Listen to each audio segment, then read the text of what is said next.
Ongi etorriak denak, eta mila esker gaur gureagana hurbildu izanagaitik. Bienvenidas todas las personas que os habéis acercado hasta aquí para encontrarnos en estas jornadas. Y también a Miriam Artola de Andaluce, de Musute Potolobat, que va a llevar a cabo la sistematización gráfica. Un gran apoyo para entender rápida y visualmente las ideas y claves de futuro que salgan hoy. Iremos viendo los avances a lo largo de la mañana. Saludamos también a las personas que siguen esta sesión desde casa o sus oficinas, ya que este contexto de pandemia nos ha complicado un poco la celebración de estos espacios de reflexión colectiva tan necesarios para, recogiendo aprendizajes, mirar a futuro con ilusión y motivación, que de eso se trata. La coordinadora de ONGs de Euskadi lleva tiempo abordando procesos en los que nos paramos a pensar, a analizar el contexto, buscar la adaptación de nuestro trabajo a las nuevas inquietudes sociales globales y ver qué papel entendemos que debemos jugar para ser más eficientes en la acción global transformadora de nuestras sociedades, tanto en el norte global como en el sur global. Mirando unos pocos años atrás, a las ONGs también nos atizó fuerte la pasada crisis económica, afectando mucho en nuestro trabajo y en nuestras propias estructuras. Una crisis económica que nos apretó, pero no nos ahogó, como sí ocurrió en otros lugares en los que el desmantelamiento de la cooperación fue tal que tuvieron que reformularse, renacer entre las cenizas. En el caso de Euskadi, el fuerte tejido social y de cooperación, sumado a la voluntad política de mantener una política pública de cooperación, nos permitió continuar con el trabajo realizado durante décadas. Es verdad que en el resto del Estado la crisis anterior hizo grandes estragos, como el ejemplo catalán, que reorientaron su labor desde un formato atractivo en el que buscamos también inspiración al principio de este proceso. Pero finalmente vimos que había elementos que dificultaban la búsqueda de similitudes entre su proceso de redefinición interna y nuestra realidad, y seguimos recorriendo nuestro propio camino. Un camino que emprendimos con enorme ilusión, pero que no partía de cero. Teníamos un documento base construido con un importante consenso, vinculado a aquella anterior crisis que se denominaba Urrats bat gehiago y que concluía en las 3 ideas fuerza que hoy rescatamos.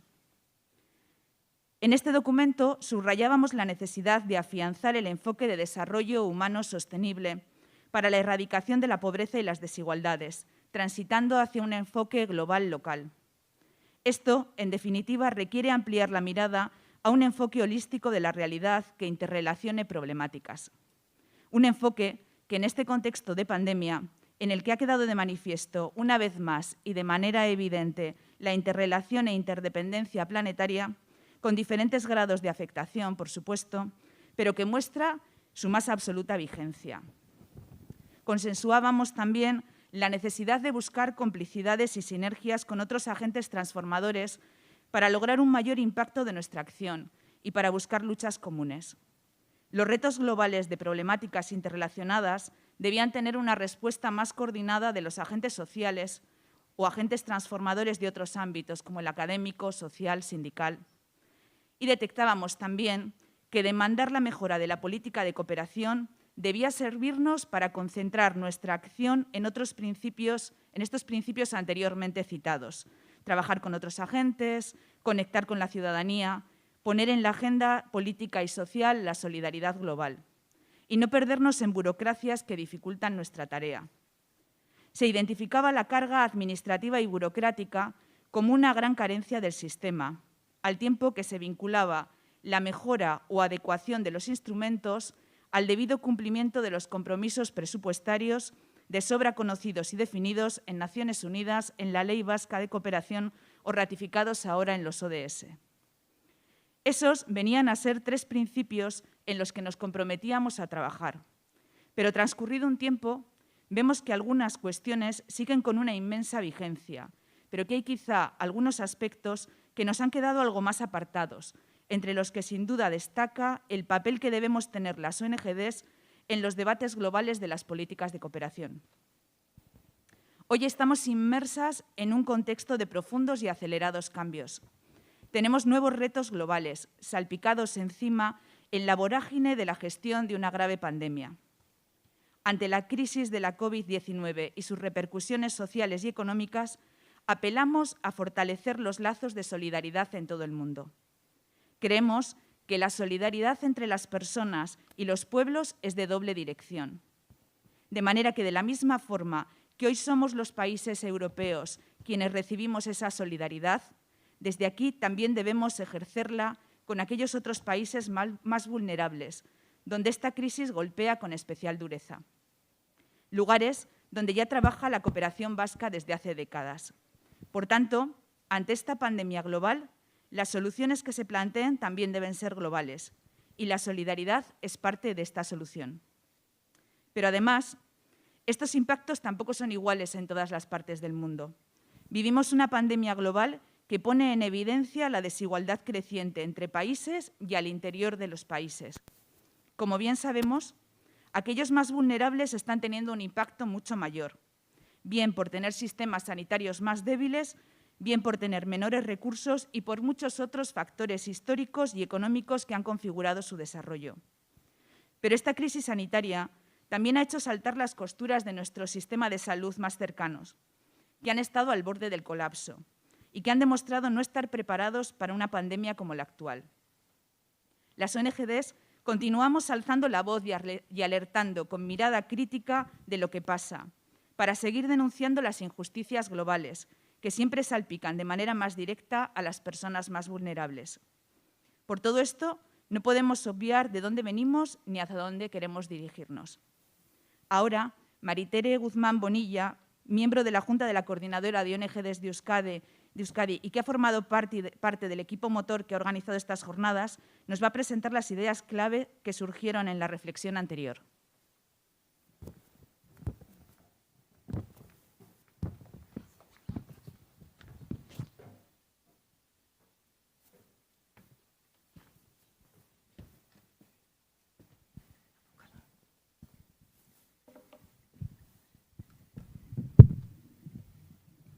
Buenos días. Egunon. Bueno, pues me ha tocado esta tarea nada sencilla de intentar compartir con todas ustedes las conclusiones pues que hemos generado de manera colectiva al interior de la coordinadora en este proceso al que se refería Mila. Intentaré pegarme al guión, pero es difícil no salirme un poco. Euskadi es un territorio con enorme trayectoria en el trabajo de cooperación internacional. Un territorio con tradición de organización ciudadana, donde las luchas de los movimientos sociales o el activismo social ha tenido una importante repercusión en las políticas y la de cooperación es una clara muestra de ello. Una cooperación internacional que ha sido posible gracias a los esfuerzos y al compromiso de distintos agentes a los que reconocemos su aporte. Esta mañana queremos destacar el protagonismo y centralidad de la sociedad civil organizada en el sistema vasco de cooperación. El papel de las ONGs ha sido central. Es verdad que no está exento de revisiones internas muy necesarias y de una mirada crítica. Por ejemplo, sobre el modelo profesionalizado de nuestras organizaciones, tema que se aborda en varios de los artículos que han estado de base en la reflexión que hoy compartimos. O nuestra necesaria implicación con las causas de la ciudadanía vasca, o el modelo de financiación que sostiene muchas de nuestras propuestas. Financiación que nos ha metido en una rueda burocrática de difícil salida, en detrimento de la necesaria e imprescindible acción política que reconocemos fundamental para impulsar los procesos de cambio por los que trabajamos.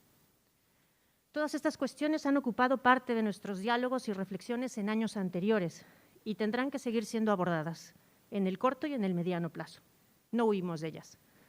Reconociendo las múltiples áreas de debate o cuestiones que tenemos que atender, creemos que las organizaciones de cooperación internacional tenemos un innegable papel estratégico para el futuro de la solidaridad internacional y de la cooperación al desarrollo vasca.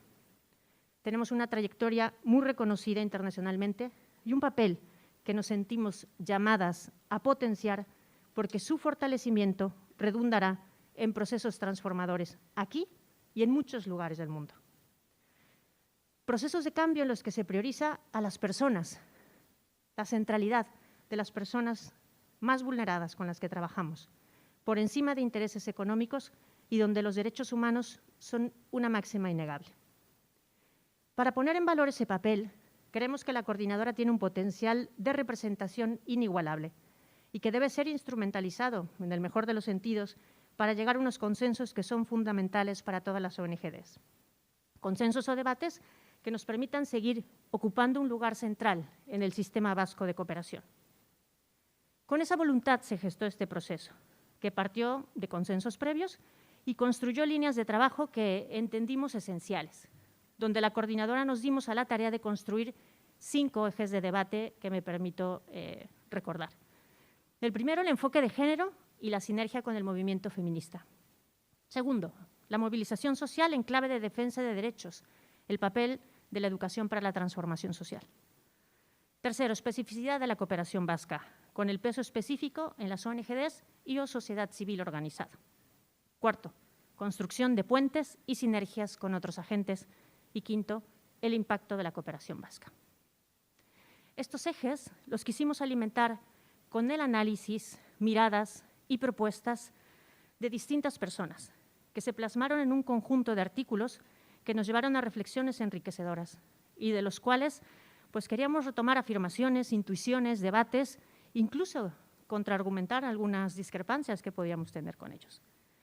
La idea fue que esos textos, redactados por personas procedentes de distintos ámbitos, pero conocedoras del mundo de la cooperación, nos ayudaran a concretar algunas ideas fuerza que nos permitieran poner en valor el papel de las ONGs e identificar retos de futuro.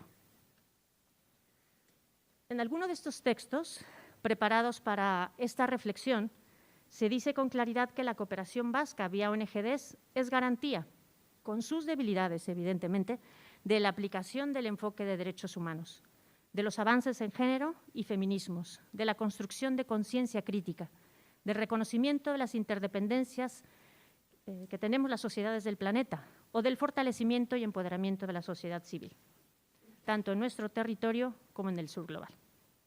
Nadie es imprescindible y es además positivo en sí mismo que se abogue por ampliar el músculo de la cooperación, ¿cómo no?, encantadas, pero siempre en un marco de acción concreto, en un marco de acción donde no se olvide el motivo por el que nació la cooperación y que podamos rescatar la evolución que ha sufrido estos años de aprendizaje permanente y de construcción de herramientas, discursos, enfoques, etc. El pasado jueves 26 tuvimos una primera sesión interna de estas jornadas, una sesión en la que abordamos los 5 ejes que he mencionado hace un momento, haciéndonos 2 preguntas básicas, que pueden sonar muy sencillas, pero que están cargadas de mucha profundidad.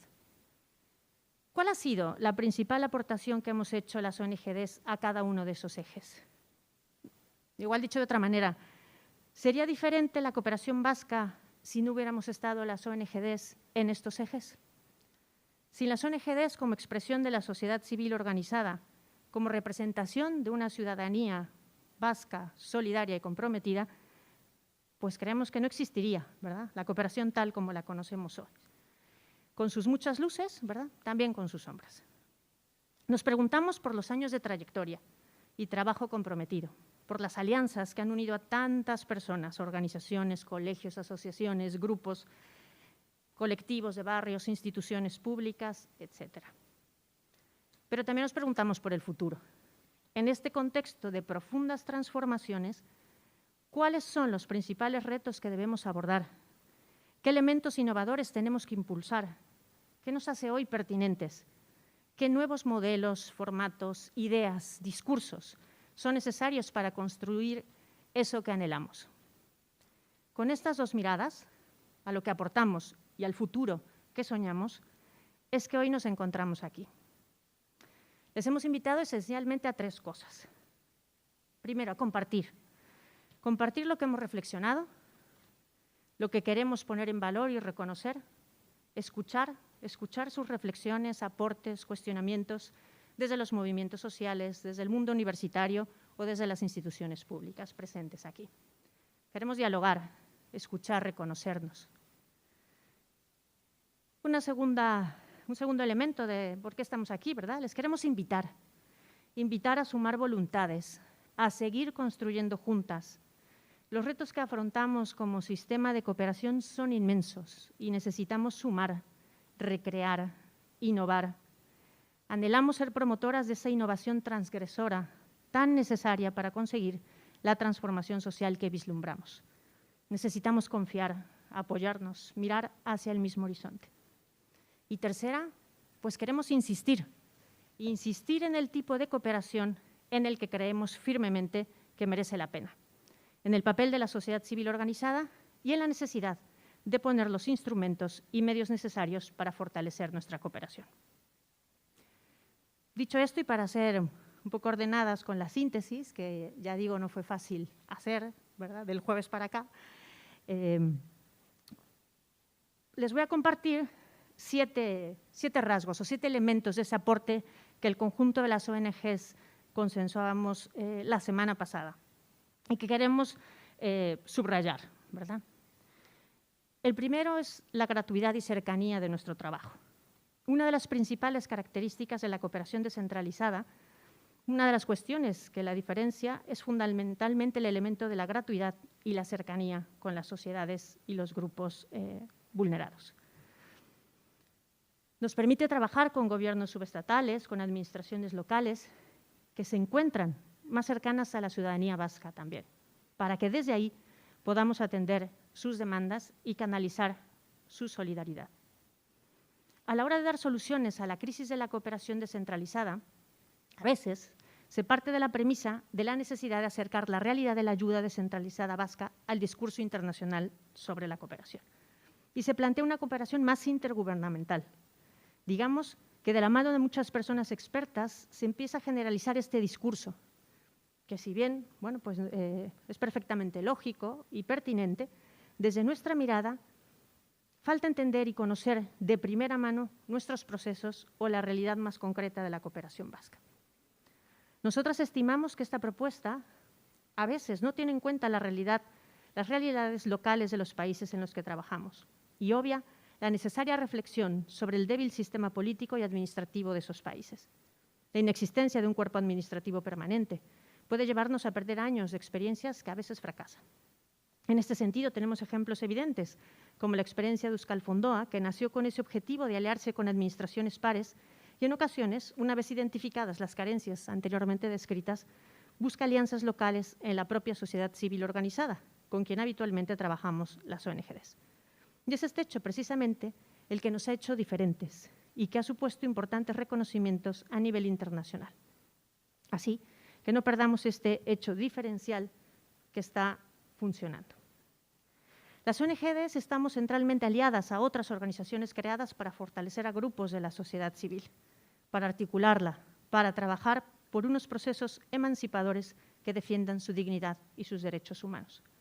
Creemos que este hecho, conectar grupos de sociedad civil de aquí y de otros lugares del mundo, poner en relación, en diálogo y en vinculación, pues es lo que nos permite tener un valor añadido, uno de los rasgos, ¿verdad? Carecer del ánimo de lucro, crear sinergias y conexiones globales para poner la lucha de modelos alternativos de desarrollo en el centro, nos legitima y da sentido a nuestro trabajo. Un segundo rasgo, nos reconocemos agentes transformadores. Subrayamos con esto una segunda idea, la legitimidad que tenemos como agentes transformadores, una legitimidad que se ha visto cuestionada desde diferentes ámbitos, narrativas que, lejos de reconocer nuestro papel, cuestionan un trabajo serio y comprometido por la gran mayoría de los agentes implicados. En años anteriores, el debate de la eficacia de la ayuda nos puso en entredicho, especialmente a las ONGs. Un debate totalmente necesario, imprescindible, ¿verdad?, especialmente en la orientación de los grandes fondos e instrumentos de la ayuda oficial al desarrollo. Debate que se vio eclipsado por la crisis anterior, pero que en el contexto que hoy vivimos nos encontramos esa pregunta de fondo que subyace. ¿Es eficaz seguir cooperando? ¿De qué manera? Partimos de la siguiente premisa. La cooperación solo es una pequeña parte del engranaje que impulsa el desarrollo humano y de las políticas que lo promueven. La discusión, por lo tanto, debe construirse desde esta premisa, que se asienta sobre el reconocimiento de las limitaciones propias y de la complejidad del mundo, y por lo tanto, desde la humildad y el realismo del papel que jugamos cada uno de los diferentes actores, gobiernos descentralizados, sociedad civil, organizaciones internacionales, etc. ¿Qué papel jugamos en esos procesos de transformación social? Y con esto, ahondar en la responsabilidad que se nos atribuye cuando, para denostar el impacto de nuestras acciones, se dice que las desigualdades y la pobreza en el mundo han ido en aumento, que la cooperación se ha demostrado insuficiente y que nuestro papel como agentes transformadores queda en evidencia. Si me permiten salirme del guión, recuerdo hace unos años, en un seminario parecido a este, sobre el papel de la cooperación en el contexto de crisis la pasada, una conclusión era la educación para el desarrollo ha fracasado. Ha fracasado porque en un momento de crisis la sociedad vasca se repliega sobre sí misma. Hubo una mano en el público que alzó y dijo, bueno, ¿podemos atribuirle a la educación para el desarrollo la construcción de ciudadanos y ciudadanas? ¿No tendríamos que hablar del sistema educativo? ¿O hace solo recambios para el mercado laboral? Quiero decir, ¿por qué en tantos momentos se nos puede atribuir la responsabilidad de las grandes problemáticas globales a nuestras intervenciones? Cuando hablamos de los fondos, que hablamos, ¿verdad?, que ni siquiera llegamos al 0,7 del presupuesto destinado a las políticas de cooperación, pues tendríamos que ponerlo en su sitio, ¿verdad? En su caso, la tendría el 99,3 del resto de políticas. Por eso llevamos años insistiendo en la urgencia de abordar en profundidad la coherencia de políticas. Políticas coherentes con el desarrollo humano sostenible y no políticas que refuercen un sistema que excluye y destruye la vida. Y es que además estamos seguras que si hiciéramos un ejercicio de impacto porcentual de nuestra acción en términos económicos y comparativos con otros presupuestos, seguramente nos llevaríamos una agradable sorpresa sobre el impacto de nuestras acciones en la base social, en el voluntariado, en la población que participa en las acciones en el sur. Es verdad que hacemos cosas pequeñas en relación a la complejidad del desarrollo, pero acciones germinales que demuestran que la realidad es transformable, que la realidad se puede cambiar y sobre todo que impactan positivamente a muchas personas, a muchos colectivos y a muchas sociedades. Pero en cualquier caso, lo que queremos subrayar hoy es el valor no cuantitativo, sino especialmente el valor cualitativo de nuestro trabajo.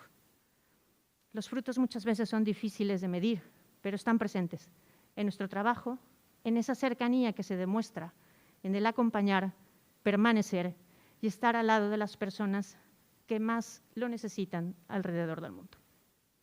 Tercero, impulsamos miradas y discursos críticos con un horizonte de justicia. Desde las ONGs hemos impulsado y nos hemos sumado a discursos críticos.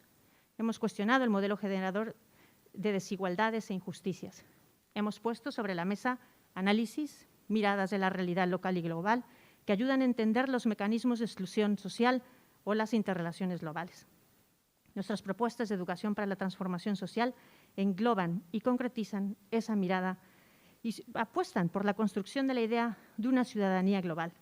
Desde hace muchos años trabajamos por ello, esforzándonos en dotar de contenido de esto qué significa ser ciudadanos, ciudadanas globales y de experiencias prácticas que permiten el ejercicio de una ciudadanía crítica, participativa y comprometida. Un segundo epígrafe dentro de las miradas críticas. Las ONGs, junto con movimientos sociales y otras organizaciones de derechos humanos, hemos insistido y hemos conseguido en algunos casos que diversas temáticas como la equidad de género, las violencias machistas, la ecología, la orientación sexual y de género, la defensa de la naturaleza y de los defensores, defensoras de derechos humanos, entren en las agendas de las instituciones y permeen a la sociedad vasca.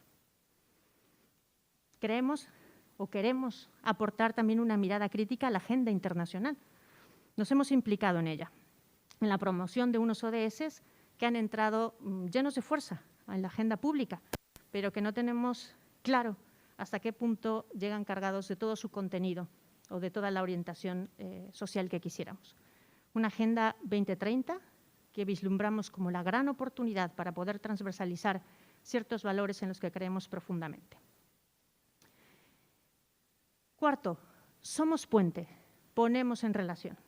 Ponemos en relación experiencias, redes, organizaciones, grupos organizados, empresas, buenas prácticas. Ayudamos a generar nuevos lazos de solidaridad y trabajamos codo a codo con otras organizaciones de la sociedad civil allí donde cooperamos. Hemos acompañado a grupos de la sociedad civil organizada en distintos lugares del mundo. La cooperación vasca, a través de las ONGs, ha hecho una gran contribución al fortalecimiento de la sociedad civil en los países empobrecidos. 45% de los fondos dirigidos van a este sector, frente al 1% de otros donantes. Este fortalecimiento es fundamental para avanzar en el reconocimiento y ejercicio de los derechos humanos y construir sociedades democráticas y participativas. Quinto, somos feministas. Hemos crecido, evolucionado, aprendido y bebido de la experiencia del movimiento feminista, aquí y en el sur. Y hemos sido unas facilitadoras clave para que esa perspectiva feminista sea una de las principales señas de identidad de la cooperación vasca de la que tan orgullosas nos sentimos. Hemos construido caminos de enriquecimiento mutuo, de aprendizaje. Este camino lo hemos recorrido también con las instituciones vascas, que han asumido el enfoque de género como un pilar básico del que construir ciudadanía. No hay análisis, no hay visión, no hay estrategia que no requiera de una lectura diferenciada. En la coordinadora, tal y como señala nuestra política de género, hemos avanzado en la perspectiva feminista y en la inclusión de todo tipo de mujeres en todo tipo de procesos de transformación, desde 3 estrategias que se han ido nutriendo y retroalimentando: la transversalidad de género, el empoderamiento de las mujeres y el cambio organizacional por equidad. Sexto, respondemos a los retos de nuestros tiempos. Un mundo en profundo y constante cambio nos exige muchas cosas. La pandemia nos ha demostrado que las personas somos vulnerables, ¿verdad? Y de pronto un acontecimiento ajeno a nuestra voluntad pues, ha condicionado nuestro día a día. La incertidumbre, la inseguridad se ha apoderado de nosotros, ha impactado nuestro trabajo, pero aquí seguimos. Las ONGs hemos estado ahí y hemos aportado nuestros saberes en la gestión de esta crisis de gran magnitud y hemos estado también acompañando a la ciudadanía más vulnerable en nuestros contextos más próximos. Otra salida del guión que me voy a permitir.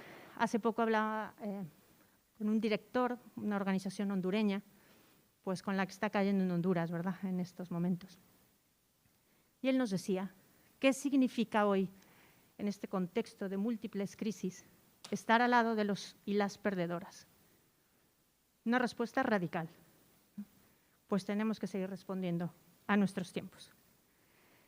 Somos plurales y reconocemos la riqueza de la diversidad.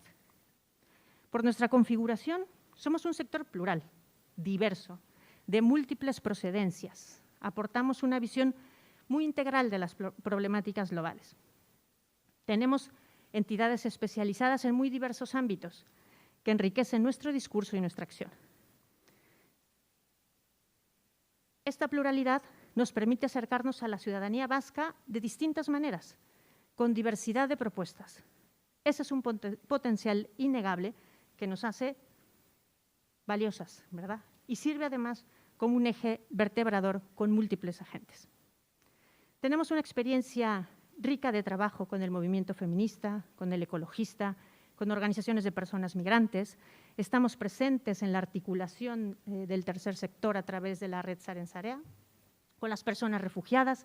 Tenemos alianzas con la economía social, con la banca ética alternativa, en espacios de resistencia al modelo de desarrollo capitalista, en la observación de la actividad empresarial en América Latina, en el ámbito educativo, en el mundo universitario, en el sanitario, en el de la defensa y promoción de los derechos humanos y las personas concretas que lideran esa defensa, con la preservación de las lenguas minorizadas, con la promoción de empresas cooperativas y de la economía social y un largo etcétera. Tenemos, en definitiva, un inmenso plantel de experiencias, alianzas y sinergias acumuladas que nos hacen ricas en diversidad. Bueno, sin duda estos 7 aportes que hemos intentado sintetizar de nuestro quehacer y nuestra trayectoria, pues igual a algunos de ustedes les parecerán muchos, a otras poco. Lo que es cierto es que somos personas y organizaciones comprometidas con lo que hacemos, que con nuestros ideales queremos seguir trabajando y construyendo una cooperación plural, cercana a la sociedad, con resultados y con alianzas que fortalezcan nuestro impacto. Por ello reconocemos grandes retos y aquí seré mucho más breve. Retos de futuro que voy a mencionar muy sucintamente. 7 también. Hoy, ante la crisis económica, social, sanitaria, etcétera, necesitamos seguir trabajando por construir discursos que pongan a las personas en el centro. La solidaridad, la inclusión y la sostenibilidad son más necesarias que nunca. Tenemos que seguir insistiendo en narrativas transformadoras, en prácticas solidarias y en horizontes de futuro esperanzadores. Tenemos que fortalecer alianzas con movimientos sociales, con actores públicos, sociales, económicos, para dar respuesta a estos grandes retos que enfrentamos aquí y en el sur global. Estamos innovando, pero tenemos que seguir explorando estrategias, metodologías, propuestas, ideas. Debemos trabajar por ser más ágiles en las respuestas al contexto y necesitamos flexibilidad. Para ello debemos reconocer que la burocratización del sistema nos ahoga y muchas veces nos despista de los grandes objetivos de acción. Hay que hacer una importante y honesta reflexión sobre los instrumentos de financiación de la cooperación para poder atajar otros retos pendientes sobre nuestra participación y relación con el resto de agentes transformadores. Tenemos que dar cuenta de nuestro impacto. Falta hacer una evaluación de la cooperación descentralizada vasca para valorar su verdadera dimensión. Las ONGs tenemos muchísimas experiencias exitosas que hay que recoger, recopilarlas, valorarlas, y cuando hagamos esto, ¿verdad?, nos daremos cuenta del verdadero impacto. Quizá debamos construir colectivamente un discurso nuevo, un relato compartido que sume voluntades, esfuerzos e invite al cambio. Un relato propio. La cooperación vasca tiene que tomar conciencia de su singularidad y su liderazgo, sistematizar su experiencia, institucionalizarla y crear un discurso propio sobre la pertinencia de una cooperación descentralizada que se enfoca en el fortalecimiento de la sociedad civil como vía para luchar contra la pobreza, por la promoción de los derechos humanos y por un desarrollo humano sostenible. Pues muchas gracias. Esta ha sido la síntesis de este proceso de reflexión. Seguramente mis compañeras pensarán que nos habremos dejado algunas cosas, pero bueno, a partir de estas 7 aportaciones y estos 7 rasgos y retos, queríamos compartir la reflexión que hemos realizado en estas últimas semanas. Muchas gracias.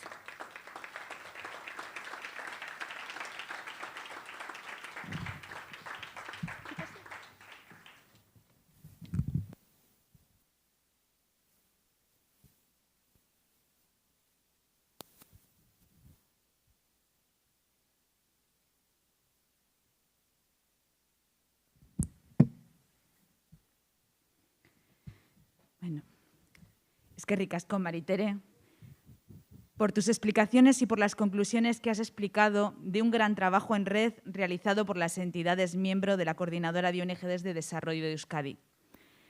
Como decíamos en la invitación a estas jornadas, el mundo vive momentos de cambio e incertidumbre, también las políticas vascas de cooperación. Esto propicia una excelente ocasión para que las ONGs de desarrollo reflexionemos sobre el papel que jugamos y el que queremos desempeñar en un previsible nuevo escenario.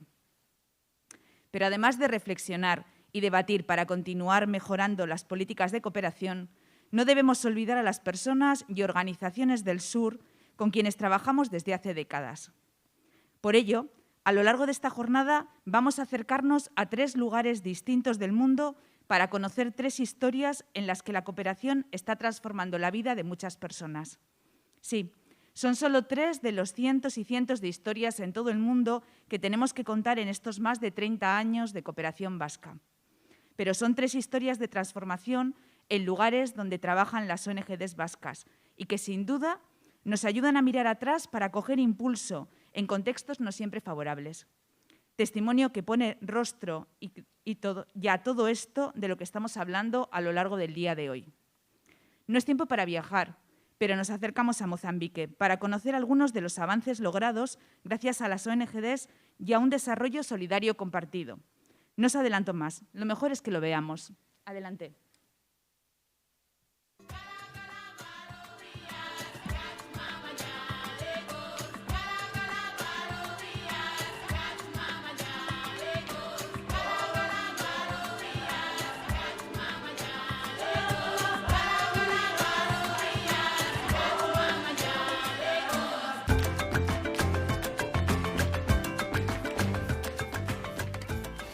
ma si wana kone sebola ticho mo agora vale tinkela unwa mota heni vale tata dia ticho mo sebola chikani tinko unwa mota.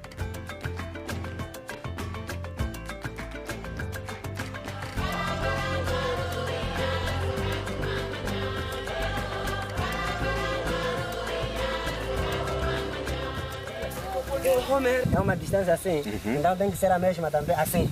Então é que aí, quando que tinha na velho. E há de capa caca, eu tomo para que já que onem do mais um tem.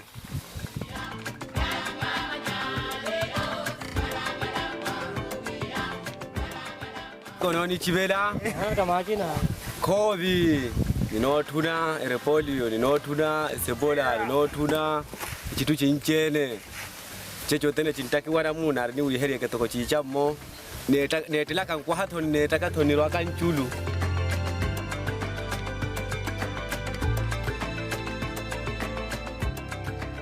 Holo otene kihoteki pachari awanya kapino nkoma sana. Urtetik urtera gero standre gehiago ditugu. Orduan, niretzako bideo honetik goazenan seinale.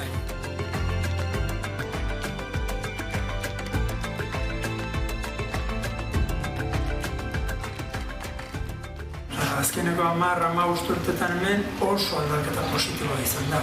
Baina esparru guztietan. Esan diken nolabait, 1300 lanpostu sortu diela joan den urtera arte. Gustu dut hain hori bikoiztu eta irukoztu eta gehiago egin daitekela. Inordun bakarra, gaur ondoko formula ginta bidetik, lanian jarraitu eta ez bide erdin lanak utzi.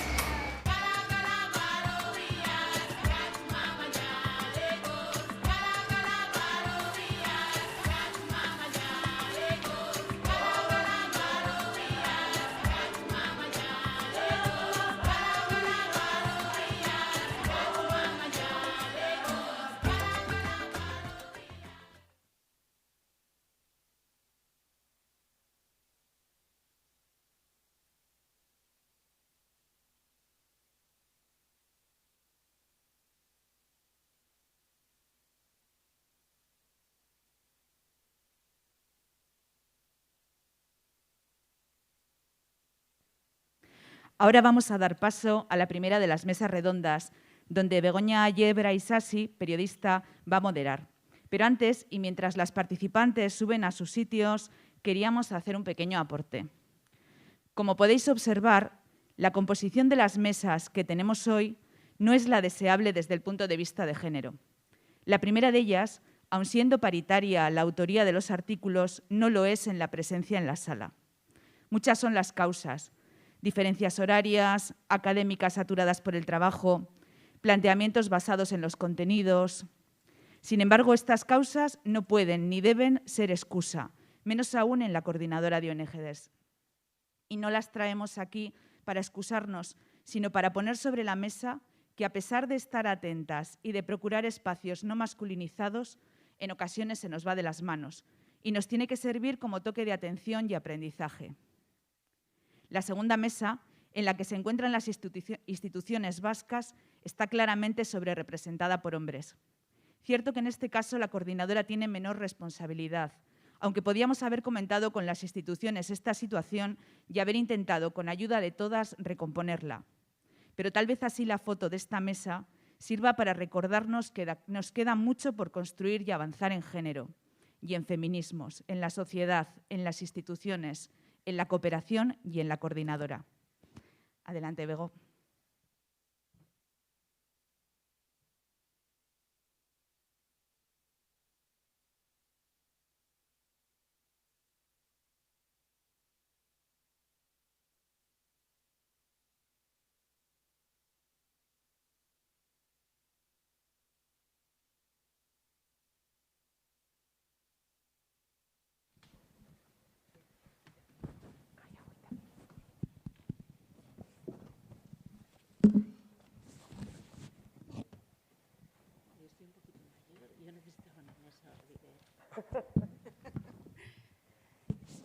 Estas modernidades de las mesas sin mesa, estoy dando por saco toda la mañana con lo de la mesa, ya lo siento. Bueno, Egunon, primero pues me gustaría agradecer a la coordinadora la invitación para participar en esta reflexión. Creo que es una reflexión interesante y por la parte que me toca, porque es una reflexión con la que empezamos hace muchísimos años, cuando todavía nos dedicábamos a estas cosas y no volvimos al periodismo y nos volvimos a meter en el lado oscuro. La verdad es que esta semana he leído un librito de apenas 120 páginas, escrito por una mujer que se llama Sadie Smith, una escritora británica que vive en Nueva York y que escribe normalmente narrativa, o no tiene algún ensayo también. El libro se llama Contemplaciones y la verdad es que me ha conectado inmediatamente con esta reflexión que desde la coordinadora y las organizaciones que la conforman queréis provocar con estas jornadas. Os voy a leer un parrafito que creo que nos va a ayudar también. El título es Una provocación en el parque. El hombre llevaba una pancarta en alto. En el parque todos los días hay gente con pancartas. A veces dicen abrazos gratis. Nota para las guapas mochileras suecas, no son gratis. A veces ofrecen un servicio, leer el tarot, poemas personalizados, hablar sobre Palestina. Dicen, ven y pregúntame sobre Palestina. A veces plantean cuestiones existenciales, por ejemplo, ¿la riqueza es la clave de la felicidad o es al revés? Y en estos casos surge la tentación de acercarse e implicarse con el mensaje de la pancarta y con quien la lleva. Sin embargo, la gente sensata que cruza el parque y no quiere perder horas de su tiempo, se obliga a aparcar su curiosidad, elude las cuestiones candentes y da un rodeo en dirección a una de las salidas no filosóficas, libres de pancartas. Y miro a mi alrededor y veo a muchas, unas cuantas, que llevan toda la vida detrás de una pancarta intentando llamar la atención de esa gente sensata que busca salidas. El texto, Contemplaciones, de verdad que os lo recomiendo, apela a la importancia de lo colectivo en la crisis social que se avecina y creo que quizá esto es parte de lo que queréis transformar y reflexionar hoy. Entonces, durante los próximos minutos, estas 4 personas que están en la mesa, 3, y me falta una, Aitor. Ah, está en la pantalla. Me había confundido, pensaba que César estaba en la pantalla. Estas 4 personas que están en la mesa y en la pantalla encontrarán las claves para desentrañar el valor que la sociedad civil organizada ha añadido a la política de cooperación y también a la sociedad vasca. Y tendrán que ir más allá porque intentarán vislumbrar los retos que se les presentan a las organizaciones de la sociedad civil para seguir aportando valor y seguir transformando esta sociedad. En la mesa está Nirantxu Varela. Ella es periodista, feminista, máster en Desarrollo y Cooperación Internacional, cursos de doctorado en Globalización y Desarrollo y Cooperación Internacional. Ha trabajado en el ámbito de la cooperación en el Instituto EGOA, en la Dirección de Cooperación al Desarrollo del Gobierno vasco. Fundó una consultoría especializada en género, igualdad y cooperación, UNA, y actualmente coordina Factoría Lila, que es un espacio de creación, información y acción feminista, y es una monologuista genial. César Martínez se define como activista y profesor de Sociología en la Universidad del País Vasco. Ha trabajado en temas de participación política, dinamización comunitaria y facilitación de procesos con movimientos sociales. Además, participa en proyectos de formación política, investigación, acción de la Fundación Joxemi Zumalabe y de grupos de investigación de la universidad como EGOA y Parte Hartus. Lo de EGOA lo vamos a escuchar mucho aquí esta mañana. Aitor Pérez, Apaitor. Hola. Es investigador senior, asociado al Real Instituto Elcano, licenciado en Economía de las universidades de Zaragoza y París, máster de la Unión Europea, máster en Política y Democracia, doctor en Ciencias Políticas por la Universidad de Salamanca. Trabaja como consultor para agencias de Naciones Unidas, ONGs internacionales y participa en investigaciones del área de cooperación internacional del Real Instituto Elcano. Carlos Ascunce, que está aquí a mi derecha, trabaja desde 2005 como coordinador de la Red de Economía Alternativa y Solidaria REAS, Euskadi, así como desde 2007 como gerente de Gizatea, Asociación de Empresas de Inserción del País Vasco. También ha formado parte de EGOA, más de 10 años. Asimismo, participa tanto a nivel local como estatal de las estructuras asociativas y cooperativas del proyecto FIARE, de la banca ética. Y teníamos a dos mujeres que también han participado creando esos dos artículos que se les habían propuesto a todos ellos. Una es Merche Brosa, que conocéis todos, que lleva no sé cuántos años ya viviendo en Malpaisillo y a la que nos encantaría tener aquí, y Claudia Samayoa, que es fundadora y coordinadora de la Unidad de Protección de Defensoras y Defensores de Derechos Humanos en Guatemala, UDFEGUA. Es graduada en Filosofía, trabaja a tiempo completo como investigadora en Derechos Humanos y es un claro ejemplo de la criminalización de las personas que trabajan en la defensa de los derechos humanos en el mundo. Seguro que, como recordáis, que el año pasado, como respuesta a una denuncia que hicieron contra algunos jueces, fue acusada por estos mismos jueces de no sé cuántos delitos. Ya antes, en 2013, había sido acusada por la policía de actos violentos. Es la primera voz que vamos a escuchar hoy y nos ha enviado un vídeo. Kaixo, ¿cómo están, amigas y amigos de la cooperación vasca y amigas y amigos del pueblo vasco en general?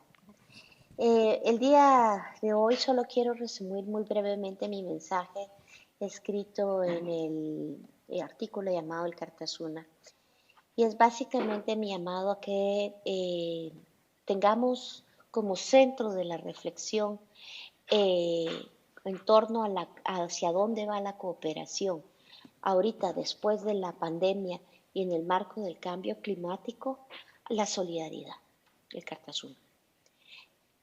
Hay diferencias para quienes trabajamos con la cooperación del norte, hay diferencias sustantivas entre la cooperación vasca y otras cooperaciones sustantivas.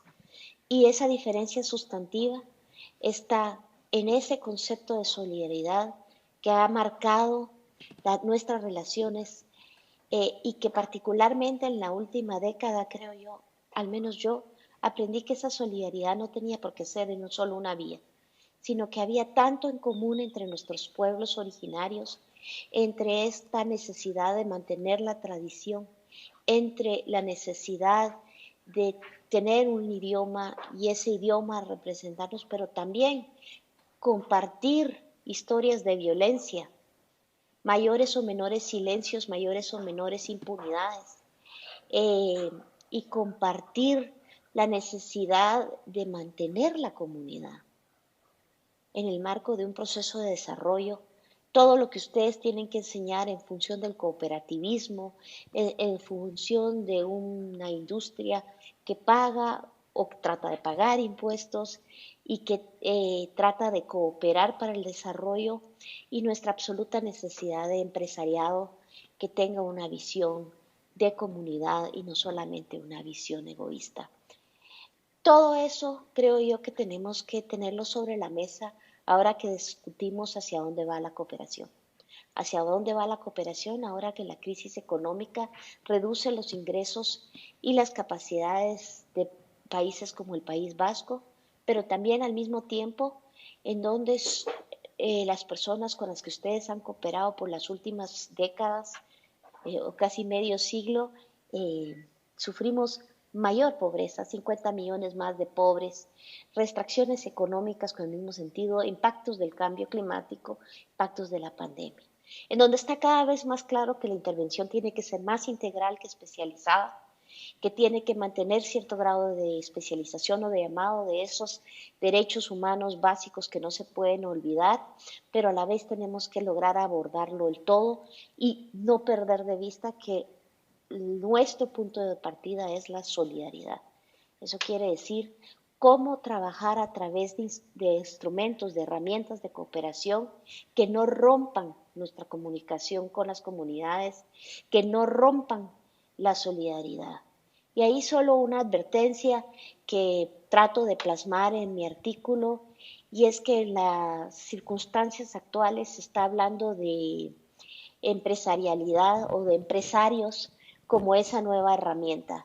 Yo llamo la atención de que por favor se evalúe de qué estamos hablando, con quién estamos planteando la colaboración, y de nuevo regresemos a las comunidades y regresemos a ver cuál es el verdadero rol del empresariado y si es verdaderamente el empresariado el que nos da esa integralidad o no.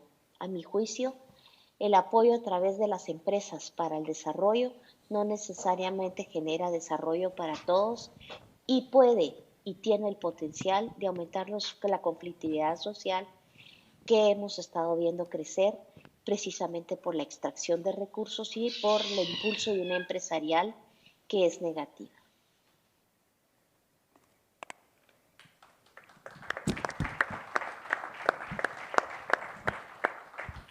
Bueno, yo creo que ha empezado a abrir el melón ya, que ya habíais abierto en las jornadas anteriores.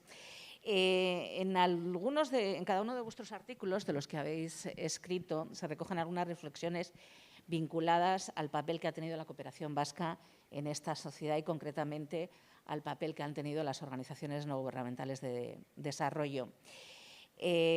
¿Cuáles destacaríais? Tenéis 2 o 3 minutos a lo sumo, porque luego queremos entrar a más cosas. Empezamos por Irán.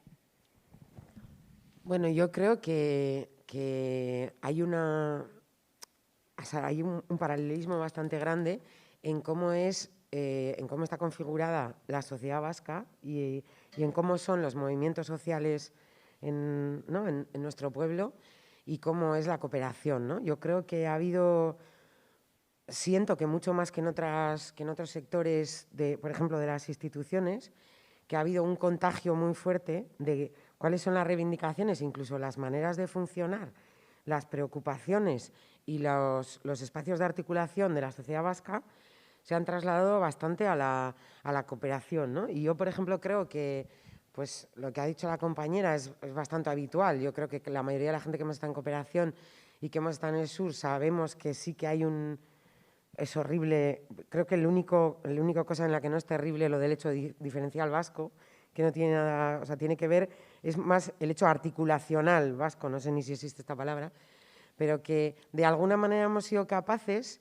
y creo que las ONGs han sido para mí el agente clave en esto, de trasladar lo que han sido las preocupaciones y las ideas y las reivindicaciones en torno a las que se ha organizado la población, el pueblo vasco, trasladarlas a la cooperación y contagiar mucho a las instituciones. O sea, yo creo que ha habido muchas veces una cierta tendencia por parte de las instituciones a creer que estaban planteando por iniciativa propia una cooperación muy especializada, pero también, no sé si a su pesar o con su aprobación, muy politizada, pero creo que es que ha sido, o sea, para mí las ONGs han sido el agente clave en que la cooperación vasca se parezca a las preocupaciones de lo que ha sido el pueblo vasco, que supongo que es como tendría que ser, ¿no? Parece ser. César, en ese sentido, tu reflexión va por ese camino, además, sí, el artículo que presentas. Hemos coincidido bastante, yo creo, algunas de las personas que nos disteis ese... Bueno, nik lehenengo ohar bat egin nahi dut ere, antolakuntzak, bueno, genero ikuspegitik sortu diren desorekak nabarmendu ditu, linguistikoki ere desorekak egongo direla jardunaldian zehar dirudi, euskaraldian gaude, eta hau ere, bueno, nabarmentzea, agerikoa egitea behintzat, eta landu beharreko beste elementu bat bezala, ez? Erantzuna euskaraz egin dezakezu, ez? Bueno, ez badago berrikusita horretarako baliabiderik, bada apur bat autozigortzea, ez?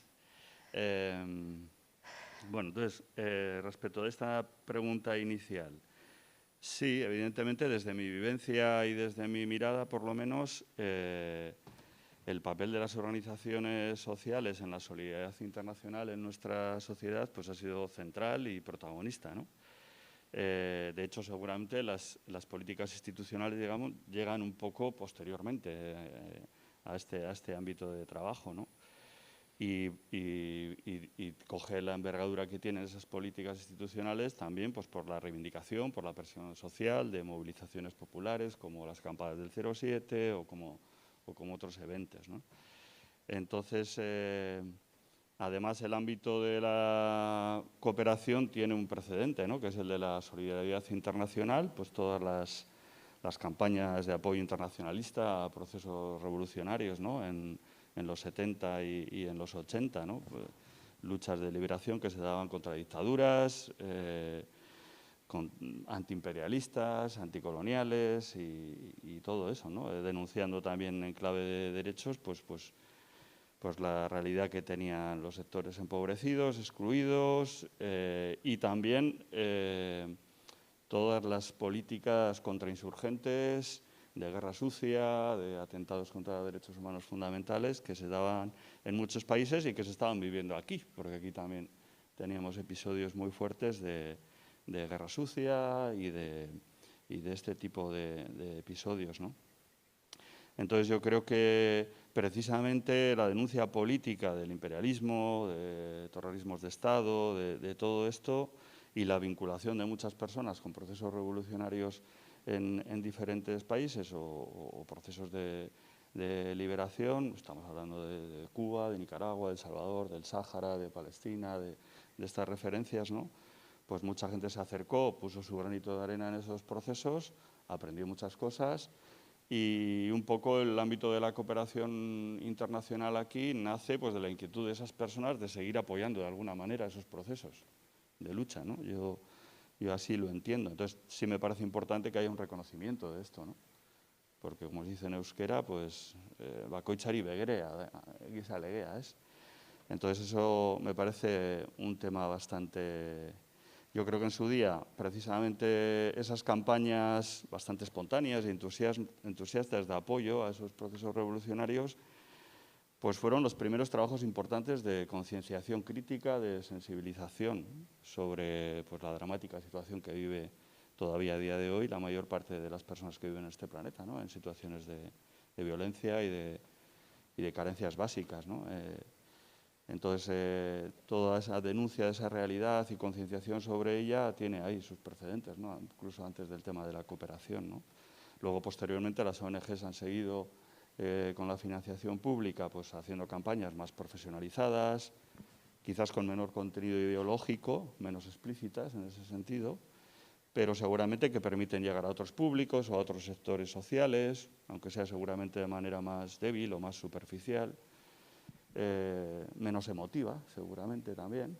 Pero bueno, eso está ahí como precedente y que como decía Irantzu, pues también le ha imprimido un carácter también a la propia cooperación de las ONGs de aquí, ¿no?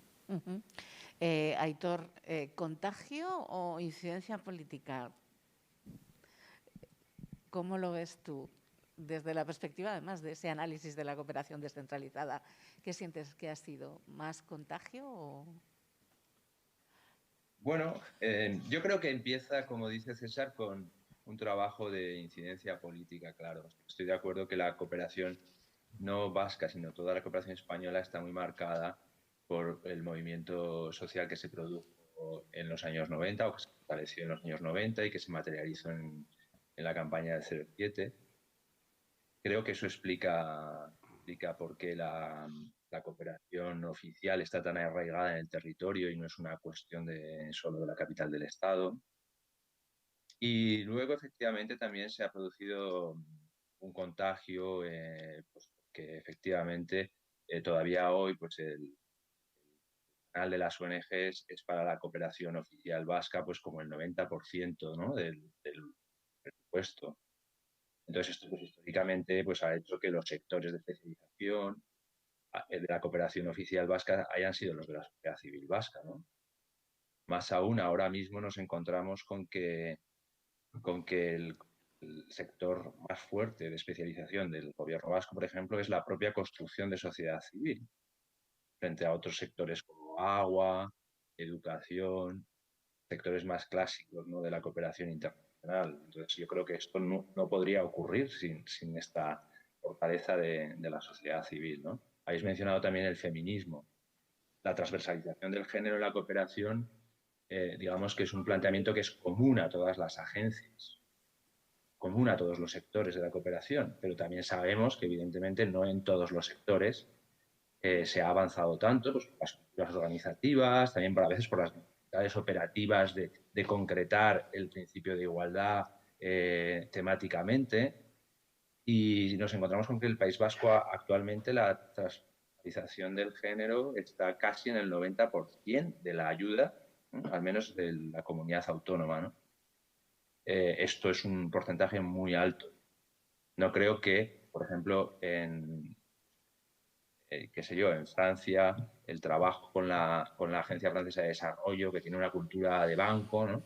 Pues haya permitido llegar a unos niveles de transversalización del género tan altos. O sea, es evidente que los socios de cooperación influyen en la manera en la que se coopera, y creo que es evidente que las acciones propias de la sociedad civil organizada pues han facilitado que la cooperación oficial efectivamente sea más feminista, ¿no?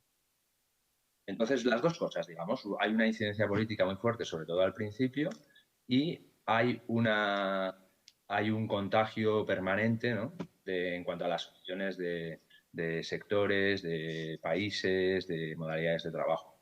Así que podemos tal vez en otro momento reflexionar también sobre el contagio que se ha producido en sentido contrario. Y creo que en el tema de la profesionalización, no digo que la sociedad civil no haya querido ser profesional, pero sí que es cierto que ahí ha habido un camino de vuelta, ¿no? En el sentido de que la cooperación oficial ha moldeado también y ha cambiado también la manera de trabajar de las ONGs. Esto tal vez es algo en otros momentos.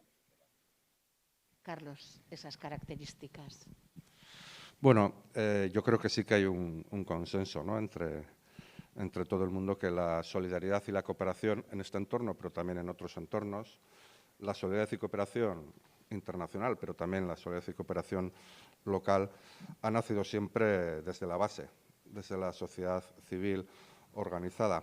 Y es posteriormente, y también con las aportaciones, las presiones, las negociaciones de la propia sociedad civil y de las organizaciones, cuando estas políticas se convierten en espacios institucionalizados y adquieren estructuras políticas. Y yo creo que eso es bueno siempre recordarlo, ¿no?, porque las políticas que tenemos son herederas de las luchas, de las movilizaciones, del tesón y del trabajo pues muy duro de muchas organizaciones y movimientos sociales, ¿no? Ya habéis citado aquí, bueno, pues la trayectoria en nuestro pueblo desde las tradiciones de la solidaridad religiosa de los años 60, la solidaridad más política o internacionalista de los 70, el nacimiento de las primeras ONGs en el 85, apenas 4 ONGs que impulsaron aquella primera campaña del 07 y esos primeros 10 millones de pesetas que se daban de ayudas al tercer mundo en el gobierno vasco, el nacimiento de la coordinadora hace 30 años, también después de una gran campaña que recogió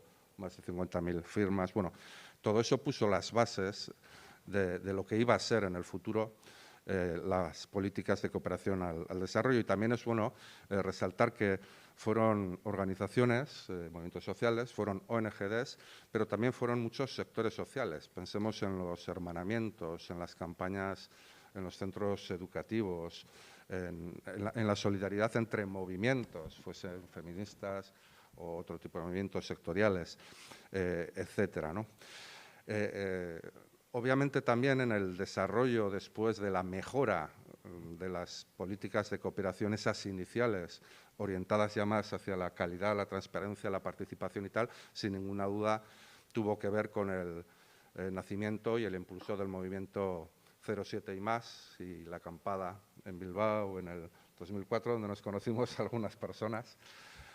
Y que realmente sí que abrieron una grieta e hicieron, bueno, de alguna forma sentaron las bases de lo que a partir del 2000 sería el recorrido que ha ido teniendo la cooperación. Entonces, bueno, pues en ese sentido yo creo que sí que hay que resaltar esa historieta. Aunque yo también cuando lo pensaba decía, bueno, pero en esos momentos donde las ONGs o la sociedad civil organizada o los movimientos sociales han tenido una presencia mayor y han conseguido avances notorios, ¿por qué ha sido? Bueno, a mí se me ocurre, es discutible, algunos elementos. Yo creo que ha sido siempre en momentos donde ha habido una mayor reflexión y trabajo de construcción de relatos compartidos y motivadores, cosa que no siempre sucede en los ámbitos de las organizaciones sociales. Yo creo que ha sido también en momentos donde ha existido una mayor capilaridad social de las ONGs y de los movimientos hacia la ciudadanía, ¿no?, a través de la sensibilización, la agregación ciudadana a las propuestas, la movilización, también la conexión con otros sectores y las alianzas con otros agentes claves. También cuando han sido capaces de movilizar a la ciudadanía y, por tanto, tener una mayor legitimidad social. Yo creo que también cuando han utilizado de una forma inteligente, creativa y en ocasiones confrontativa las acciones de lobby político. Porque sin ese lobby político y sin esas acciones confrontativas tampoco habría sido posible esos cambios que hemos citado así ligeramente en la historia de la cooperación, particularmente lo que vimos César y yo, y también con la coordinadora en las negociaciones después del 07, etcétera. Y finalmente, yo creo que también cuando estas organizaciones han sido capaces de ser permeables y han sido permeables a los valores y a las perspectivas que han ido incorporando los nuevos movimientos sociales, fuese el altermundismo en los años del final de los 90, principios del 2000, o en otros movimientos que han irrumpido, ¿no?, en la sociedad en los últimos años. Lo digo porque me parece que son 5 elementos para reflexionar sobre en qué medida esos elementos están presentes ahora en el trabajo de las ONGs, de la propia coordinadora, y en qué medida su falta puede dificultar el avance en esos retos que, por ejemplo, nos presentaba Maritere, ¿no? Ahora, finalmente, yo sí que quería, en cualquier caso, en estos tiempos de crisis y de pandemias que amenazan la ruptura de los vínculos sociales y las solidaridades, tanto locales como especialmente globales, yo creo que sí que es muy importante poner en el centro del debate, del discurso, todo lo que tenga que ver con la solidaridad y la cooperación, tanto local como global. No puede haber soluciones locales a problemas globales, tampoco va a haber soluciones globales a problemas locales. Tenemos que cambiar de chip en ese sentido, pero creo que es importante en esos momentos de repliegue hacia las propias sociedades poner en valor lo que significa la cooperación, la solidaridad, tanto, como digo, en nuestras sociedades como especialmente con el resto del planeta. Si queréis, nos centramos ahora un poco en el discurso que habéis elaborado y la narrativa que habéis elaborado en los distintos artículos que habéis presentado y sobre los que se establece esta reflexión, y empezando por Irantxu. De hecho, ha sido un tema recurrente ahora mismo, ¿no? Parece que estamos muy a gusto siendo feministas todas ahora. Los procesos de empoderamiento e inclusión de las mujeres y el apoyo al movimiento feminista de los países en los que trabajan las organizaciones de cooperación para el desarrollo, ¿consideras que son de verdad una seña de identidad de la cooperación vasca? ¿Y qué papel tienen ahí las organizaciones que trabajan desde aquí? Bueno, estoy recuperándome de lo vieja que me ha hecho sentir acordarme de la acampada. O sea, ¿te acuerdas que tú y yo éramos los únicos que queríamos que no se acabara, ¿no? Yo creo nos queríamos quedar a vivir ahí. Sí. Carlos nos tuvo que centrar, jo. Sí, o sea, estoy recuperándome todavía de madre mía, aquí con las recuperamos canas, también la emoción que decía César, que estábamos perdidos. Bueno, es bonito que estamos aquí y no en el Consejo de Administración del BBV, que podía haber sido, ¿no? No, nunca pudo ser. A ver, a mí hay una cosa que me ha parecido maravillosa de pensar el artículo, que es que hay una cosa que es tremendamente feminista y que hemos hecho muy poco desde el feminismo, que es hacer genealogía. O sea, ¿no? Yo pensé que una manera interesante de enfocar el artículo de cuál ha sido el papel del feminismo en la cooperación vasca, pero también de las ONGs vascas en el movimiento feminista, que era un poco el planteamiento, ¿no?, que yo creo que teníamos muy claro desde la coordinadora cuando lo planteamos, que había clarísimamente un feedback y que había habido un contagio, pero fue no muy difícil porque tengo los teléfonos de casi todas. Esto es lo bonito, que como hemos sido siempre 4 y el tambor, ahora está más complicado, pero en realidad podíamos ser un grupo de WhatsApp, ¿no?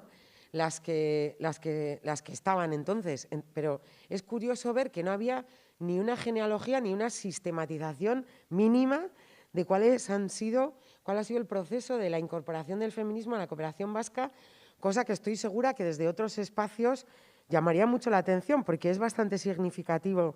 De hecho, yo creo que hay bastante reconocimiento en el ámbito de la cooperación, que la cooperación vasca tiene, ¿no?, y yo creo que lo ha dicho Aitor, que tiene claramente una perspectiva de género muy desde la experticia y desde la politización, que yo creo que además ha sido siempre muy interesante, pero hemos tenido que reconstruir el relato a base de que la gente buscara o llamara, o sea, llamándonos entre amigas para acordarnos de cuáles eran los espacios formales, ¿no?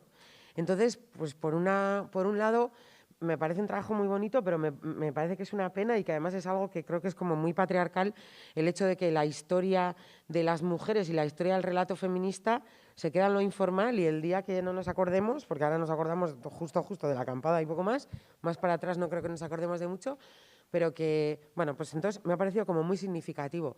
Y de hecho es que el resultado haciendo el relato es bastante más alentador incluso de lo que podíamos pensar, porque creo que para mí siempre ha sido muy importante y alguna gente que me habéis sufrido cuando empezaba, ¿no? Tú decías que te has ido al lado oscuro, pues imagínate a dónde me he ido yo, que primero era la señora hasta que daba talleres de marco lógico en EGOA y ahora he venido en esta cosa, sí. Pero que quiero decir que cuando dábamos talleres sobre primero decíamos incorporación, y luego nos dimos cuenta que era bastante más político decir integración de la perspectiva de género en proyectos, creo que desde el principio tuvimos claro que podía ser una experticia y de hecho ojalá en otros ejes de opresión tuviéramos el desarrollo teórico que hemos tenido para tener herramientas para trabajar desde una perspectiva de género, ¿no? Ahí yo creo que hay por ejemplo, con toda la cuestión LGTB, está en construcción, pero todavía nos falta desde, ¿no?, una parte técnica de saber por dónde empezar y que no todo hagamos la revolución antipatriarcal, pero que siempre hemos dicho que había herramientas, pero que la clave era la conciencia política.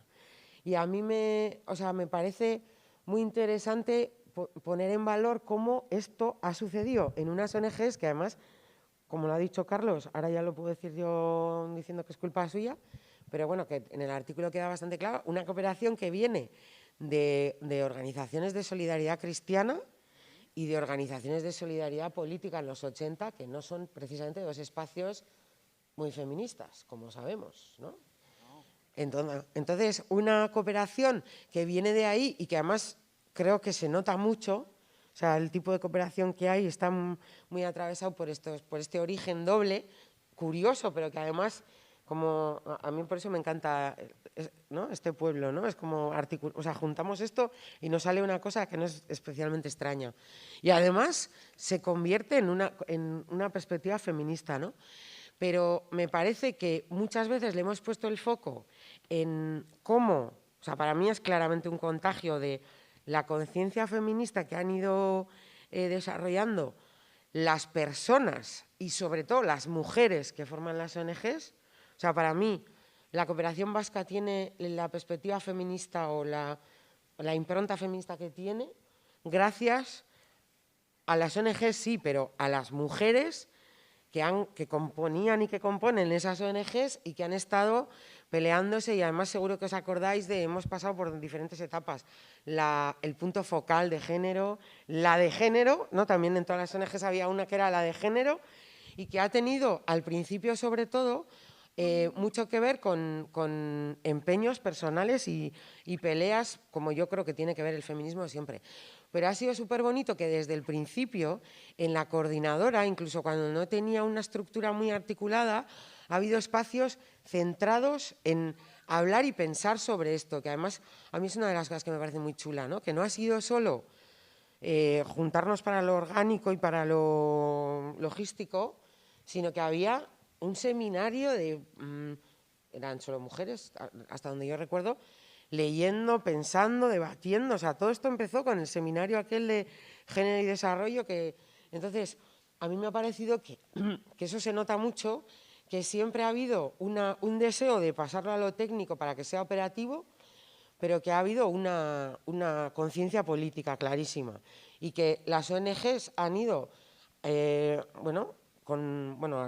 algunas habrá costado más y en otras menos, pero han ido recogiendo esa propuesta y han contagiado a las instituciones. O sea, yo creo que esto ha sido como muy... Pero es que además creo que igual, a mí siempre todo lo que sea feminista ya sabéis que me parece mejor. Pero creo que el único caso en el ámbito de las ONGs en el que además las ONGs se han convertido en un agente político más allá de la cooperación.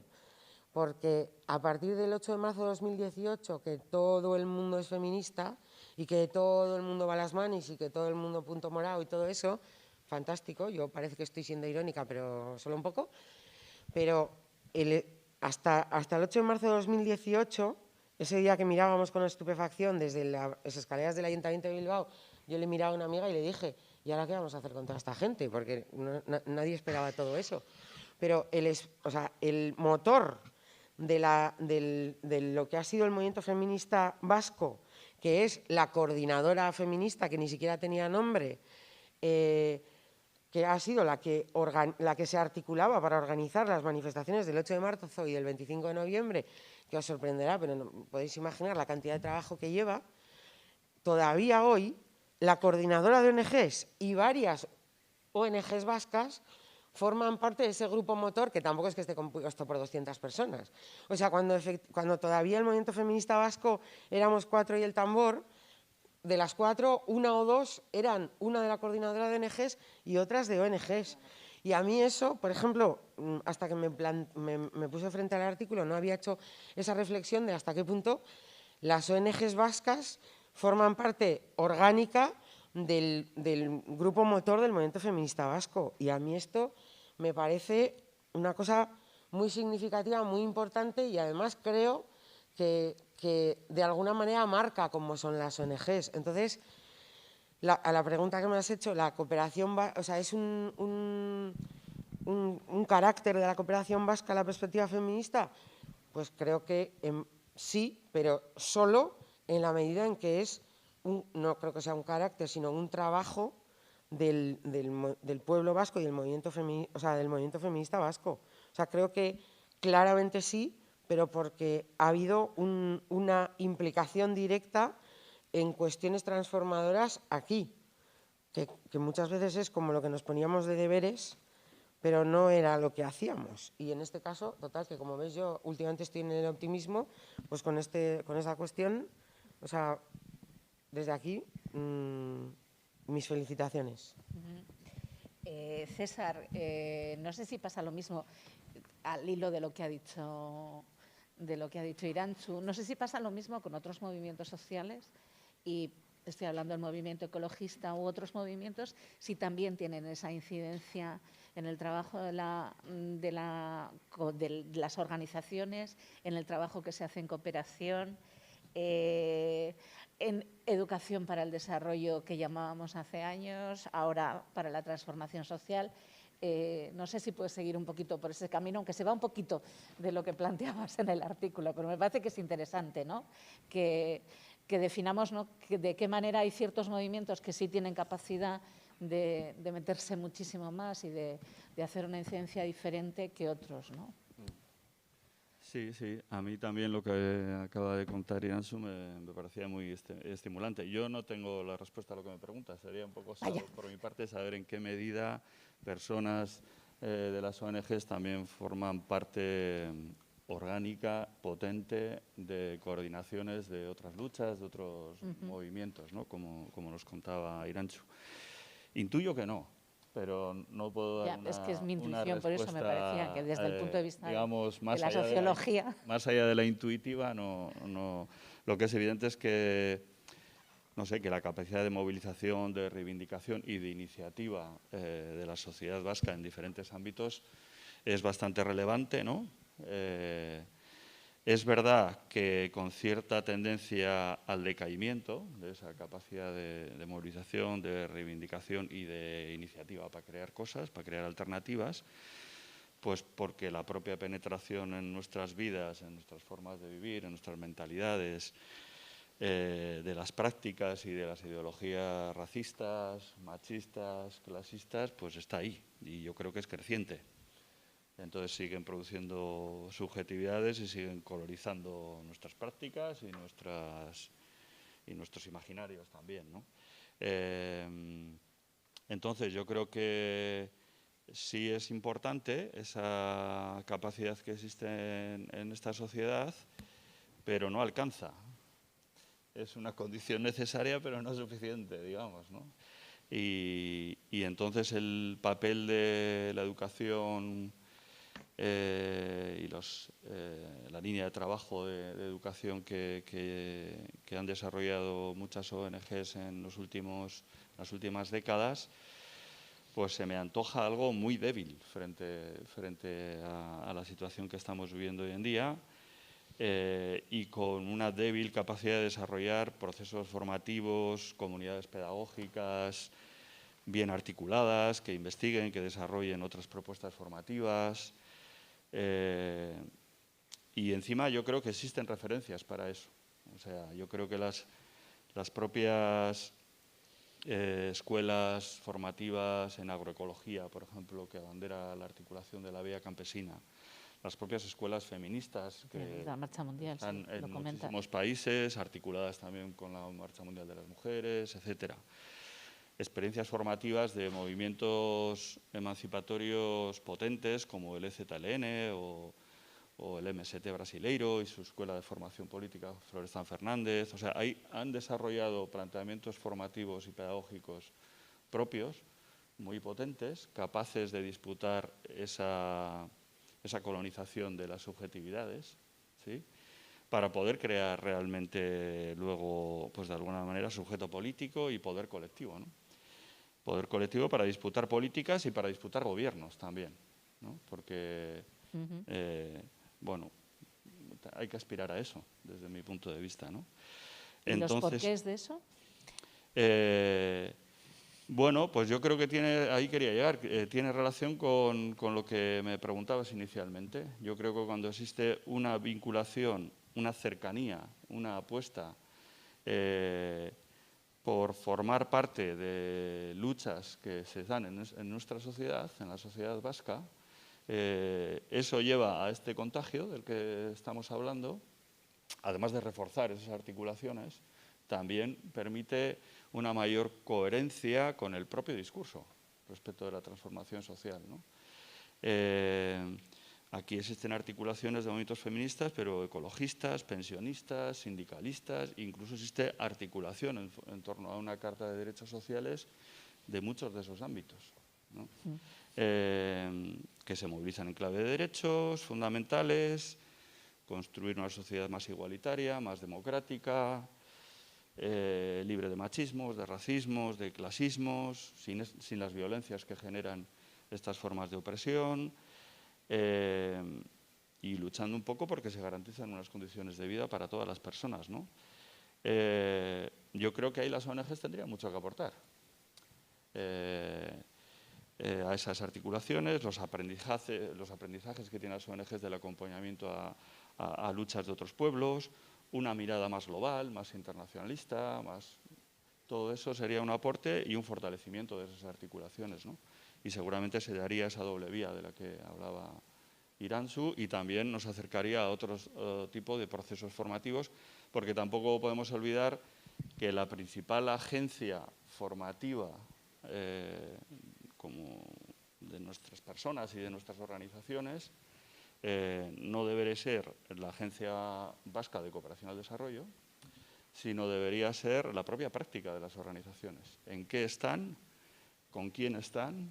¿Cómo están? De activas, de comprometidas, de dedicando recursos, tiempo, esfuerzo, etcétera, etcétera. Y como decía antes, creo que era Carlos, cuando se produce esa implicación, esa permeabilidad con esas luchas que se están dando, pues entonces ahí se coge una energía y una fuerza, y seguramente, escuchando lo que hemos dicho hasta ahora, se vuelve también un poco a las raíces, de alguna manera, a la genealogía del propio movimiento, ¿no? Entonces eso fortalece para una vuelta a raíces, para renovarse y para adecuarse a los tiempos, ¿no? Pero si no, se pierde un poco la identidad, ¿no? Como movimiento y a lo que se aspira, ¿no? Entonces yo ahí veo una posible explicación tentativa de por qué los procesos formativos que se han abanderado desde la educación para el desarrollo o la educación para la transformación social, pues no han alcanzado realmente para articular algunos espacios que de manera continuada pues creen unas comunidades de práctica en otras pedagogías y puedan disputar un poco lo ideológico, lo cultural, los imaginarios, ¿no? Y seguir creando un músculo de compromiso político en base a los valores de los que estamos hablando, ¿no? Yo así lo interpreto al menos. Hemos perdido a Aitor. ¿Estás ahí? Y sigo aquí. Porque una de las características fundamentales de la cooperación vasca es esa cooperación descentralizada. De hecho, sobre eso sí se ha escrito bastante. ¿Crees que es única? ¿Dices que es única? ¿Por qué? ¿Qué diferencia hay con otras cooperaciones descentralizadas? Haces ese análisis, ¿no? Sí. Bueno, yo realmente, primero tengo que decir que estoy conectándome desde Zaragoza, soy del Instituto Elcano en Madrid. Se da la casualidad de que nací en Bilbao, pero ya hace un montón de años. O sea que yo no conozco también desde dentro la cooperación vasca. Lo que hago con mis estudios es analizar la cooperación vasca y otras en perspectiva comparada, porque creo que también es otra manera de conocer cualquier realidad, es a base de las diferencias y similitudes con otras realidades, ¿no? Entonces, en particular del País Vasco, yo no diría que es una cooperación única. Yo diría que es el mayor exponente de una cooperación única, que es la cooperación descentralizada. Me explico. Las características que encontramos en el País Vasco, en esta política pública, por ejemplo, el alto nivel de transversalización de género, lo encontramos en muchas otras comunidades autónomas españolas. En la opción por la sociedad civil, la misma historia que se remonta a las acampadas del 07. Todos estos rasgos los encontramos en toda España. Lo que ocurre es que en el País Vasco es donde se da con mayor volumen y además, no siendo tampoco la comunidad autónoma más grande, es donde se da con mayor intensidad, con lo cual todo esto es pues más grande. Por ejemplo, la Agencia Vasca de Cooperación sería la agencia de cooperación descentralizada más grande del mundo. Pero además, en la densidad en un territorio que no es capital de Estado, que no es una sede diplomática, que no tiene sedes de Naciones Unidas, pues hay una gran densidad de relaciones de cooperación internacional. Esto es algo más marcado, digamos, ¿no? Entonces, en este sentido, para mí, sí que es una cuestión, sí que es el máximo exponente de una cooperación única. ¿Y qué rasgos tiene esta cooperación única? Pues eso, el alto nivel de descentralización, la preferencia por las ONGs como canal de distribución de la ayuda y luego algunos rasgos que se han ido construyendo efectivamente con esa alianza con la sociedad civil, que tiene que ver con, por ejemplo, con la opción por los sectores más directamente relacionados contra la pobreza, ahora el feminismo y la transversalización del género, etcétera. Una agenda, digamos, podríamos decir una agenda progresista, ¿no? Dicho esto, voy a discrepar un poquito también, o bueno, voy a introducir otro elemento en el análisis sobre qué factores marcan la política vasca de cooperación y la política de cooperación descentralizada en España en general. Y si bien es verdad que hay este movimiento de abajo a arriba, no, yo creo que no debemos olvidar también que los gobiernos autonómicos y municipales se sienten parte de un sistema internacional de ayuda al desarrollo. Y hay una agenda global que es bastante intergubernamental que también marca. Y incluso, pues, estamos en la transversalización de género en la cooperación, pues hombre, pues puede ser muy importante la labor de la sociedad civil vasca, pero no hay que olvidar que esto es un objetivo que viene de la Conferencia de Pekín de las Naciones Unidas sobre la mujer, 1995. Algo influye también, hay una influencia también de arriba a abajo. Y en este sentido, pues la agenda de los ODE, ahora la Agenda de Desarrollo Sostenible, las distintas directrices que salen de la OCDE, del Comité de Ayuda al Desarrollo, pues también marcan esta política. Hay que decir luego, por otra parte, que las ONGs, entiendo que las vascas también, no son ajenas a toda esa agenda global, a todas esas normas globales que se adoptan en ese nivel intergubernamental, porque son muchas veces foros abiertos a redes de la sociedad civil transnacional, en las cuales, en la medida que hay una cooperación fuerte en un territorio, pues es más fácil encontrar participantes locales de esas redes globales, ¿no? Por lo tanto, habría, digamos, dos influencias más, yo creo, que poner encima de la mesa. Una, la agenda intergubernamental global, y una tercera, que sería una mezcla de las dos de las que ya hemos hablado, que es la propia participación de la sociedad civil local en redes transnacionales de sociedad civil que influyen en esa agenda.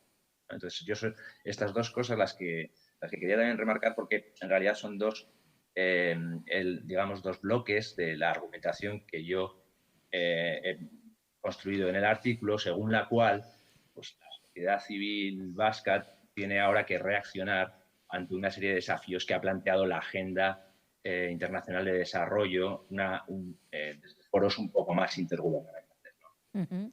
Estaba pensando que, bueno, tampoco les nace por esporas. Beijing no nace por esporas del sistema de Naciones Unidas, ¿no? Ahí hay un movimiento global y sobre todo mucha fuerza del movimiento feminista y sobre todo el latinoamericano. Me acuerdo yo, que soy mayor. Pregunta ahora para Carlos. Carlos, en tu artículo hace referencia a la burocratización del sistema de cooperación. Llegas a decir que el paso de los años la cooperación se ha ido enredando en una especie de espiral que ha hecho de la gestión de fondos económicos, proyectos y estructuras una de sus características principales. Fíjate, con la de cursos que han dado estos para profesionalizarnos a todos. ¿Qué es lo que implica esta burocratización? Si crees que nos está debilitando de alguna manera o... Bueno, ya sabía que este punto iba a ser el que me iban a rescatar de un texto en el que, bueno, no creo que sea especialmente el más interesante. También se me preguntaba ahí, vinculándolo, ¿no?, con la capacidad de generar o no alianzas y si eso lo dificultaba.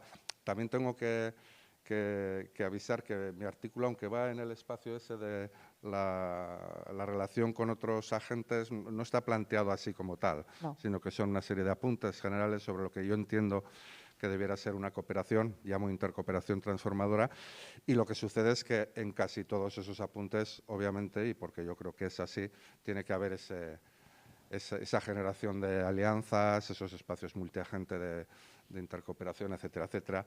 Pero bueno, yo creo que es un hecho, ¿no? Frente a otros espacios incluso administrativos de la gestión de otro tipo de políticas, las de cooperación están profundamente burocratizadas.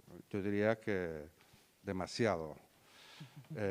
Y claro, cuando esto sucede, muchas veces el medio, la técnica, se convierte en el propio objetivo, porque ocupa la mayor parte del tiempo, de las preocupaciones, de los recursos económicos, humanos, etcétera.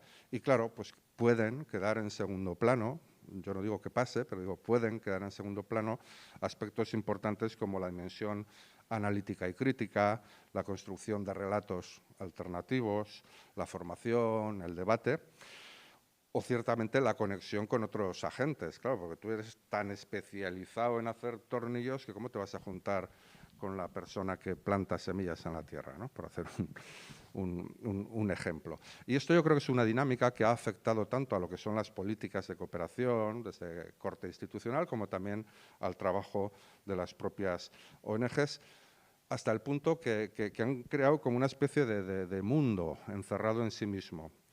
Cuidado, que eso sucede también en otros mundos, ¿no? No estoy diciendo que no, pero estoy llamando la atención sobre ese mundo casi cerrado que existe en el ámbito de la cooperación, ya digo, tanto institucional como de las ONGs.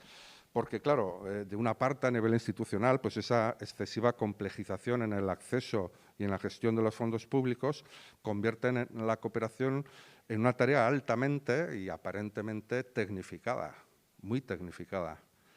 Y, por otra parte, esa progresiva especialización y profesionalización de las ONGs que se fue produciendo, sobre todo a partir de los años 2000, ha hecho que casi la gestión de los fondos, en formato también de la gestión de proyectos, etcétera, sea casi la principal tarea de su trabajo, ¿no?, en detrimento de otras relacionadas con la acción política, la movilización social o la generación de alianzas con otros agentes, movimientos y sectores sociales. Apuntes que eran los que yo hacía, que son las fortalezas que tiene el movimiento de las ONGs cuando es capaz de conseguir más logros, porque ha sido capaz de generar esas alianzas, de movilizar, de sensibilizar, de hacer trabajo político, etcétera. Yo suelo decir, porque como yo tengo los pies puestos un poco en muchos mundos, me refiero en un mundo, pero en muchos espacios, el de la cooperación, pero también el de la acción social en el barrio, en este barrio en el que vivo, pero también en la intervención económica a través de REAS, etcétera. Yo creo que contrasta el celo administrativo y político que existe sobre la cooperación al desarrollo, contrasta con el que se tiene con otras actuaciones, otras políticas y otras convocatorias, ya bajando cada vez más los niveles, en otros ámbitos como puede ser el de la intervención social o incluso el del desarrollo económico. Y creo que se lanza un mensaje que es bastante peligroso, que es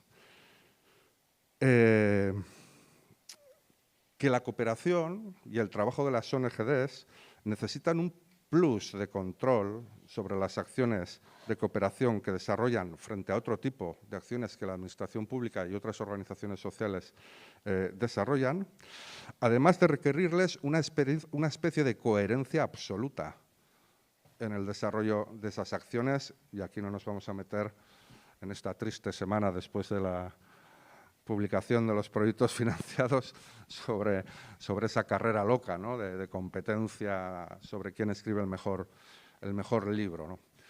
Claro, esto es un poco grave, me parece a mí, desde el punto de vista. Yo lo he planteado muchas veces y suelo poner ejemplos que conozco bien.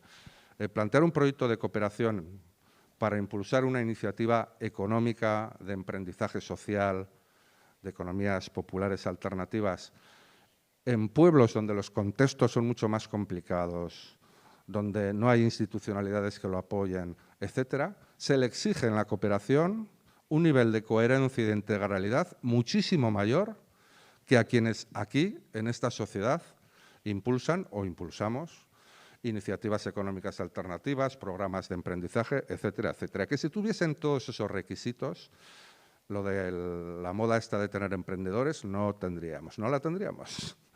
Bueno, lo dejo ahí como un poco también de anécdota, pero bueno, yo creo que tiene que ver con esto, ¿no? Claro, la burocratización y esa especial o excesiva especialización casa al final también mal con el desarrollo de la creatividad y la innovación social. Y por muy manidas que sean también estas palabras de creatividad y de innovación social, yo creo que son dos fuentes imprescindibles para el impulso de prácticas transformadoras, y especialmente en momentos como el que vivimos de emergencias ecosociales. O sea, ponemos a jugar la creatividad y la innovación en la respuesta de esas emergencias, o creo que no vamos a ser capaces de responder ni desde el ámbito de la cooperación, ni desde otros ámbitos de intervención social a lo que está sucediendo realmente, ¿no? Yo suelo decir que cada día que pasa estamos perdiendo un día de vida y un día de posibilidad de que la vida siga adelante, ¿no? Y cada día nos encontramos con una nueva emergencia ecosocial o como queramos llamar, que pone en cuestión esa sostenibilidad de la vida, ¿no? Y también esa especialización, y en este caso es el mismo proceso que ha ocurrido en otros sectores de intervención, ha hecho que el actuar sobre lo local sea totalmente al margen de actuar sobre lo global y viceversa. Y tenemos organizaciones especializadas en cooperación internacional y organizaciones especializadas en cooperación local, digamos, entendida la cooperación local, ya me entendéis, en el ámbito de la intervención social, el desarrollo comunitario, etcétera. Y aun siendo cierto que obviamente tiene que haber esa cierta especialización, ¿no?, esa profesionalización, el conocer cómo se trabaja en un ámbito o en otro, en la práctica las lógicas que subyacen a los procesos, a las problemáticas y a las respuestas en un espacio y en otro son los mismos.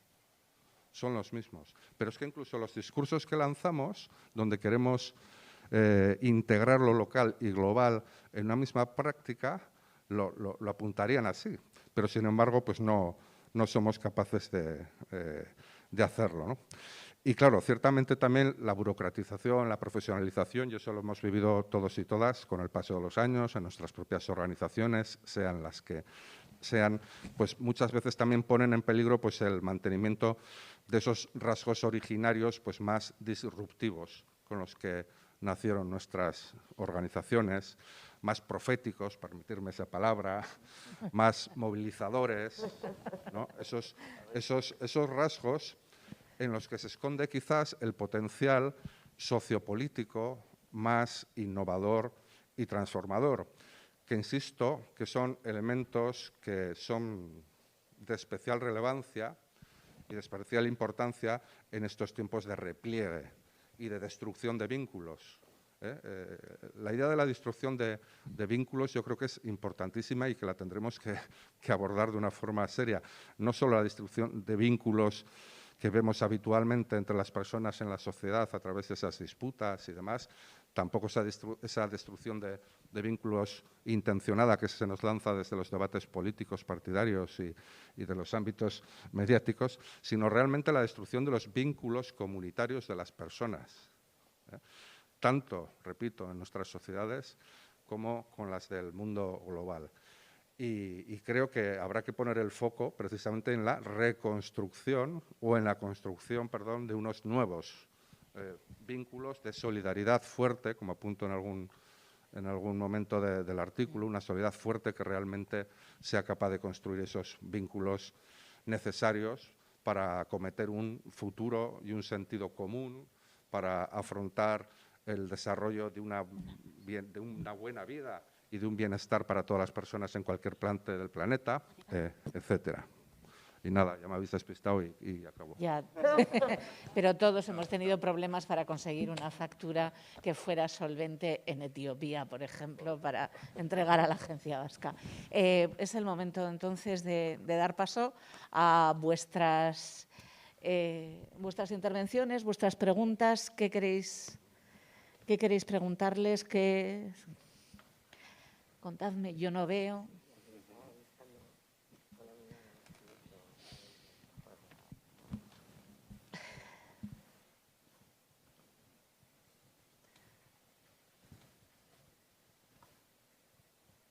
Tenéis por ahí, lo tenéis clarísimo todo.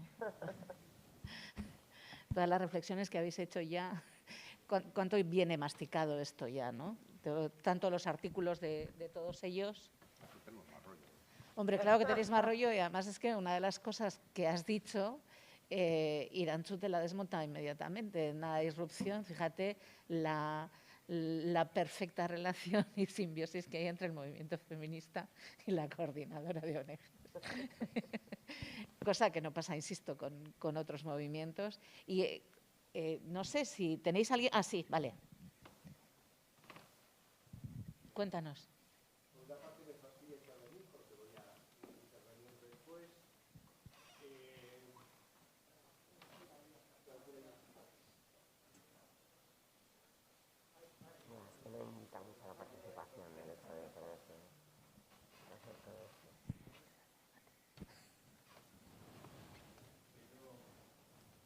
¿Sí?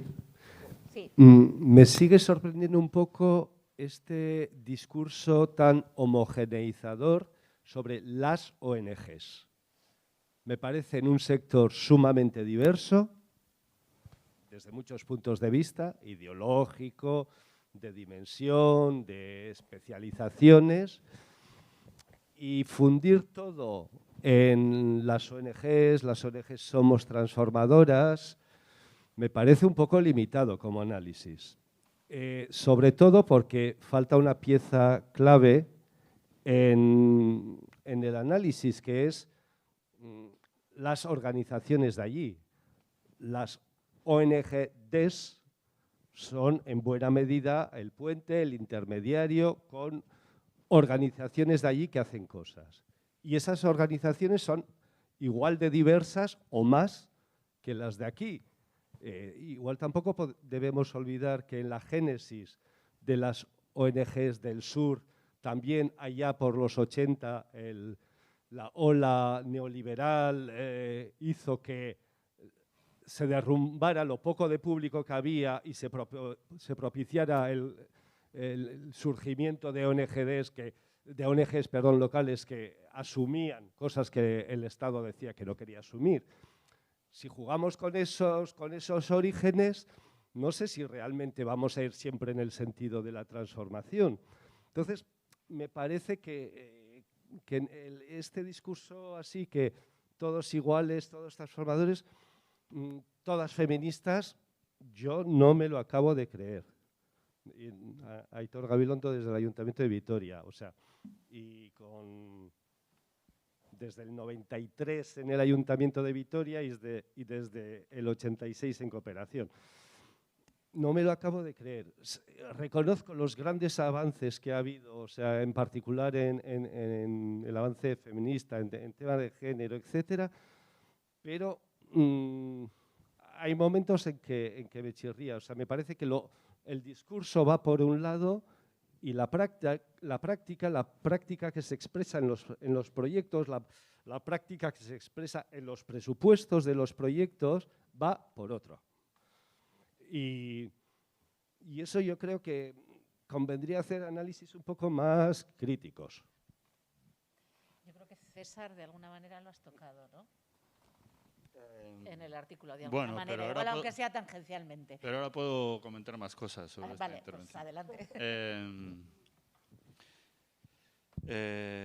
Sí, yo creo que es evidente la diversidad ideológica que hay en el ámbito de las ONGs. Se ha hecho referencia a ella, incluso en la genealogía también, ¿no? de este ámbito de organizaciones sociales. Y eso es palpable en las tensiones, en el propio ámbito de la coordinadora. Bueno, pues es también un ámbito en el que conviven diferentes orientaciones ideológicas, diferentes discursos, diferentes proyectos políticos de fondo. Y eso genera ahí una disputa también por ese espacio, ¿no?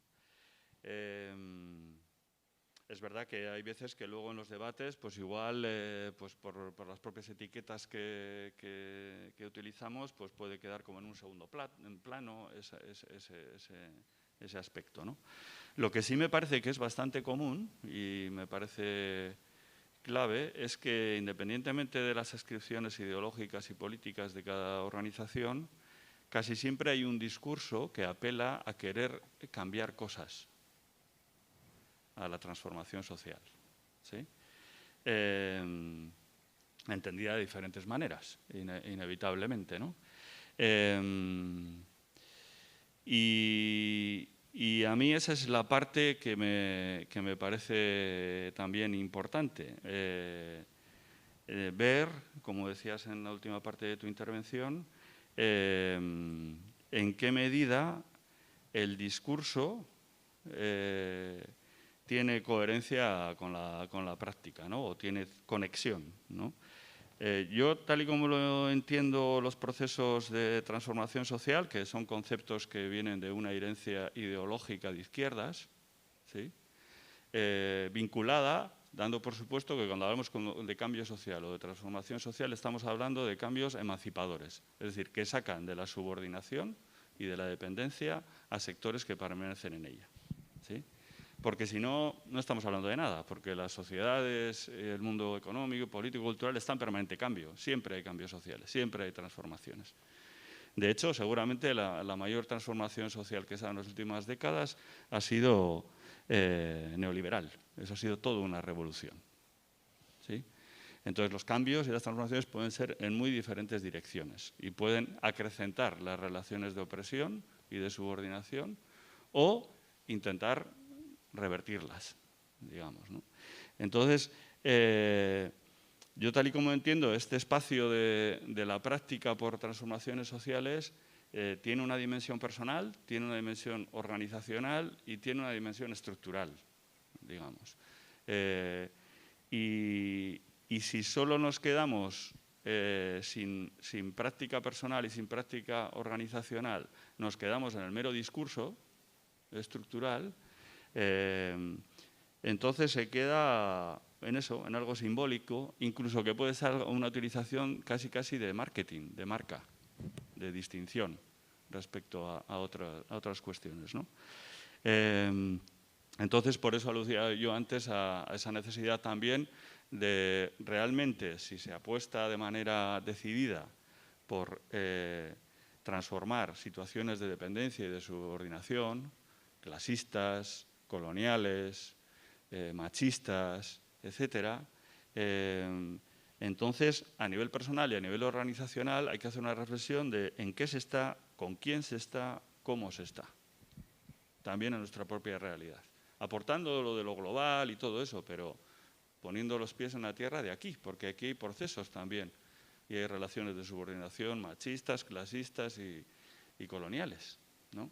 Entonces, yo ahí pongo, cuando hablamos de transformaciones sociales, ahí pongo el subrayado, ¿no? Y en buscar esa coherencia. Y luego, evidentemente, pues no puedo dejar de hacer referencia a que, claro, todas las políticas de cooperación de cada una de las instituciones también tienen tantas cosas que mirarse respecto de en qué sentido tiene algo de coherencia con el resto que hacen los departamentos de ALAU y las direcciones de ALAU, que eso ya sería otro debate para otra jornada completa, seguramente, ¿no? Pero que también es relevante y que también es una lucha, ¿no? Desde las organizaciones sociales, ¿no? El pedir que lo que sea con una partecita así del pastel no se deshaga con el resto del pastel del presupuesto, porque si no estamos como estamos, ¿no? Entonces eso era lo que yo puedo aportar en ese sentido. No sé si mi compa... Quería decir algo, Carlos, también. No sé si Aitor también... Yo sí quería decir algo, sí. Decimos a Aitor que le tenemos lejos y parece que le miramos menos. Aitor, dinos. Muchas gracias. No, yo quería responder a Aitor que efectivamente pues, que esa diversidad existe, pero que también si nos centramos en la cooperación como política pública, que es lo que creo que le interesa al Ayuntamiento de Vitoria, y volvemos a conectar con la conversación de los instrumentos, hay que decir que hay instrumentos que están enfocados a apoyar a la sociedad civil transformadora. Y hay convocatorias que podrían repensarse para que el acento, en lugar de ponerse efectivamente no solamente en las facturas, sino tampoco en los productos más tangibles, ¿no? Sino en esas cosas intangibles que se producen en una sociedad, en un sistema político, cuando se da esa transformación. Si pusiéramos el foco ahí, pues también puede ser que las ONG sean muy diversas, hay algunas que sean prestadoras de servicios que sustituyen o privatizan funciones que esperaríamos que fueran públicas, pero hay otras que sí son transformadoras. Y eso lo podemos filtrar con otro, tal vez en nuestras convocatorias, tal vez ya lo hacéis, no lo sé, pero desde luego depende también de los instrumentos que utiliza esa política pública. Yo siempre pongo de modelo para políticas de cooperación, políticas públicas que quieren fomentar sociedades civiles transformadoras en el sur, en el norte y transnacionalmente, el programa de organizaciones de la sociedad civil de la Comisión Europea, que está basada en la declaración La sociedad civil, las raíces de la democracia y del desarrollo sostenible. En el tipo de, digamos, indicadores que van en los marcos lógicos de los proyectos que financia esa convocatoria, pues no se parece para nada a los que normalmente vemos en las convocatorias españolas, ni tampoco, pues tengo que decir, al vídeo que habéis presentado de la coordinadora, donde el resultado es otra vez pues la motobomba, la berza, el campo. No, estamos buscando productos mucho más intangibles, pues a lo mejor el comité de agua que se ha formado, el liderazgo de esa lideresa campesina, la propuesta, el viaje que ha hecho al Ministerio de Obras Públicas, esa comunidad para reivindicar. Entonces, ese tipo de indicadores son los que forman el día a día de la gestión, de la burocratización de ese programa que hago referencia en la Unión Europea, ¿no? Esto no siempre pasa en nuestras convocatorias de subvenciones en la cooperación descentralizada española. Iranzu. Bueno, yo parto de la... No sé. Sí, ahora. Gracias. Yo parto de la base de que con la cooperación me pasa como con la canción de Silvio Rodríguez sobre Santiago de Chile, que me dan ganas de cambiar cada cuerda por un saco de balas. así lo digo. Entonces, no creo que estamos haciendo la revolución. Quizá algún momento lo he creído, quizá lo creíamos ahí en aquellas tiendas de campaña o yo qué sé, del 07, pero no creo que nadie que estemos aquí lo creamos ya. Entonces, partiendo de esa base, yo también creo, yo no creo que haya muchas intervenciones con dinero público en ningún otro sector que sean comparables a muchas intervenciones que se hacen desde la cooperación, que se cultivan muchas berzas y se ponen muchas botobombas. Y yo he sido la que pasé de la opinión, era muy poco fan de las cocinas económicas hasta que luego entendí la transformación que implicaban en las vidas de muchas mujeres a muchos niveles, pero con el dinero, o sea, yo creo que solo algunos proyectos financiados por Emakunde, que no tiene, como supongo que sabéis, nada que ver en cuanto a presupuesto y capacidad de gestión y aportación, en absoluto, o sea, es ínfimo en comparación con el de la cooperación, pero hay, o sea, todas hemos visto proyectos que han financiado panfletos para informar sobre el aborto en Honduras. Yo he visto protocolos de violencia de género en atención primaria de salud en pueblos, comunidades rurales de Honduras y Guatemala que ya los quisiera Osakidetza. O sea, igual hoy estoy más embargada por el optimismo de lo habitual, pero aunque tengo clarísimo que no estamos haciendo la revolución, poco dinero público hay que se dedique a cuestiones tan transformadoras y en el caso que siempre me interesa a mí en concreto, desde el punto de vista feminista, que el dinero destinado a la cooperación. Y, por supuesto, no es por la voluntad de las instituciones que ponen ese dinero, es por la articulación entre esas ONGs que vienen o de la Iglesia Católica o de la solidaridad internacionalista, pero que han devenido en cosas muy sorprendentes, o sea, y no quiero poner nombres porque seguro que alguien se iba a enfadar, pero que ideológicamente como organizaciones vienen de lo que yo podría considerar el mal y se han visto haciendo intervenciones, francamente, por pequeñas intangibles o demasiado tangibles para parecernos revolucionarias, pero muy transformadoras. Y ha sido por la alianza entre las organizaciones de aquí, que se han dejado transformar, y las organizaciones del sur, que a veces son bastante más revolucionarias que nosotras, pero solo necesitan un escudo, ¿no? O sea, muchas veces llevamos el dinero y hacemos de escudo, y poco más. Pero me parece bastante, ¿eh? O sea que... ¿La parte optimista o no la parte pesimista? No. Carlos. No, yo quería decir algo, bueno, algo que es obvio, y yo creo que además las tres personas que estamos aquí, porque a Aitor no le conozco tanto, pero tanto César como Irantxu como yo, creo que somos capaces de rescatar ese valor fundamental y social que tienen las ONGs y la cooperación internacional en general, y que lo ha venido teniendo y que hay que preservar, como somos también lo suficientemente críticos y autocríticos con muchas de las derivas del movimiento de las ONGs, ¿no? Yo, uno de mis apuntes en el texto es las ONGs tienen el valor que tienen, ni más ni menos. Y con ello, precisamente en el menos, me refiero a lo que tú planteas. El más, ya lo he dicho y está, yo creo que es claro y es compartido. El menos tiene que ver precisamente con esa dispersión, con esa excesiva diversidad que no permite muchas veces tener relatos comunes, tener propuestas transformadoras compartidas, etcétera, etcétera. Pero eso lo tenemos claro. De todas formas, a veces también me sorprende que estos como llamamientos que se hacen a las ONG, ya, pero es que las ONGs hay de todo y tal, y digo, joder, ¿será porque las tres diputaciones hacen la misma política de cooperación al desarrollo? ¿O el Gobierno vasco y los ayuntamientos? ¿O todos los ayuntamientos que están dentro de Euskal Fondoa? Y sin embargo, hablamos de política descentralizada, ponemos discursos, bueno, y ya Aitor ha señalado las políticas intergubernamentales. Tela.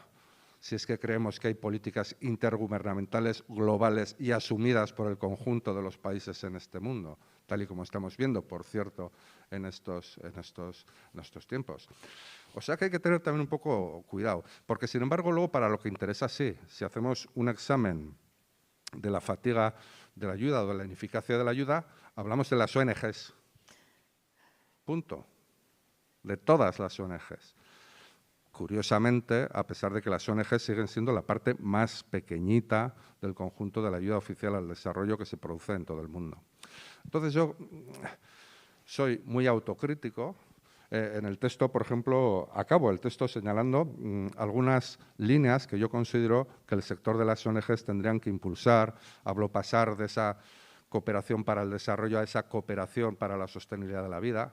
Y eso, en el fondo, es una crítica a cómo yo creo que están enfocando las ONGs su trabajo. Hablo de pasar de cooperar con a intercooperar entre, y eso es una crítica a cómo creo que las organizaciones de cooperación están planteando sus relaciones tanto locales, globales, tanto entre sí como con otro tipo de agentes, etcétera. Y finalmente hablo también de que igual que es exigible, y ahí vamos a estar, esa coherencia de las políticas públicas, también lo es exigir la coherencia de las políticas y las prácticas de las ONGs. Porque no vaya a ser que estemos impulsando, por ejemplo, en otras latitudes, propuestas que no se corresponden con nuestras prácticas en la gestión de proveedores, en la utilización de los fondos en entidades financieras, etcétera, etcétera, nuestra propia forma de organización. Entonces, yo no creo que seamos personas que vayamos a obviar. Eso sí, creo que, como se me dijo cuando envié el artículo, hombre, es un poco crítico, pero ciertamente es constructivo. Creo que la crítica, o este tipo de crítica que al menos yo hago, y lo hago además con un sentimiento muy personal y muy concernido por la cercanía tanto a las personas como al espacio, son críticas que buscan transformar, buscan mejorar y buscan dialogar, porque desde luego quien escribe esto, como supongo quien ha escrito el resto de las cosas, no tenemos ni las varitas mágicas ni las verdades, que normalmente esas varitas y esas verdades se descubren en todo caso en trabajos colectivos, no solo en que una persona pues escriba o plantee sus posicionamientos. ¿Alguna cuestión más? Bye.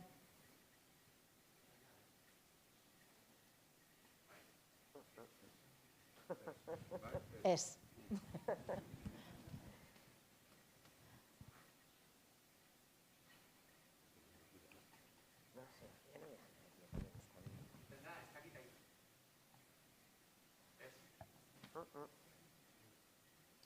Sobre todo para la gente que esté online, si no pasa por el micro. Etorri ona, No sé qué. Ah. Tienes que llevarte a casa de noche. Me llevo para hacer fotos. Esto para hacer la pantalla. Es. Bueno, tampoco era tan importante. Bai. Bueno, egun on danori, eskerrik asko. Bueno, yo quería plantear un tema que ha salido en la primera intervención que había hecho, que Begoña ha comentado. Este es un tema polémico, que es el tema de los nuevos agentes, o no sé si nuevos agentes, o el tema de las empresas, ¿no? Entiendo que en los artículos tanto de Aitor como de Carlos aparece, y bueno, pues sí me gustaría profundizar o que diréis vuestra opinión, ¿no? Entiendo que, claro, yo lo hago desde Mundukide. Mundukide surge en intercooperación, utilizando esa palabra tan habitual en las cooperativas, entre ONGs y cooperativas. Entonces, para nosotros, es algo desde origen, ¿no? y que está dentro de nuestra organización. Pero bueno, sé que es un tema, polémico. Respondiendo a Aitor también, entiendo que en este tema sí hay divergencias entre las diferentes ONGs, pero bueno, sí me gustaría escuchar vuestras reflexiones sobre el tema. Eskerrik asko. Mi esker, tenemos 7 minutos, o sea, 2 para cada uno. César. Bueno, voy a llegar a lo de las empresas, pero antes quiero decir alguna cosa. Minuto y medio. Sí. Hay un peligro evidente con lo que estamos viviendo en los últimos meses de un debilitamiento de la cooperación como política pública. Yo esto lo creo, en base a lo que he dicho en anteriores intervenciones, que también puede ser una oportunidad de reforzar un trabajo más autónomo, menos condicionado, más militante, para reforzar otras articulaciones de movimientos sociales, sindicales, etcétera, porque además va a haber mucha conflictividad social, evidentemente, ¿sí? Entonces, a partir de ahí, la tentación también de que los fondos de la cooperación, no ya ni siquiera con criterio de economía social y solidaria, etcétera, etcétera, se vinculen también a las empresas del mercado capitalista al uso, digamos, con su afán de lucro, etcétera, etcétera, pues a mí me parece una desvirtuación total de los fines de esta política pública. Así lo puedo resumir. Luego hay cuestiones más finas que puede desarrollar igual Carlos o el resto de compañeras de la mesa, pero en líneas generales, si antes hemos hablado de qué raíces viene y con qué aspiraciones se caracteriza este ámbito de trabajo, pues evidentemente sería alejarse, definitivamente, hacer una ruptura con esas raíces y con esa identidad, desde mi punto de vista.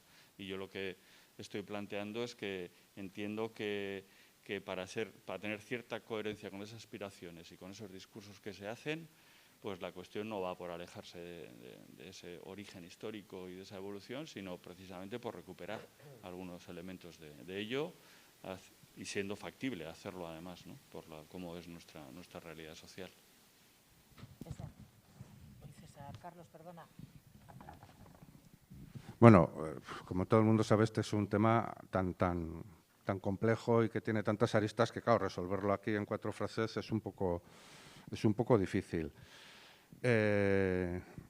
Yo lo primero que planteo es el paralelismo, o que no es casualidad que el debate sobre la introducción de las empresas como agentes de cooperación, porque las empresas ya estaban en la cooperación al desarrollo, luego volveré a eso, pero como agentes de cooperación se produce en un momento en el que se busca también la relevancia de la empresa en diferentes sectores públicos, ¿no? A través de la privatización de determinados servicios, a través también de este discurso, ¿no?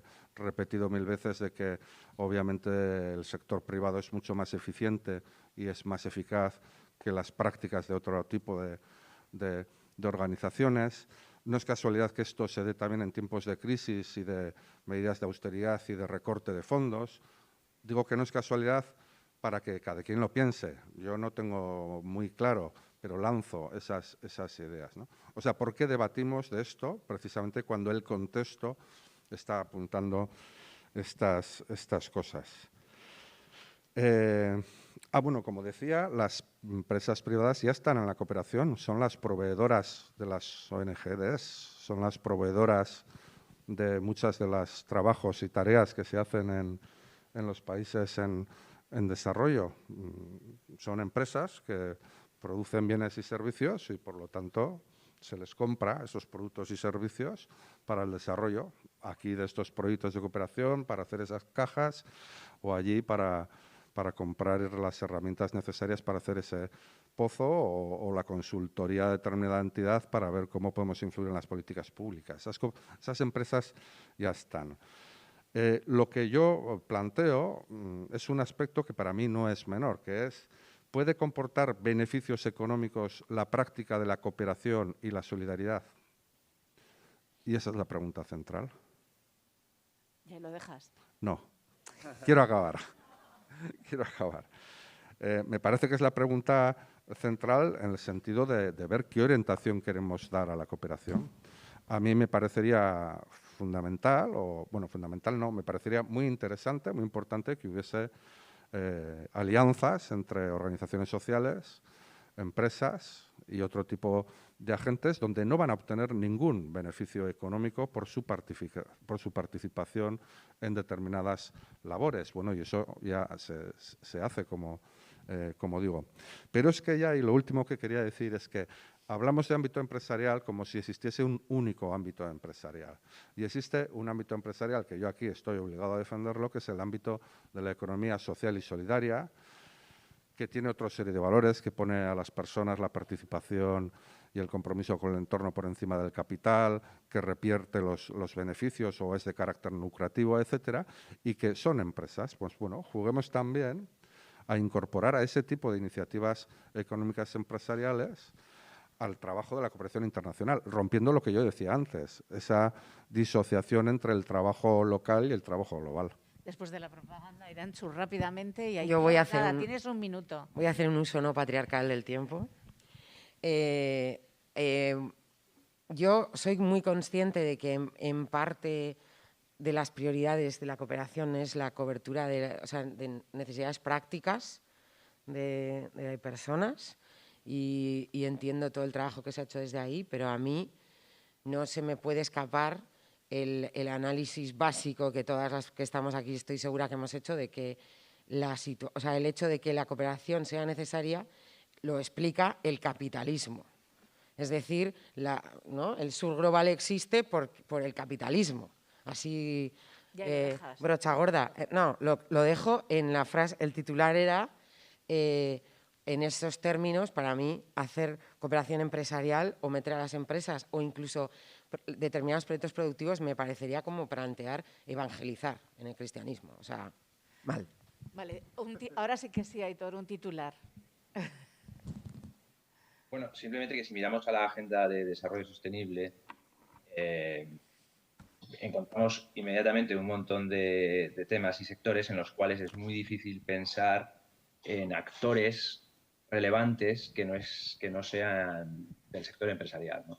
Efectivamente, se puede producir un conflicto de intereses con el lucro y demás, pero hay que entender también que las empresas también están agrupadas, no siempre están trabajando por su beneficio, sino que muchas veces también están agrupándose, trabajando por la mejora, el progreso en sus determinados sectores productivos y que muchas veces son clave en la agenda del desarrollo sostenible. Por lo tanto, a mí me parece muy difícil que no participen en la cooperación en este sentido.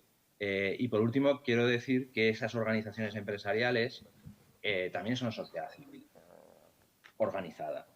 Y, de hecho, creo que ahora mismo estamos viviendo un momento en el que la etiqueta ONGDs, que ha sido promovida desde la propia cooperación oficial, pues está haciendo referencia precisamente al grupo de organizaciones más profesionalizadas, más burocratizadas, que dominan el lenguaje de la cooperación, pero está también empezando a verse como un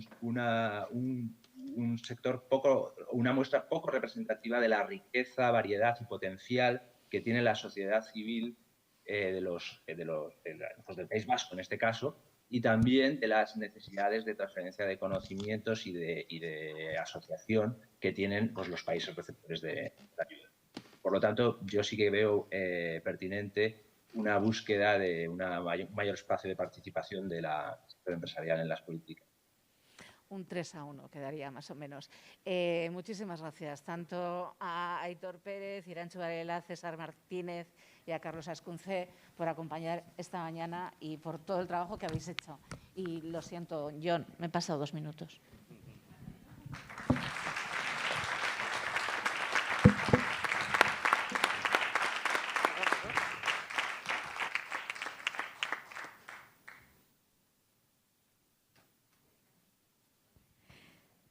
Eskerrik asko, Begoña, integrantes de la mesa y también a quienes habéis participado. Recordad también a quienes estáis participando desde el canal de YouTube que se está retransmitiendo que podéis enviar preguntas y participar también en la siguiente mesa. Gracias por tantas reflexiones y opiniones. Y vamos a seguir conociendo historias de solidaridad a lo largo y ancho de este mundo. Testimonios del trabajo de las ONGs de desarrollo que se llevan a cabo gracias a la solidaridad vasca. Desde Euskadi tenemos una amplia trayectoria de trabajo apoyando a las personas defensoras de derechos humanos que son amenazadas precisamente por defenderlos. Un trabajo en que, con el objetivo de proteger a quien defiende, colaboramos de manera conjunta con las ONGs de desarrollo, las instituciones públicas, otras asociaciones y que es un referente a nivel nacional e internacional. Vamos a escucharles.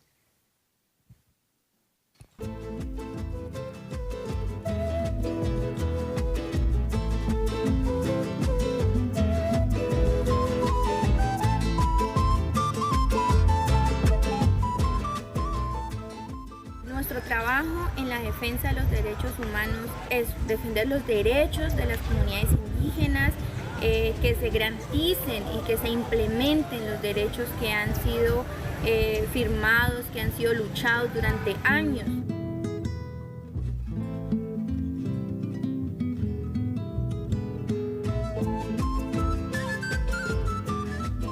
Además hay muchas políticas de exterminio por megaproyectos, por desplazamiento, por concesiones mineras, y esa voz nos ha permitido ir hasta a nivel internacional a socializarlo, a visibilizarlo, y ha sido muy importante porque hoy tenemos muchas personas a nivel internacional aliadas, vuelvo y repito.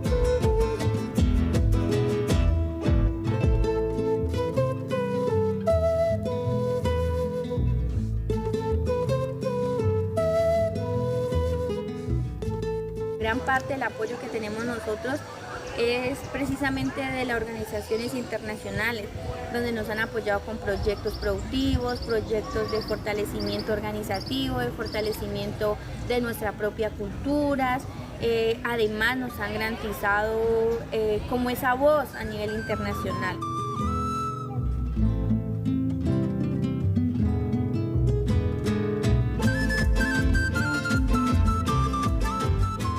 Las organizaciones internacionales protegen, pienso yo, que a todos nosotros, los líderes que estamos en riesgo, los líderes que hablamos a nombre de nuestras comunidades para poder que los derechos sean garantizados en los territorios.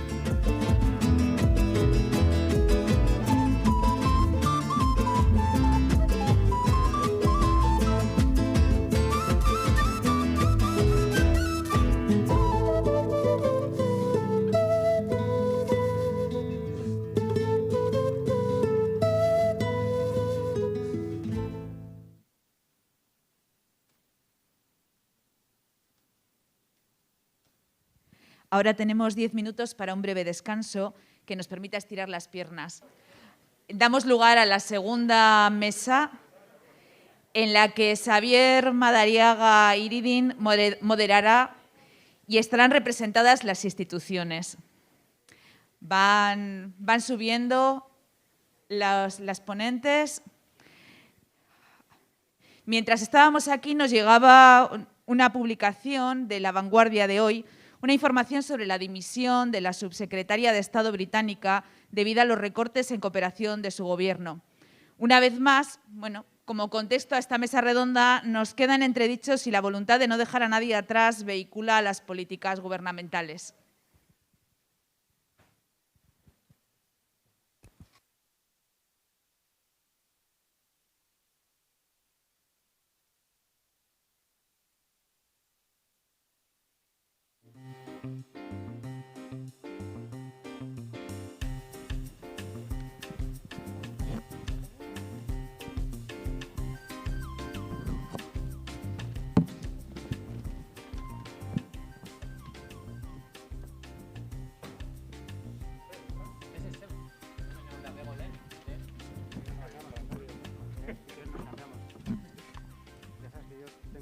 Más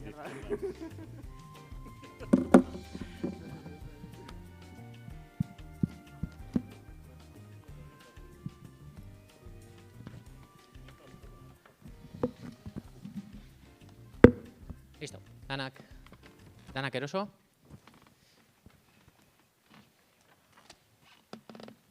Eta konexio bat falta zaigu?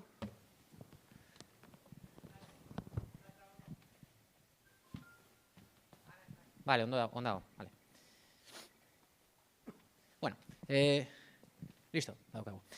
Eskerrik asko, gurekin bat egiteagatik, bai hementxe zaudeten guztioi eta baita YouTubeen bitartez jarraitzen gaituzuenei, ongi etorriak izan zaitezte. Eraldaketa aroak bizi ditugu danean, begiratu mahai inguruak zelan antolatu behar ditugun, dana garbitzen, musukoarekin, ez? Eta aldaketak baita iritsi dira lankidetzara ere. Agente berriak edo enpresak aipatu dituzue, aurreko mahai inguruaren bukaera hortan, badirudi eztabaida eta polemika horren inguruan dagoela, nik uste horri buruz ere hitz egingo dugula. Hemen, bueno, hoy reunimos a agentes fundamentales en la cooperación vasca. En la anterior mesa, sobre todo, habéis debatido sobre el papel de la sociedad civil organizada como agente transformador. En esta hora y media pondremos el foco en las ONG que gestionan el 80% del presupuesto destinado a la cooperación, ¿no? El 80% de las administraciones vascas. ¿Qué papel deben jugar en el futuro de la cooperación vasca descentralizada estas ONG? ¿Y cuáles son los principales retos de esta cooperación cuyo modelo descentralizado, yo creo, estamos de acuerdo, es un modelo a tener en cuenta a nivel mundial, ¿no? Igual es mucho decir, pero sí. Para responder a estas preguntas, en la mesa contamos con una amplia representación de las principales instituciones cooperantes de la Comunidad Autónoma Vasca. Antes de arrancar vamos a mencionar tres carencias. Una, que no podamos garantizar el uso del euskera. Dos, que nos haya fallado la Diputación alavesa. Y una tercera, la falta de mujeres en los cargos encargados de la cooperación, ¿no? Que creo que hoy aquí es evidente. Tres carencias, el resto muy probablemente sean virtudes. Arrancamos con la presentación. Paul Ortega es director de la Agencia Vasca de Cooperación para Desarrollo. Nacho Rodríguez Puertas es director general de Cooperación y Diversidad de la Diputación Foral de Vizcaya. Fernando San Martín es director general de Cooperación de la Diputación Foral de Guipúzcoa.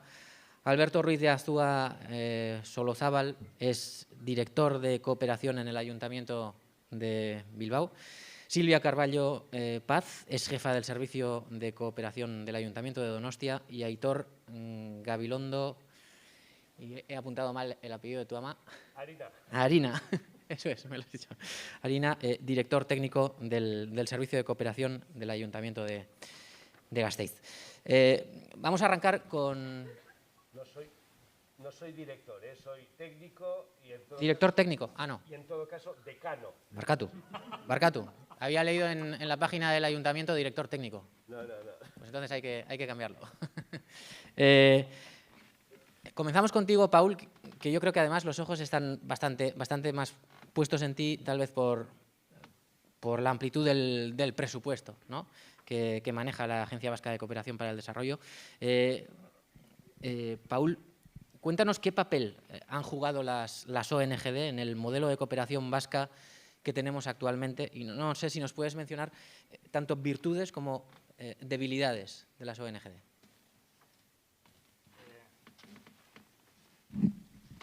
Bueno, eskerrik asko. Bueno, lo primero, si me permites, la verdad es que sí quiero agradecer la invitación que se ha hecho, agradecer y felicitar a la coordinadora de ONG de Euskadi por esta jornada, por la previa que tuvieron y también por el proceso de reflexión hecho, y realmente lo digo de veras, me parece que es una aportación, una contribución excelente. Eso también es una contribución que ha hecho. Hombre, yo creo que es muy evidente, ¿no? Quiero decir, yo también vengo del mundo de las ONGs, ¿no? No sé si añade algo nuevo, ¿no? Porque creo que ha estado muy bien la mesa anterior y lo que se ha dicho. Desde luego, la cooperación vasca se ha caracterizado por trabajar siempre con la sociedad civil organizada, especialmente con las ONGs, y han sido, como se ha dicho en la mesa anterior, la pieza básica de la construcción de un modelo propio que yo diría que es reconocible, reconocido y apreciado. Y este planteamiento de colaboración con las ONGs pues, incide en una gran potencialidad, ¿no? Que ya se ha dicho, en el fortalecimiento de las organizaciones y movimientos ciudadanos en Euskadi, en sus países socios y en el ámbito global también, ¿no? Como al principio igual no se había dicho y luego se ha hecho mención en la mesa anterior. Y la cooperación vasca cumple el papel de fomentar las relaciones con organizaciones ciudadanas de distintos sectores y territorios. Y esta es una de las señas de identidad claves y, sin duda, fortalezas, ¿no? Pero es verdad que tiene que ser acompañada por el reto de abrir nuevos espacios de participación y colaboración a la ciudadanía y la solidaridad. Me imagino que eso igual, Xavier, es para otra pregunta, ¿no? Si quieres, dejo el titular para mi siguiente parte, ¿no? Yo lo que creo que, y me gustaría más hablar, porque de verdad que no creo que haya nadie en esta sala que no le da un papel clave a las ONGs, y es fundamental, y no hay ninguna duda, yo creo que hay un absoluto consenso. A mí me gustaría luego introducir para la siguiente intervención, Xavier, la necesidad de que impulsemos un ecosistema vasco de cooperación. Y ahí dejo para la siguiente pregunta. Eskerrik asko. Paul, vamos a seguir todavía un poco más contigo. No me has concretado virtudes y debilidades de las ONGs. Yo no me veo, de verdad, en mi posición, con muchas ganas de decir a las ONGs lo que creo que tienen que hacer, tienen que dejar de hacer, etcétera. O sea, las virtudes son, es que estoy de acuerdo, no estoy prácticamente nada en desacuerdo en toda la mesa anterior. Como vengo de ahí también, ¿no? O sea, las virtudes son evidentes. O sea, toda la cooperación vasca, la gran parte está trabajada y tejida con las ONGs, ¿no?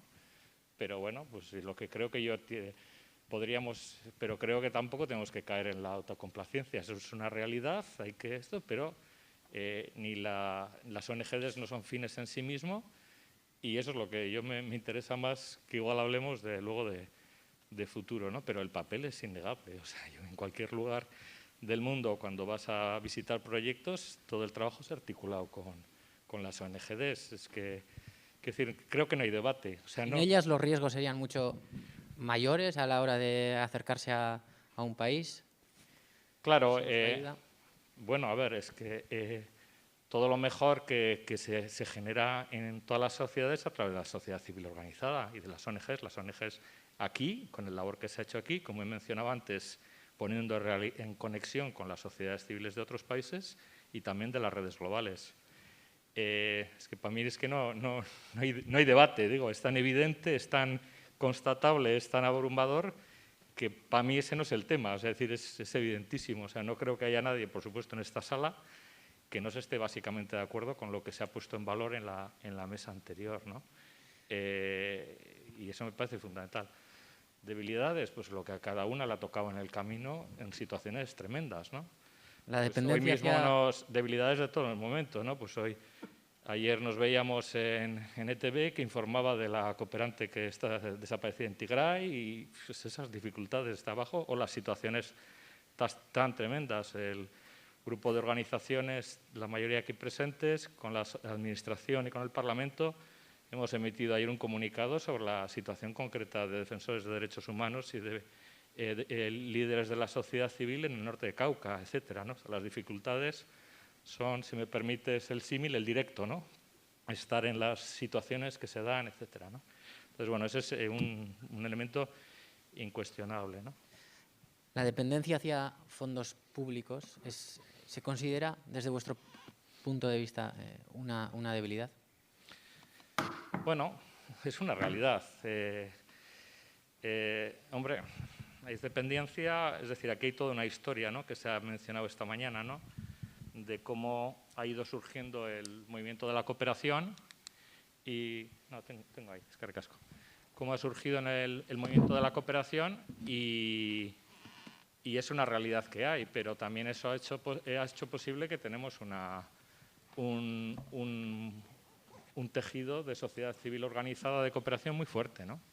Entonces, bueno, posiblemente necesitaríamos que tenga menos dependencia, que no estemos hablando, cuando hablamos de acciones de cooperación, casi lo que viene a través de los fondos públicos, eso es verdad. Habría que ser capaces de ampliar, de que hubiera una diversidad mayor, pero bueno, pues es la parte de las dos caras de la misma moneda. Ha sido posible en esa conjunción entre colaboración entre las instituciones públicas y la sociedad civil en poder tener un tejido y una realidad de una cooperación, pues como se ha mencionado esta mañana, pues bastante fuerte y potente, ¿no? Más de lo que muchas veces, igual si no miramos de manera comparativa, no somos conscientes de lo que tenemos, ¿no? Entonces yo sí creo que efectivamente es momento, como estas jornadas y todo, de valorar, de examinar, de ver cómo mejoramos, cómo le damos un futuro, cómo vamos a hacer que dentro de 20, 30 años sigamos teniendo una vibrante cooperación al desarrollo vasca, que mirar, pues podía haber sido así allá, la realidad, que yo creo que tenemos una historia de 30 años o más, ¿no, Aitor? Pues realmente para sentirnos orgullosos, pese a todos los problemas, dificultades, incoherencias, etcétera. Nosotros estamos aquí a finales del 2020 con una realidad de una cooperación vasca que no está nada mal, ¿no? Entonces, por eso digo, o sea, un poco las preguntas puestas así, son inconstatables, o sea, es evidente, ¿no? Pero más me interesa que empecemos a pensar cómo hacemos para que, si nos juntamos aquí, espero en esta maravillosa Bilbo Rock, espero que sin mascarillas, dentro de 20 años, espero que no nosotros, pues las personas que estamos aquí, porque otro de los debes que tenemos es mirar la media edad que tenemos en esta sala, podamos mirar para atrás y seamos conscientes de que seguimos teniendo una cooperación al desarrollo potente, adaptada a la realidad, adaptada a los retos y siendo capaces de dar respuesta a los desafíos que tenemos en el mundo como convivencia global, ¿no? Eso sería el hasta ahora, es que es innegable. O sea, el 90% de los fondos van vía ONGs, las ONGs son las que articulan, o sea, es una realidad fantástica, ¿no? Lo que igual tenemos que hablar, pues como digo, ¿no? Si esto queremos que siga teniendo futuro, sea potente, sea vibrante, siga conectada con la sociedad, si exactamente es esto, o tenemos, como dice el título de las jornadas, transformar algo, ¿no? Adaptar algo o mirar de otra manera al futuro, ¿no? Por ahí iría mi reflexión. Y hay que transformar algo porque, como dicen algunos, las ONGD están quedando obsoletas.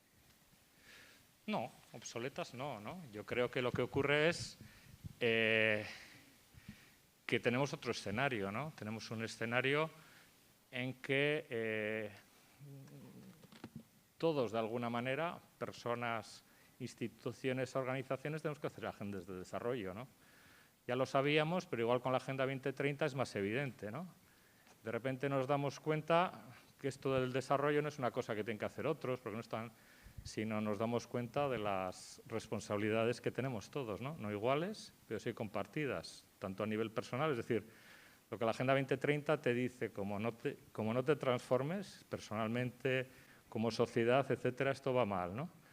Y entonces todo el mundo tiene que ser agente de desarrollo a nivel local, a nivel global, no solo para el ahora, sino para el futuro, y esa es una dinámica. Entonces lo que tenemos que intentar es que no solo unos especialistas se dedican a impulsar acciones de desarrollo, sino tenemos que involucrar a toda la sociedad, a todas las instituciones, a todos los actores en ser actores positivos de desarrollo, en esa clava, digamos, de ODS, ¿no?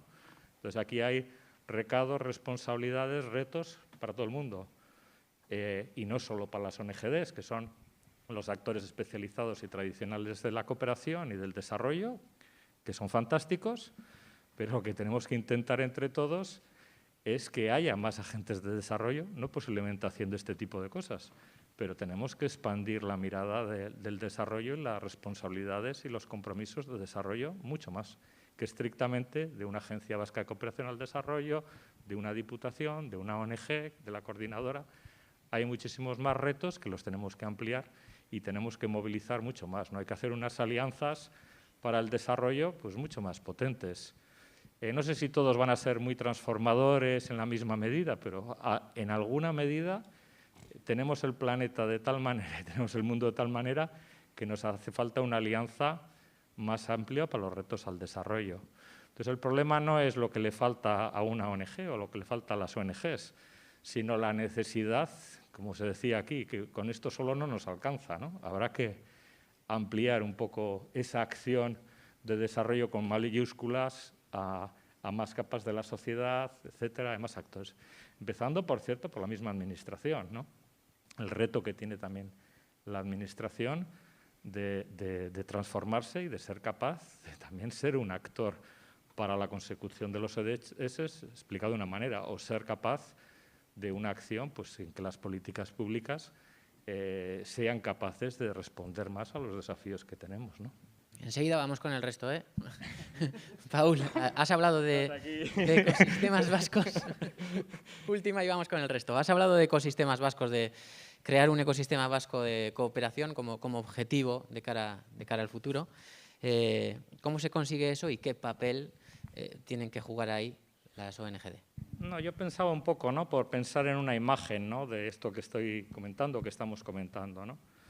Hemos oído hablar del sistema vasco de cooperación, ¿no? Yo creo que tenemos que dejar de hablar del sistema, sino más de ecosistema vasco, ¿no? Un ecosistema actúa más como una plataforma con múltiples presencias, relaciones interrelaciones, actores, dinámicas. Algunas de ellas tendrán que ser conflictivas, lógicamente, no es esto. Pero los sistemas propician silos, los ecosistemas tienen que ser más abiertos, ¿no? Y ahí es donde en los ecosistemas pues, tiene que surgir más la creación de valor por parte de actores diferentes y donde hay que intentar crear, y me parece un punto fundamental, es la confianza, ¿no?, lo que otorga consistencia a un ecosistema, ¿no? No nos podemos ya, y en la línea un poco de lo que hablaba antes, no nos podemos imaginar que las organizaciones o las instituciones estén cada una encerradas en sus perímetros de siempre, sino que tiene que haber una interrelación mayor, ¿no? Y yo por eso veo el reto, ¿no? El sistema me alude un poco a lo que ya teníamos, aunque igual no lo hubiéramos todavía cristalizado del todo. El ecosistema me parece que es algo de lo que tenemos que construir en la línea de hacer que diferentes actores tienen cosas que hacer en desarrollo. No todas igual y no todas en estas cosas, ¿no? Y ahí sí te diría pues, lo que estaba un poco antes diciendo, hay que dinamizar la administración, ¿no? Y en nuestro caso la administración vasca y la propia agencia vasca, se han dicho cosas antes, ¿no?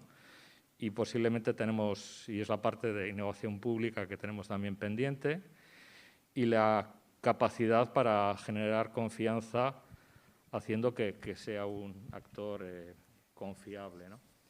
Y bueno, por aquí dejo un poco porque si no, no vamos a dejar hablar a los demás. Vamos ahora con Nacho y Fernando. Entendemos que en el caso foral, bueno, con presupuestos más modestos, se intenta complementar la agenda del Gobierno vasco atendiendo la especificidad o las características específicas de cada uno de los territorios. ¿Nos podéis decir, en el caso de Vizcaya y Guipúzcoa, qué elementos destacaríais de la cooperación en cada uno de vuestros territorios? Bueno, en primer lugar, también reiterar el agradecimiento a la coordinadora por la organización de estas jornadas, que yo creo que son un espacio de reflexión interesante y necesario en estos momentos. Y en segundo lugar, un pequeño, antes de responderte, sí que creo que como sugerencia de mejora o aportación, lo hemos comentado antes, ¿no?, ha salido el tema del género, estaría bien que se pensara, porque aquí estamos responsabilidades de segundo o tercer nivel, que se pudiera invitar a estos espacios a las responsables de primer nivel, que en este caso, además, por lo menos en algunas cuantas son mujeres y yo creo que tienen una aportación rica y valiosa en este sentido. No digo que nosotros no vayamos a dejar el pabellón alto o bajo, pero que creo que podría ser interesante que de cara a futuro pudieran estar aquí. Bueno, yo respecto al papel de la cooperación vizcaína, yo creo que ha salido a lo largo de la mañana, son muchos años ya de trayectoria, 30 años, en el caso de la cooperación vizcaína, pues prácticamente 20 años, vamos a cumplir el año que viene desde que empezamos a lanzar nuestras convocatorias. Yo creo que ya aportamos un bagaje, un saber hacer, un conocimiento, evidentemente en todo ese camino con luces y sombras, pero que sí que es bueno destacar y que evidentemente en el ámbito de este, yo coincido con la visión que traslada Paul del futuro ecosistema vasco de cooperación, pues creo que la cooperación vizcaína puede jugar un papel relevante. En nuestro caso, estamos ahora al finalizar el tercer plan director, que se aprobó en 2017 hasta el 2020, estamos ya empezando a hacer ese análisis de cuáles son estas luces y estas sombras de cara a pensar el futuro. Y yo creo que hay algunas cosas que sí que creo que son destacables, ¿no? Pues lo que ha mencionado también Paul, la apuesta por la Agenda 2030 como hoja de ruta clara a la que tenemos que sumarnos todas las instituciones y todas las personas y agentes. la concentración, la apuesta por concentración geográfica o concentración sectorial, que yo creo que ha dado algunos resultados también buenos. Sí que es verdad que hay también sombras que tendremos que analizar, pero bueno, yo me quedaría en destacar los elementos positivos de esta trayectoria de 20 años y ese saber hacer acumulado, ¿no? Fernando, no sé si lo recuperamos.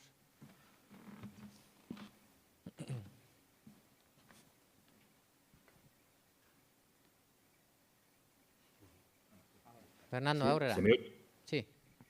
Sí, se me oye, ¿no?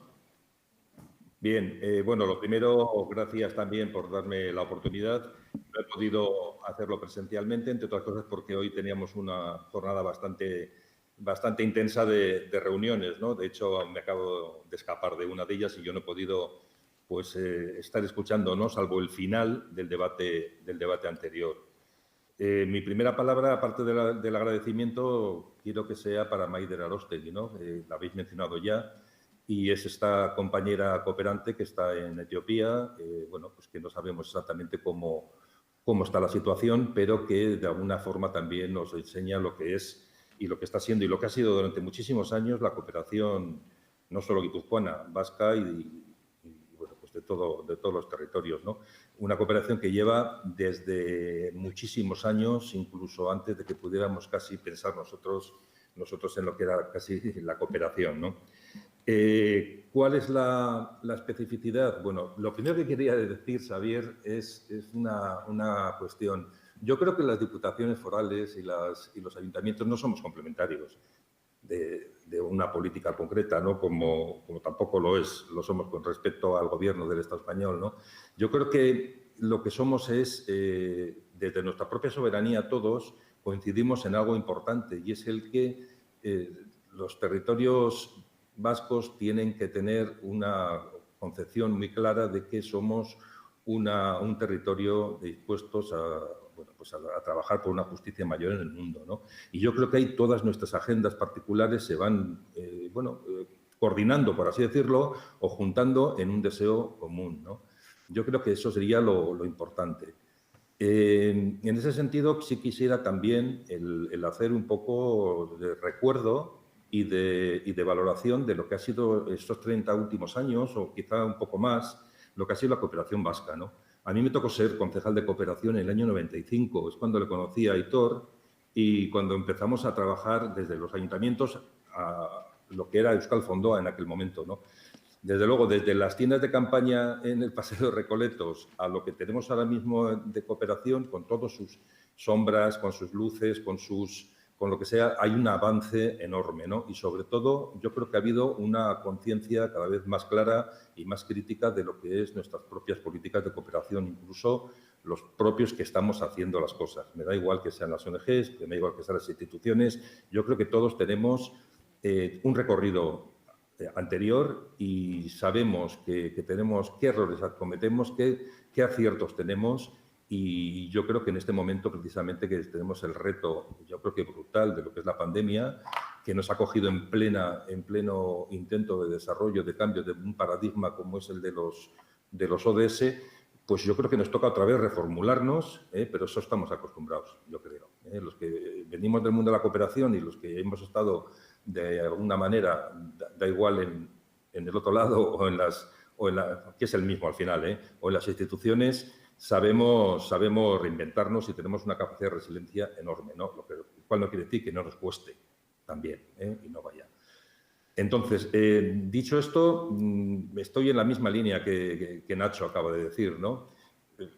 Estuve en la legislatura anterior, vuelvo otra vez a estar en la dirección de cooperación y en este año, bueno, pues ha habido dos cosas importantes dentro de la política guipuzcoana, yo creo, ¿no? De la Diputación Foral de Guipúzcoa, que son pues la creación de la mesa de cooperación y lo que es empezar a trabajar ahora mismo en lo que es el plan director, que sería no el primero, evidentemente, pero sí antes había un marco estratégico y, bueno, pues ahora elaborar un plan director de cooperación que de lo que se trata es de oír todas las voces, cuantas más mejor, de diferentes sectores y que vayamos construyendo entre todas y todos lo que tiene que ser la política de cooperación de la Diputación de Guipúzcoa, ¿no?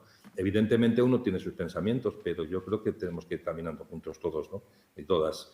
Entonces, bueno, yo diría sobre todo eso, y destacar, yo creo que sí, dentro de los 3 territorios me voy a poner un poco bilbaíno. Yo creo que Guipúzcoa tiene un recorrido bastante importante e interesante de lo que ha sido la cooperación y el desarrollo, y es lo que queremos aumentar. Fernando, Nacho, habláis tanto de virtudes como de sombras. Entre esas sombras, cabe hablar, no sé si, más coordinación o descoordinación entre distintas administraciones. Bueno, Fernando seguramente tenga una mirada distinta por la trayectoria que tiene en el ámbito de la cooperación y de los distintos puestos. Yo llevo, la verdad, poco tiempo en la responsabilidad, un año en el mismo, entonces yo por mi parte creo que sí que hay ese esfuerzo, ¿no? ese tratar de coordinarnos, de poner en común miradas. Es verdad que luego pues es más difícil el aterrizarlo en las políticas concretas, en los instrumentos. Yo creo que ahí va un poco en la línea de lo que traslada Paul de cara a futuro de ese ecosistema, ¿no? De compartir. Pero yo creo que sí que hay esfuerzo por coordinarnos y por tender puentes y armonizar. Por lo menos a nivel macro yo sí lo veo.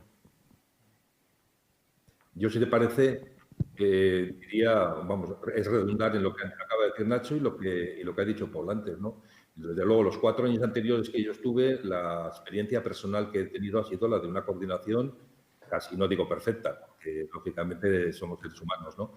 Pero desde luego, vamos, una confluencia de intereses, una confluencia de políticas y sobre todo una empatía que yo creo que ha sido importante, ¿no?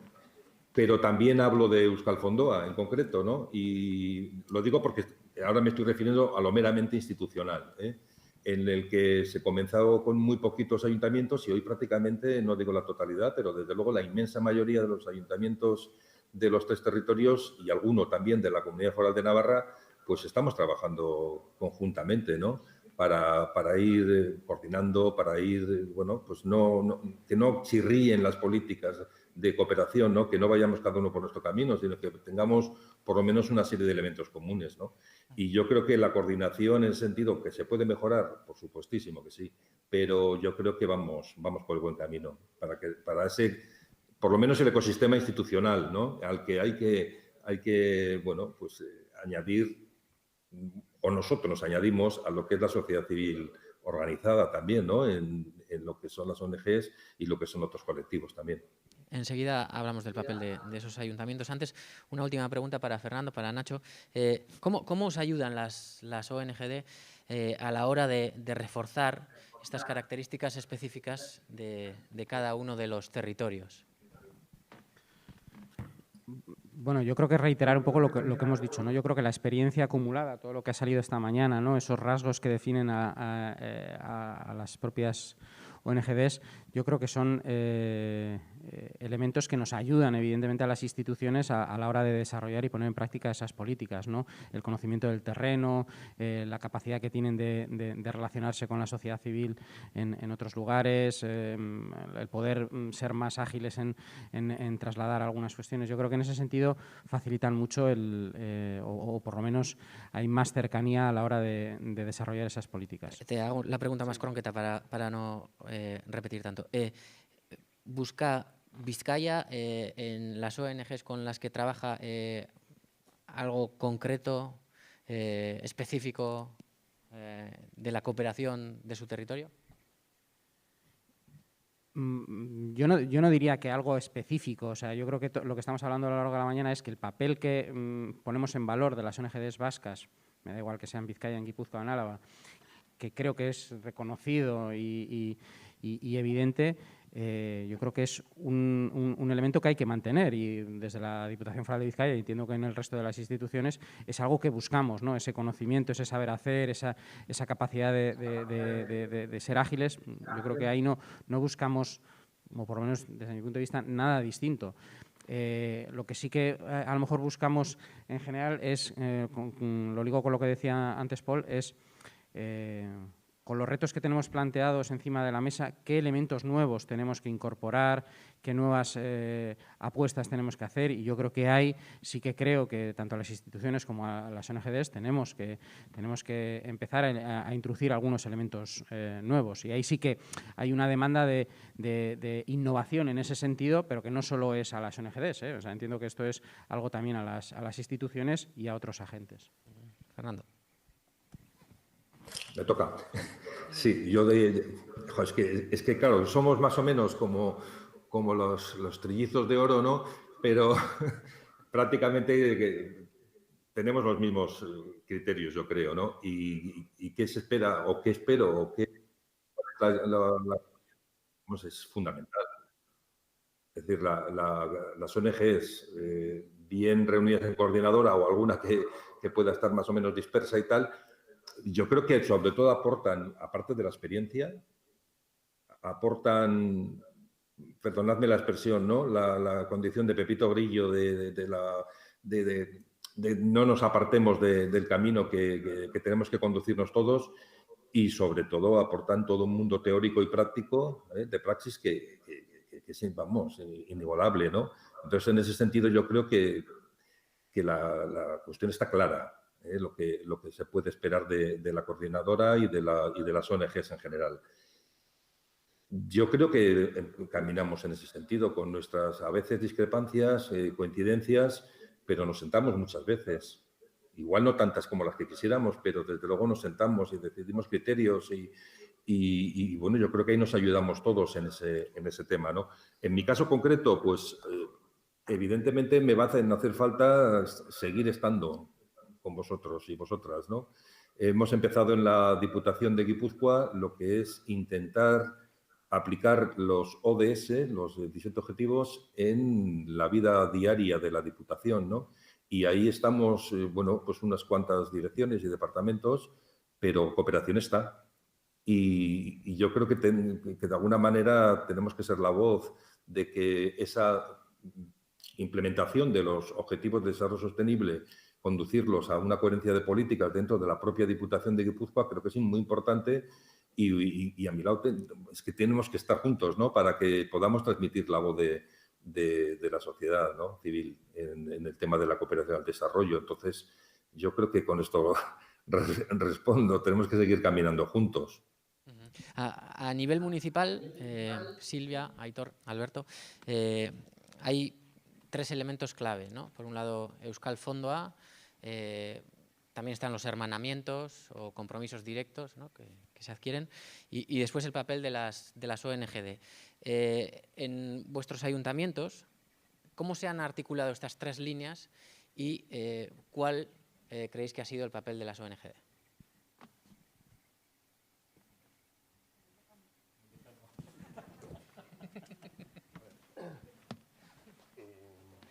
Bueno, efectivamente están esos 3 niveles. El nivel de las relaciones directas con instituciones del sur, ya sea en el marco de hermanamientos o no. Nosotros tuvimos durante años convenios directos con un municipio de El Salvador, posteriormente con un municipio de Colombia. Yo creo que ha sido un camino poco transitado por las instituciones vascas. Ha habido, Bilbao también ha tenido sus convenios, etcétera, pero en definitiva ha sido un camino poco transitado. Algunos lo lamentamos en el sentido de que hemos comprobado que esa interrelación o intercooperación, como dice Carlos, con instituciones del sur nos sitúa en el ámbito de nuestras competencias, o sea, de lo que sabemos hacer los ayuntamientos, que sabemos de agua, en el caso de Vitoria, que sabemos de políticas sociales, que sabemos algo de medio ambiente y, bueno, pues por lo menos hacemos cooperación en algo que, temas que dominamos, no los del servicio de cooperación, pero servicios especializados del ayuntamiento. De alguna manera ese vacío lo ha venido a rellenar Euskal Fondoa, que además de ser una mesa en que nos sentamos unos 100 ayuntamientos de la comunidad autónoma de Euskadi, y me imagino que la gran mayoría de los que tienen algo de cooperación, en los que hacen algo de cooperación, Euskal Fondoasis, además de ser esa mesa donde bueno, pues, compartimos criterios, etcétera, también se ha dedicado a gestionar sobre todo ese tipo de proyectos, ¿no? Con instituciones locales, públicas del sur, a veces con el apoyo, como se ha señalado, de organizaciones de la sociedad civil, pero no necesariamente. Dicho esto, las instituciones, y me da igual que sea agencia vasca, diputaciones, ayuntamientos, sí que tenemos nuestro instrumento principal, no solo en la colaboración con las ONG, sino en un sistema muy particular que son las famosas convocatorias de subvenciones. Y a mí me parece que esa forma única está superada o presenta muchas limitaciones, ¿no? Se ha hablado, lo han señalado Carlos en su artículo, también Aitor lo apuntaba, bueno, esa burocratización, profesionalización que eso conlleva, pero profesionalización en algo muy particular, que es redactar y gestionar un proyecto de cooperación. No quiere decir que te profesionalices porque te dedicas a proyectos de agua y entonces sabes mucho de agua. No, sabes mucho de redactar y gestionar proyectos y de darles seguimiento, que en sí es un trabajo complejo. Y yo creo que nuestra interrelación con las ONGs es sobre todo en esa cancha y que efectivamente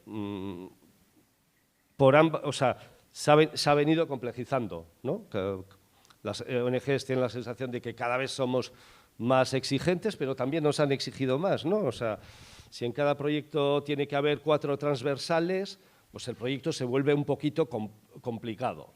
Entonces, este sistema que ha sido muy defendido por las propias ONGs y la coordinadora, un poco esa fe en que la concurrencia competitiva iba a mejorarlo todo, yo creo que aparecen ya las limitaciones del sistema y que debiéramos pensar en formas más colaborativas de trabajar.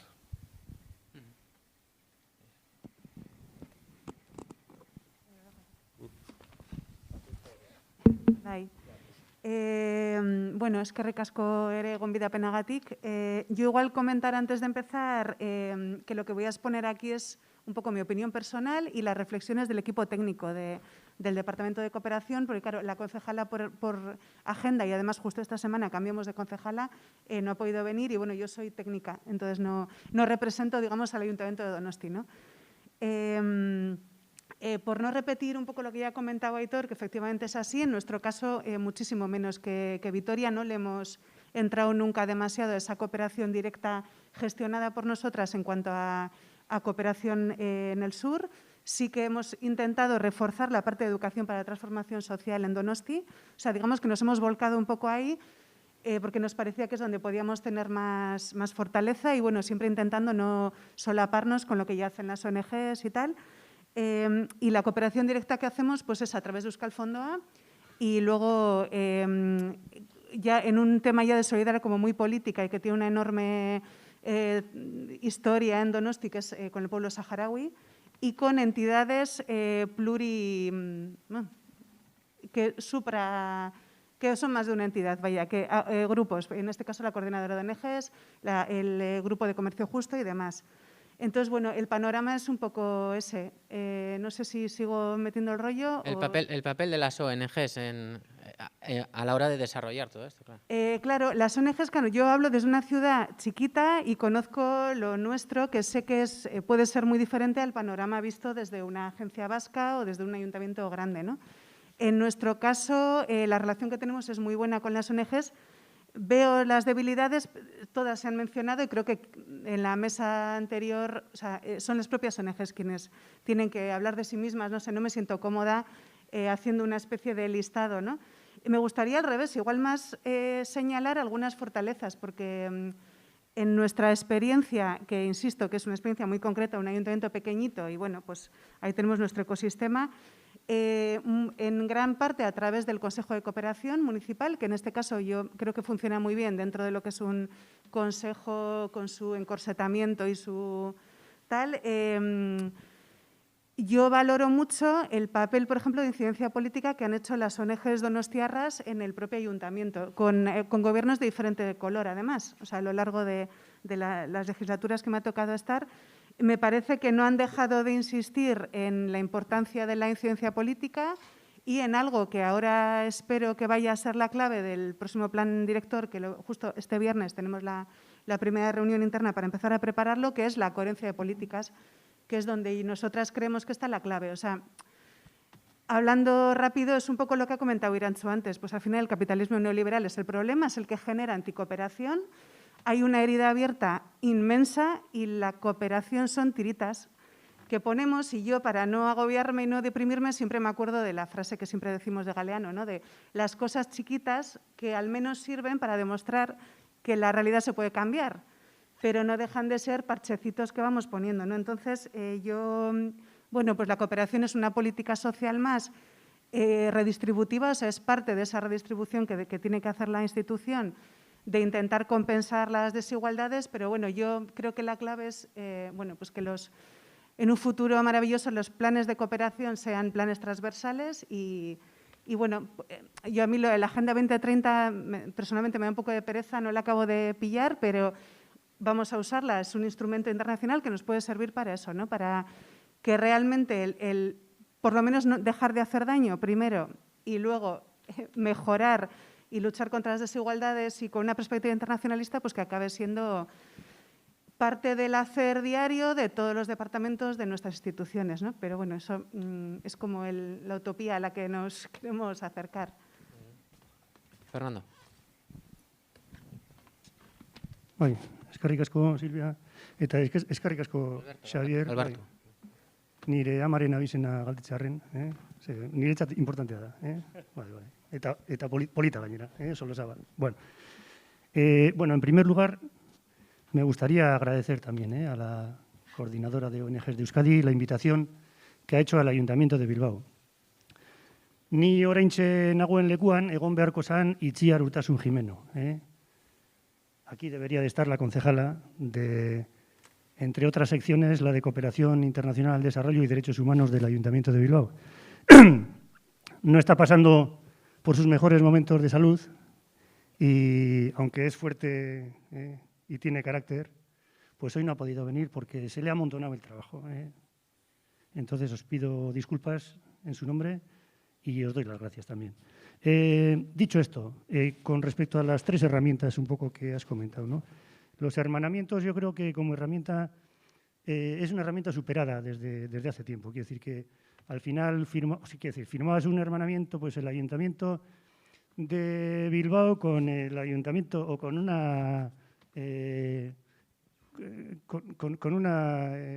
daira de los campamentos de refugiados saharauis en Tinduf y tal, ¿no? Entonces, bueno, y parecía que era ese hermano ya para toda la vida, ¿no? Pero ahí se quedaba. Yo creo que posteriormente sí que hemos realizado algunos convenios más concretos, ¿no? Pues temporales, limitados en el tiempo. Bueno, pues un convenio para que durante los 4 años próximos pues hagamos, no sé qué proceso, establezcamos relaciones para ejecutar algo en concreto, ¿no? Esas cosas yo creo que fueron algo más positivas que aquellos hermanamientos que se pusieron de moda en su día. Sí que es cierto que Bilbao tiene algún hermanamiento, no solamente con ciudades del sur, sino también con alguna ciudad del norte. En definitiva, se trata de aportar y recibir, ¿no? De colaborar y de aprender. Con respecto a Euskal Fondoa, bueno, pues efectivamente desde primeras horas de la mañana se le ha mencionado, incluso en la conferencia inaugural, como un ejemplo de cooperación municipal descentralizada en este caso. Fíjate, yo entré en el Ayuntamiento de Bilbao en el año 82. Saqué una plaza de funcionario en 1982. Luego tuve la ocasión de estar en el Ayuntamiento de Arrigorriaga durante varios años y de participar incluso en funciones de presidente, bueno, como presidente de Euskal Fondoa. Y sí que me parece que bueno, es una Euskal Fondoa, bueno, es un ejemplo de una asociación de municipios cooperantes, en este caso vascos, que trabaja de forma eficaz y eficiente en varios procesos en profundidad. Es decir, que se centra en un ámbito territorial muy concreto, en El Salvador, Guatemala, Nicaragua, en el Caribe, en Cuba y en los campamentos de refugiados saharauis, y lleva desde hace muchos años consiguiendo verdaderamente procesos transformacionales.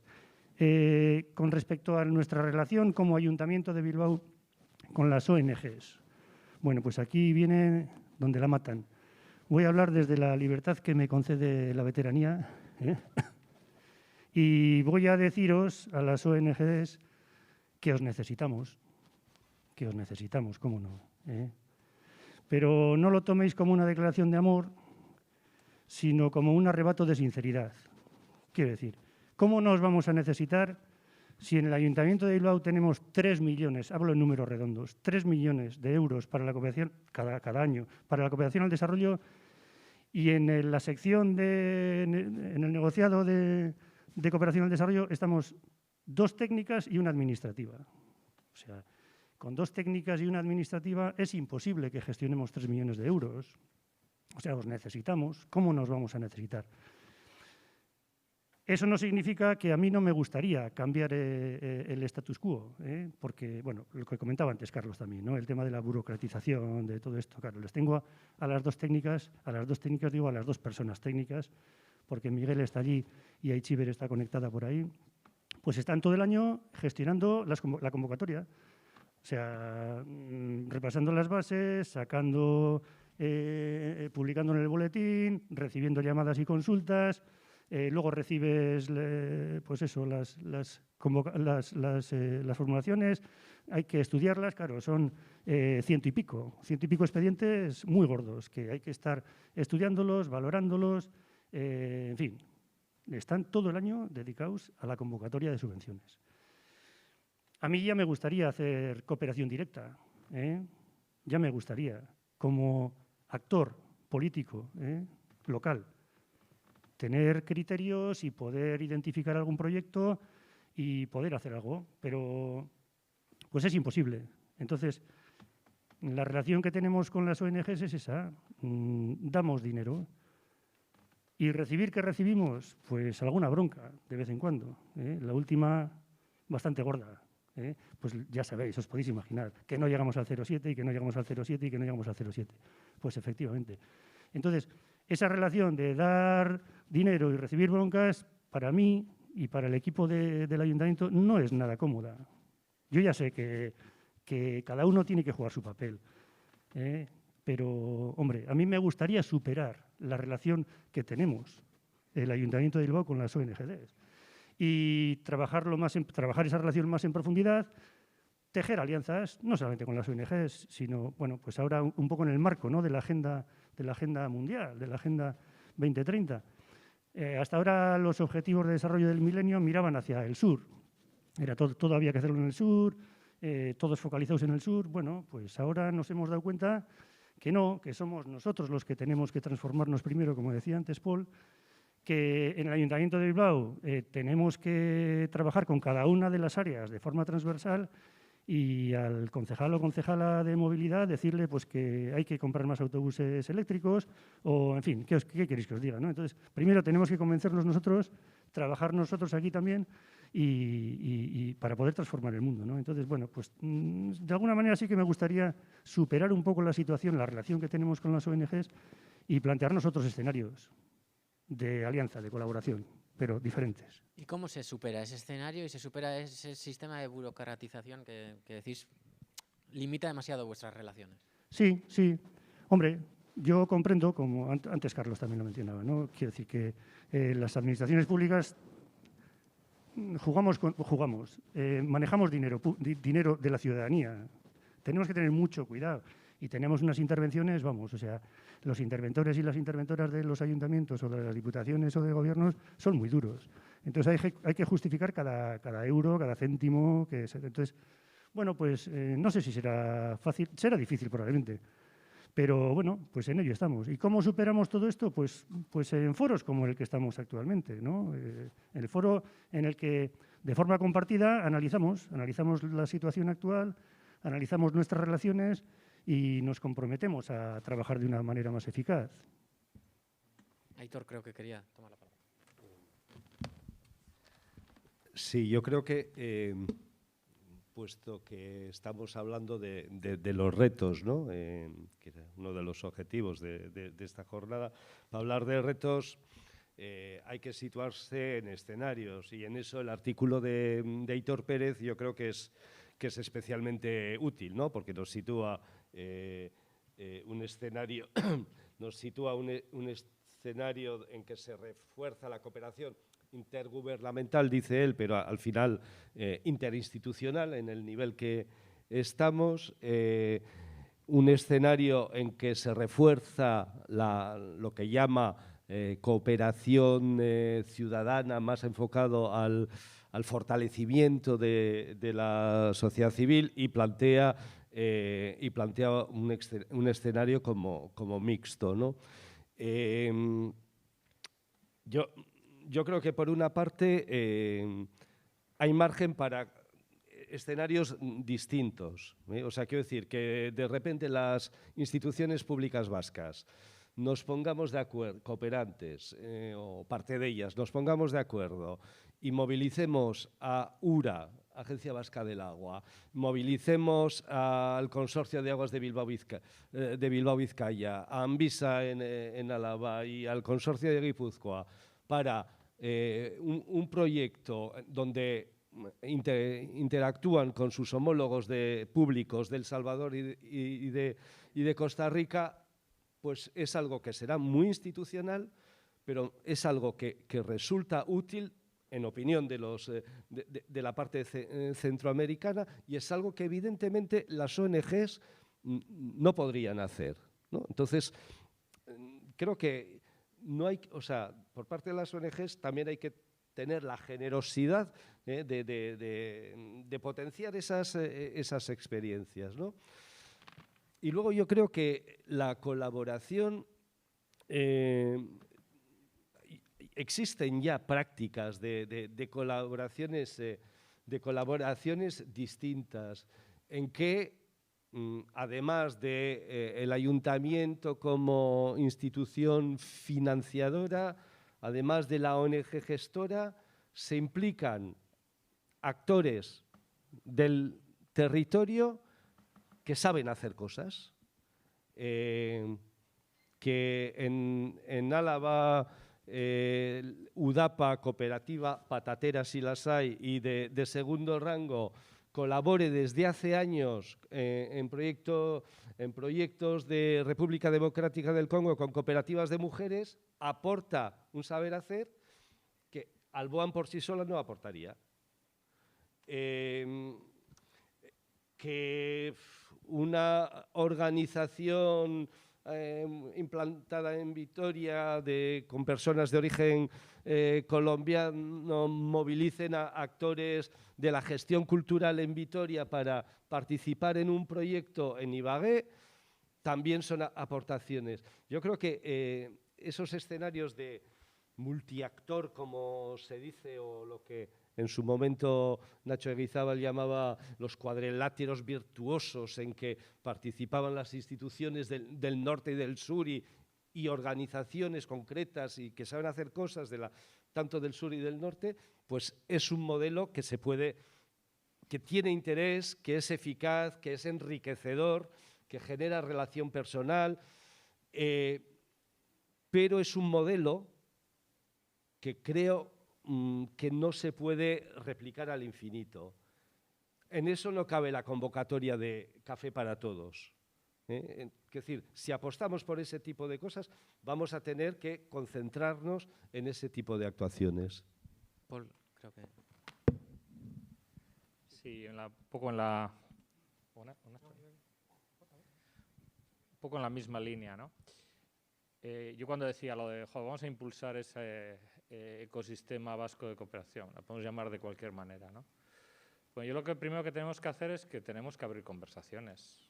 O sea, la única conversación no puede ser la de los financiadores damos un dinero, entonces hay una convocatoria, ¿no? Entonces, el rol que jugamos no puede ser solo el de, yo qué sé, cómo llamarlo, caja de ahorros, ¿no? Que vienes con el cajero y si aciertas los códigos, sacas la convocatoria que han hecho mención de la semana pasada, ¿no? Evidentemente, eso apoya y hace muchas cosas y tendremos que seguir con la libre, por lo menos a nivel de agencia vasca de cooperación, ¿no?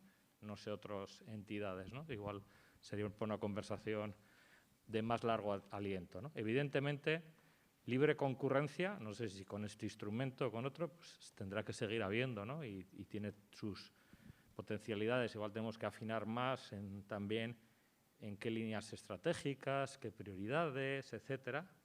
Posiblemente en hacer cosas de más impacto entre varios. Pero a lo que me refería ahora es,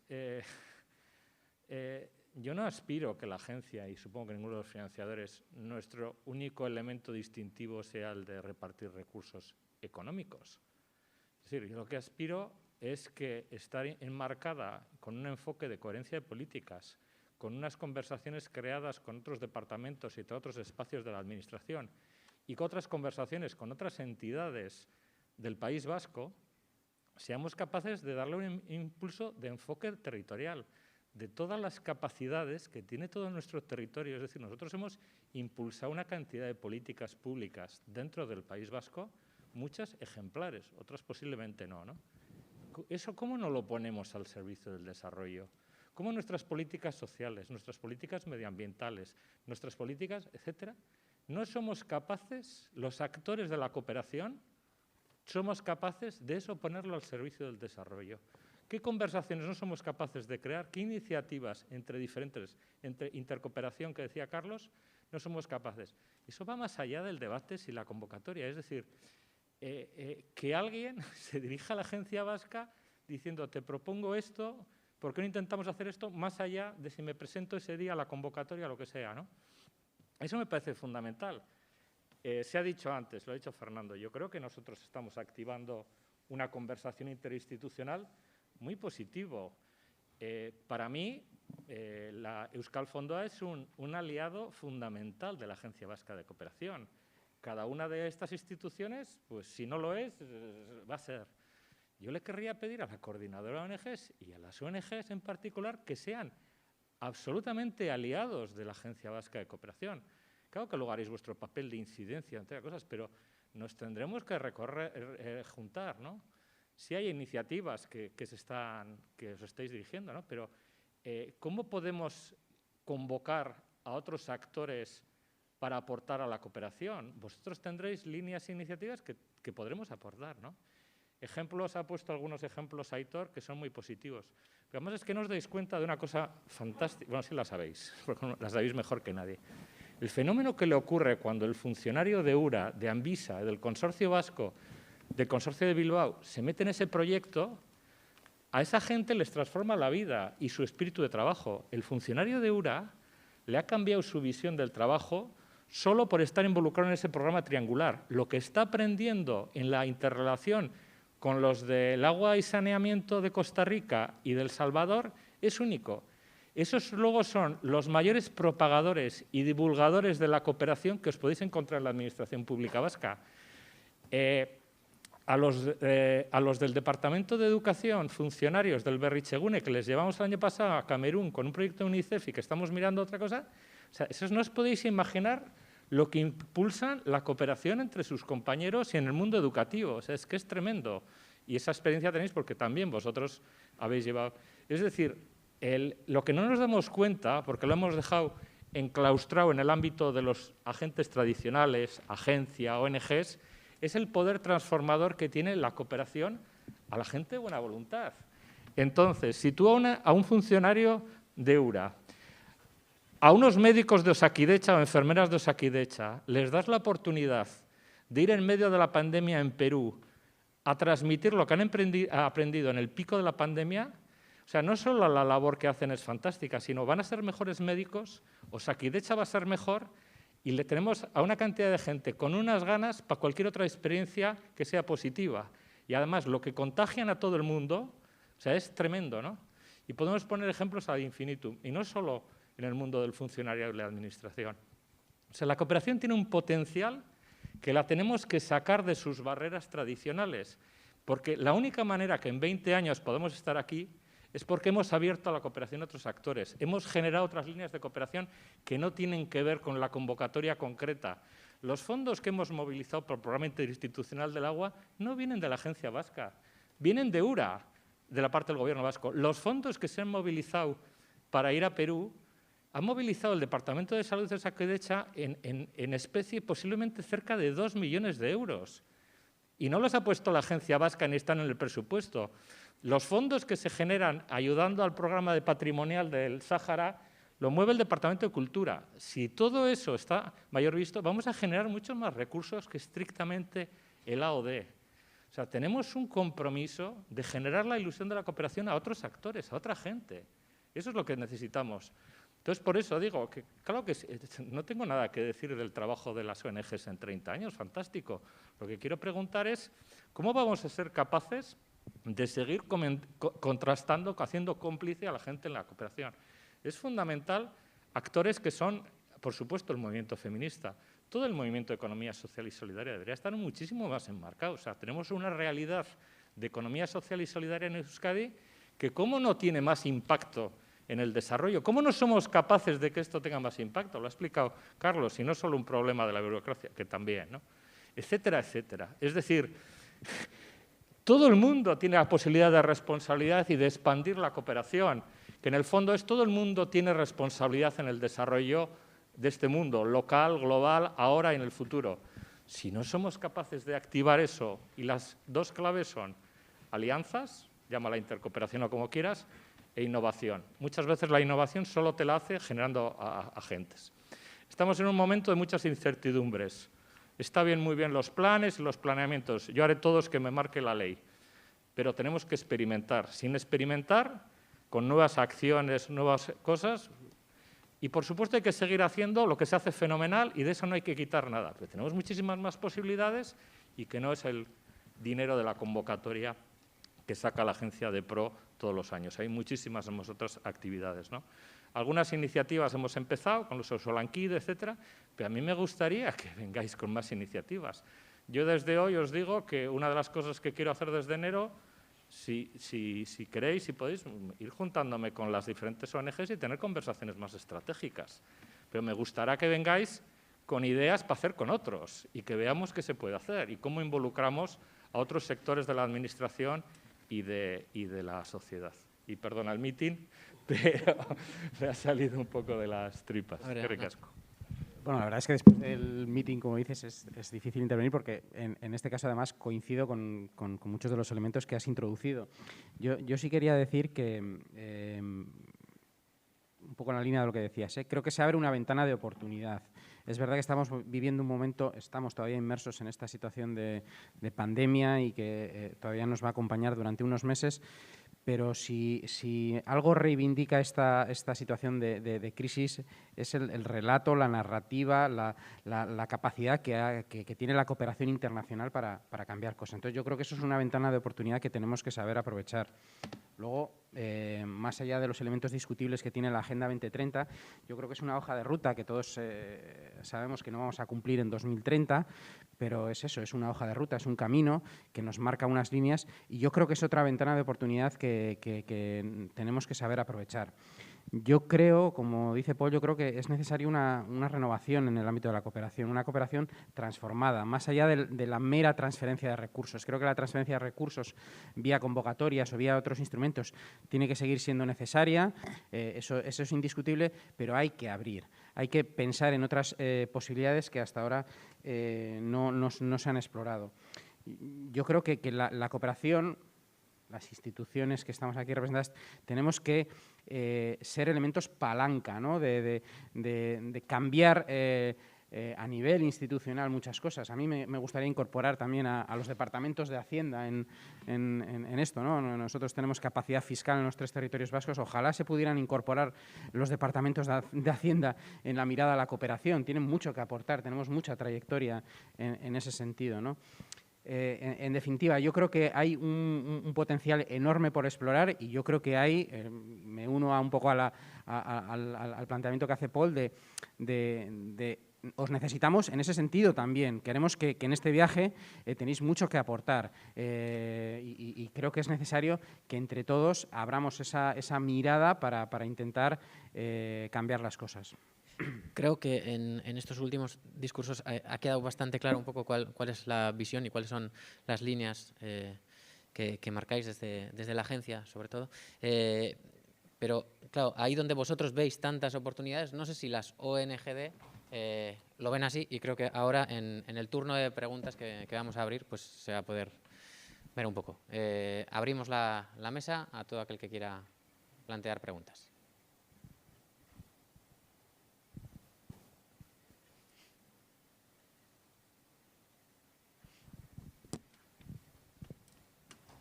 Si no, yo tengo más, ¿eh?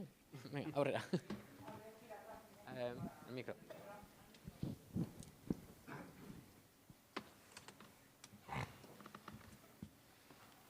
Bueno, yo quería comentar 3 ideas, así lo más breve que pueda, ¿eh? Pero bueno, era un poco...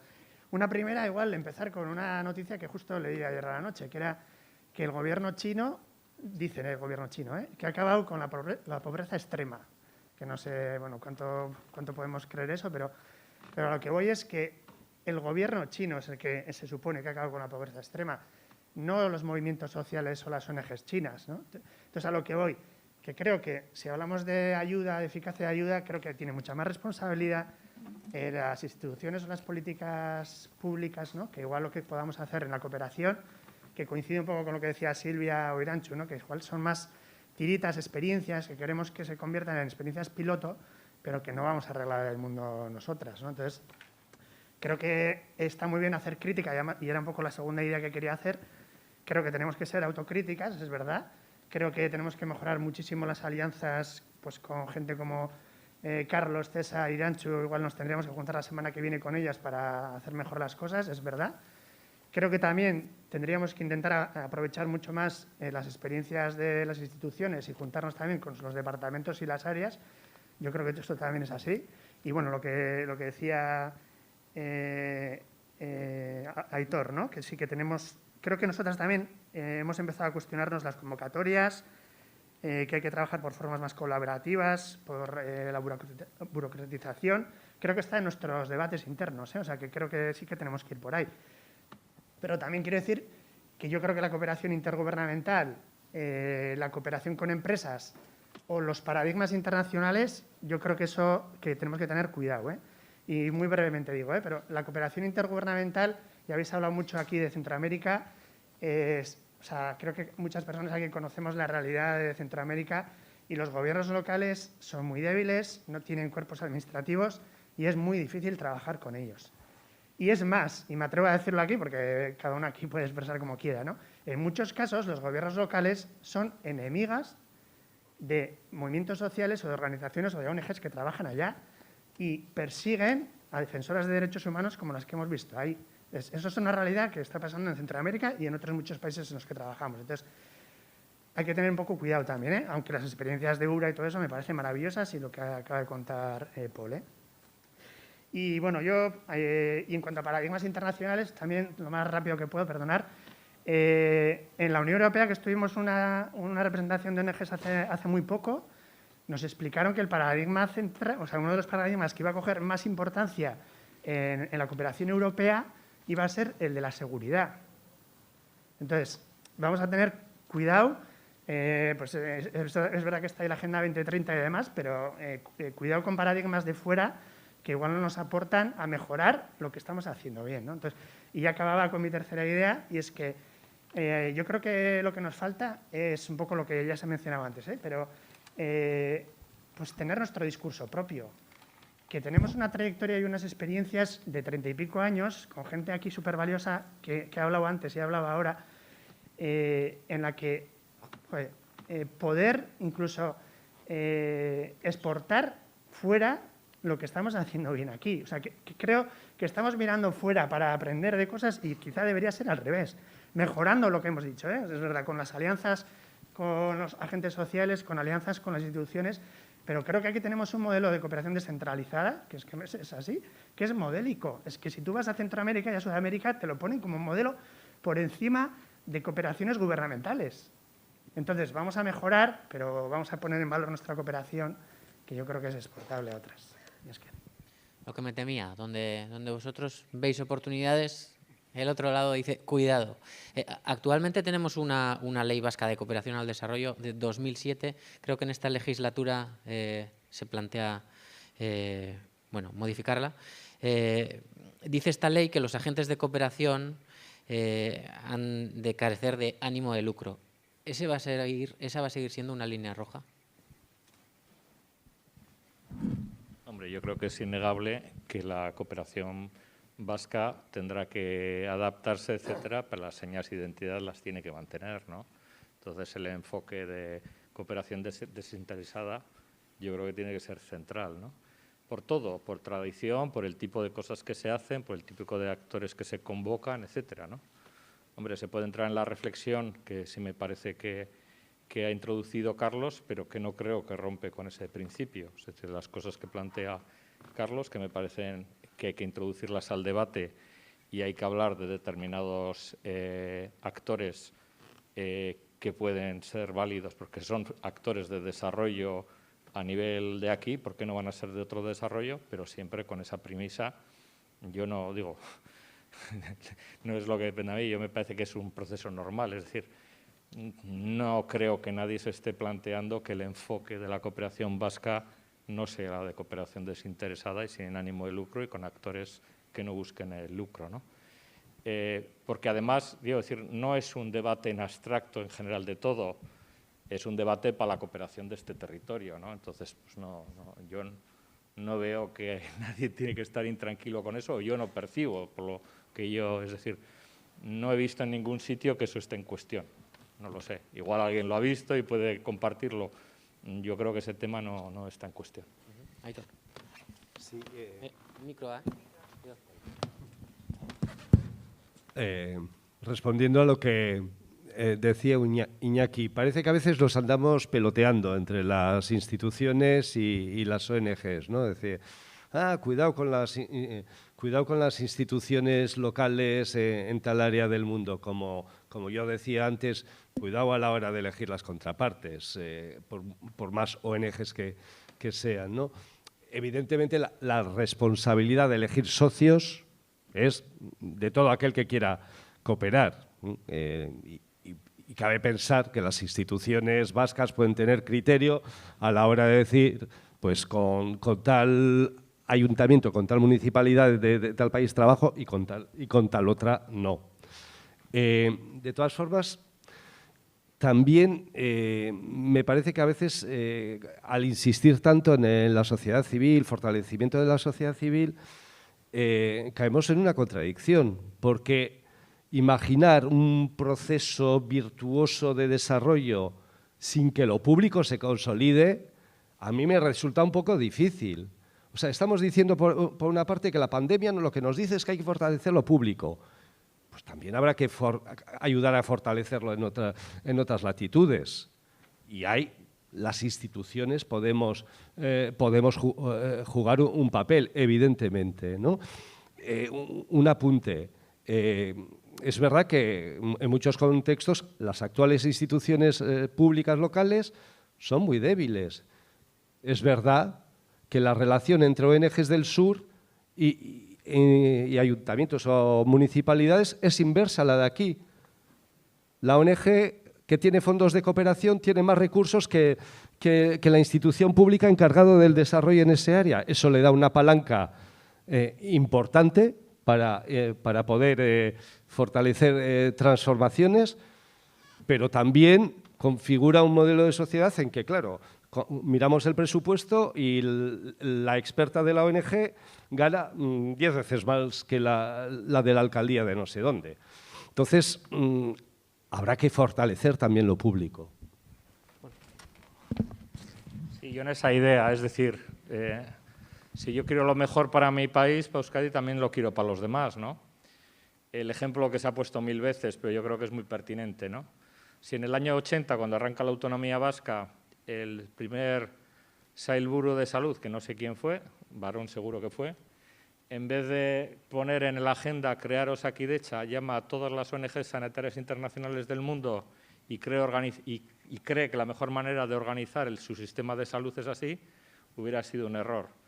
En este momento hay países africanos que depende de su sistema de salud.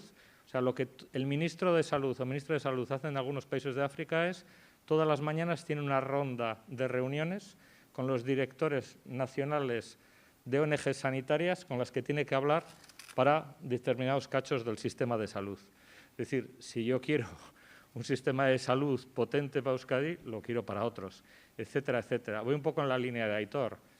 Claro que queremos fomentar la sociedad civil, pero en algunos de los casos que profundicemos en el enfoque territorial y que trabajemos con entidades públicas locales y las fortalecemos es fundamental. Y ahí es donde además podemos ir perfectamente de la mano. Es decir, claro que yo quiero una sociedad civil vibrante en Euskadi, quiero una sociedad civil empoderada, crítica, que le haga incidencia, etcétera, pero también quiero una administración que funcione. Si yo quiero eso para Euskadi, lo quiero también para cualquier otro país y eso tenemos que fortalecer. Es decir, sí me llama la atención que a veces, joder, que sois muy del sector de lo público y os veo un poco privatizados, ¿no? Porque también solo lo social, ¿no? Es decir, hay que hacer un debate honesto de lo que hay que fortalecer de instituciones públicas, lógicamente, Iñaki, donde se pueda, y donde no se pueda, no, pero se puede en muchos sitios, y si igual no se puede en determinada faceta o en otra, pero es fundamental. Entonces, yo sí creo que un papel futuro para la cooperación descentralizada y en el que las ONGs vascas tienen un papel, sin duda, es que uno de los elementos que trabajemos más sea en determinadas iniciativas de acompañar y ayudar a fortalecer instituciones públicas locales en países del sur, donde se pueda, lógicamente. Y además es que hay otra cosa que es fundamental en la cooperación. Esto nos lleva al intercambio, al acompañamiento y en un aprendizaje real. Es decir, no solo damos cosas, sino en ese intercambio, que claro que es una tendencia de mucha cooperación descentralizada, el de aquí aprende mucho y hay un intercambio real. Si escucháis a los técnicos de URA, teóricamente eran los listos que iban a explicar cómo hacer el sistema de saneamiento en El Salvador, en Costa Rica, pero si les escuchas los aprendizajes que están teniendo y lo que les está sirviendo también para el propio sistema de saneamiento, pues es muy importante, ¿no? Entonces, ese juego en que realmente cooperación sea cooperación, en el que uno y otro gana, es fundamental. Y ese diálogo entre instituciones públicas del teórico sur con el norte, joder, ahí en muchísimas cosas ha salido, ¿no? Y muchas veces, joder, ¿cuánto estamos también aprendiendo de dinámicas de organizaciones de mujeres en otros lugares, etcétera, etcétera? Es decir, la cooperación realmente pasa a ser cooperación y pasa a ser horizontal y hay un aprendizaje mutuo, ¿no? Y esto es fundamental. Tenemos que romper las dinámicas verticales e ir en la mayor que se pueda a las dinámicas realmente horizontales, porque es real que aprendemos y es real que nos contribuye también a nosotros y nos hace mejor a nuestra sociedad vasca, a nuestras instituciones vascas, a nuestras organizaciones. Hemos aprendido a hacer incidencia y advocacy mucho más en el sur que en el norte y en muchísimas más dinámicas. Hemos aprendido en cómo se movían determinadas lobbies y advocacies indígenas y de otro tipo en organismos internacionales, vamos, muchísimo, etcétera, etcétera, etcétera. O sea, es decir, no es una teoría decir, no, esto tiene que ser horizontal, el aprendizaje mutuo, no, es que es real. Es decir, si vamos a dinámicas en que podemos trabajar con otras instituciones locales, ahí va a haber un aprendizaje, un enriquecimiento mutuo y se generan ya unas dinámicas y unas relaciones sólidas muy importantes y eso es lo que tenemos que ir. Y además es lo que nos va a salvar a Euskadi, que nos tenemos que conectar con el mundo de todos los sentidos, tenemos que dejar de mirarnos al ombligo, tenemos que tener todas las esferas de la administración sociedad vasca conexiones con otros lugares y con otra gente. O sea, es que si no, ¿cómo vamos a evitar el racismo, la xenofobia, mirarnos al ombligo esta Europa envejecida? Si no generamos dinámicas de conexiones en clave de cooperación con otros a todos los niveles, Por eso no puede ser que solo las conexiones de cooperación la tengan solo unos agentes, la Agencia Vasca y las ONGs. No, no, es que tenemos que abrirlo. Perdona el segundo mitin. En curiosidad, en esa experiencia con URA, ¿dónde queda el papel de las ONGD? Y en experiencias futuras que puedan ser parecidas a esta, ¿pueden partir esas propuestas desde las ONGD? Bueno, cuando se hacen alianzas, pues serán multiactor. En unas entrarán ONGs, en otras entrarán empresas sociales, en otras entrará un departamento. Quiero decir, hay de todo. En esta justo pues no tiene mucho sentido. Bueno, no sé si puede haber alguna organización medioambiental, etcétera, que podría aportar. Justo en este programa interinstitucional del agua, pues no tiene mucho sentido, igual que entre alguna ONG. Pero, por ejemplo, la que he contado de Sanitaria en Perú, nos vino a buscar Médicos Sin Fronteras a primeros de junio y no nos vino a pedir dinero. Nos dice, aquí todo el mundo está aprendiendo de la pandemia, cómo enfrentarla. Se ha pasado en Europa el pico más alto y están en América Latina ahí. Y nos están llamando cantidad de gobiernos, pero Médicos Sin Fronteras tiene mucha capacidad de llegada a mucho asunto de atención primaria, pero no tiene especialistas. Podemos hacer una alianza y se crea una alianza del expertise de médicos y enfermeros, personal enfermero y personal médico que ha sabido ver cómo enfrentarse a la crisis y trasladar esa experiencia. Lo que se ha transmitido ha sido personal de sanidad de Osakidecha que ha sabido implementar los circuitos seguros de cómo organizar un centro de salud, que además ha servido para que sea un modelo que se ha utilizado en todo Perú. Se ha ayudado a cómo enfrentar en la UCI, cómo hacer, pues todo esto de ponerles boca abajo, pero con el respirador, etcétera, cómo empezar a utilizar cada vez más sistemas respiratorios de alto flujo que no son tan extremos como un respirador, etcétera, cómo hacer un empoderamiento con el personal de enfermería local, etcétera, etcétera. O sea, cosas. Claro, eso solo te lo puede dar un personal de un sistema sanitario experto. Eso no tiene Médicos Sin Fronteras. Entonces, esa ha sido una alianza estupenda, ¿no? Y ahí ha sido un caso de una ONG que te viene a buscar, no te viene a pedir dinero. Te pide, ¿hacemos algo juntos? Etcétera, ¿no?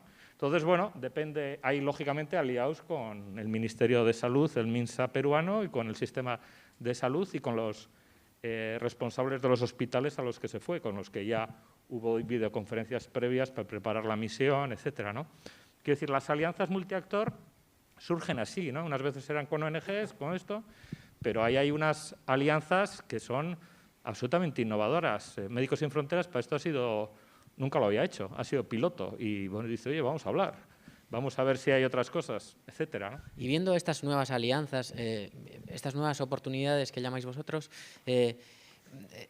desde vuestro punto de vista, algunos venís del mundo de la ONG, ¿veis con preocupación que se esté desbancando de alguna manera a las ONGD? Bueno, yo entiendo que no. Yo no vengo del mundo directo de las ONGDs, vengo también de la sociedad civil organizada en otros ámbitos, pero yo entiendo que no. Yo lo que sí que creo que las ONGDs tienen que jugar también un papel de vanguardia, debieran de jugar un papel de vanguardia en este sentido, de ir por delante, de tratar de agarrarnos del pescuezo a las instituciones y a otros agentes, a otras entidades que son necesarias en esto que estamos hablando, para tratar de llevarnos a ese ámbito. Yo creo que ahí las ONGs van a seguir siendo muy, muy necesarias. No sé si queréis añadir algo, si hay más preguntas. Yo solo comentar una cosita muy breve, bueno, que no veo contradicción entre las alianzas con instituciones y lo que plantean. De hecho, creo que no tenía por qué haberla. Y luego, hombre, yo siempre tengo el run en la cabeza, como ha pasado con el greenwashing, con el purple washing. O sea, cuidado, porque claro, empresas hay 1000, o sea, es como no podemos hablar de las ONGs en general, del mundo de la empresa claramente tampoco. Y bueno, dentro de toda esta cosa que se ha puesto tan de moda, la responsabilidad social corporativa, y ahora parece que todo el mundo tiene, pues los barnices solidarios, pues eso, hay que ver muy bien la empresa que prácticas tiene y eso, sin más. Vale. Bueno, egunon guztioi, oso interesgarria izaten nahi da, jardunaldia. Creo que está siendo muy interesante, ¿no? Tanto el trabajo previo que hicimos como esta jornada, y desde este espíritu también de querer ir mejorando, de autocrítico, que creo que somos bastante, incluso el otro día en la jornada, bastante autocríticas y nos cuesta identificar incluso todo lo bueno y que tenemos precisamente por esa un poco conciencia crítica, aunque parece ahora que intentamos defender nuestro ámbito de ONGs, etcétera. Creo que tenemos esa, como decía Iñaki, pues mirada crítica interna, ¿no? Como también la tienen las instituciones. Hace no mucho celebramos el 30 aniversario de la coordinadora y en el fondo lo que creo que hicimos fue celebrar no solo la coordinadora, sino la existencia de unas políticas públicas de cooperación pues fuertes, interesantes y que se han construido conjuntamente, con lo cual el trabajo conjunto está claro que tiene que seguir haciéndose y con una interlocución que existe y se dará y intentando construir en la línea de lo que ha dicho Iñaki pues con otros sectores o como los que han hablado a la mañana, pues donde se pueden construir cosas a futuro, ¿no? Pero bueno, en este caso, después de esta introducción, sí que querría comentar en el tema de los agentes, ¿no? Estamos hablando, bueno, y ya se distingue, ¿no?, entre agentes tradicionales, nuevos agentes.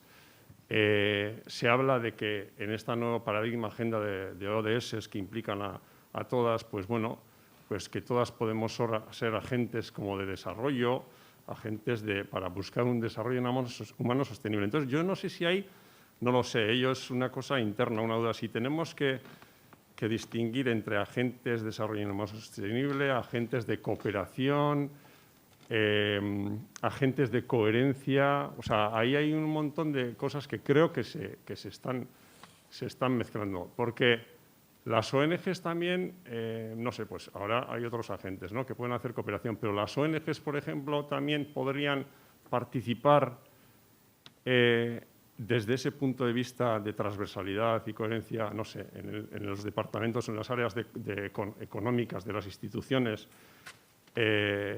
desde su mirada global, crítica al sistema actual en las planificaciones económicas o en las convocatorias que haya o a nivel, por ejemplo, en el Departamento de Medio Ambiente. ¿Podríamos las ONGs también participar con esa mirada crítica, etcétera, intentando participar también apoyando además entiendo que a las áreas de cooperación institucional que intentan incidir dentro de sus instituciones para intentar tener esa mirada crítica y de coherencia políticas conjuntamente en todas esas áreas? O sea, es decir, ¿podríamos ser agentes también en esas áreas? Porque, claro, se plantea solo agentes de cooperación, para hacer cooperación, o es agentes para caminar hacia un desarrollo humano sostenible.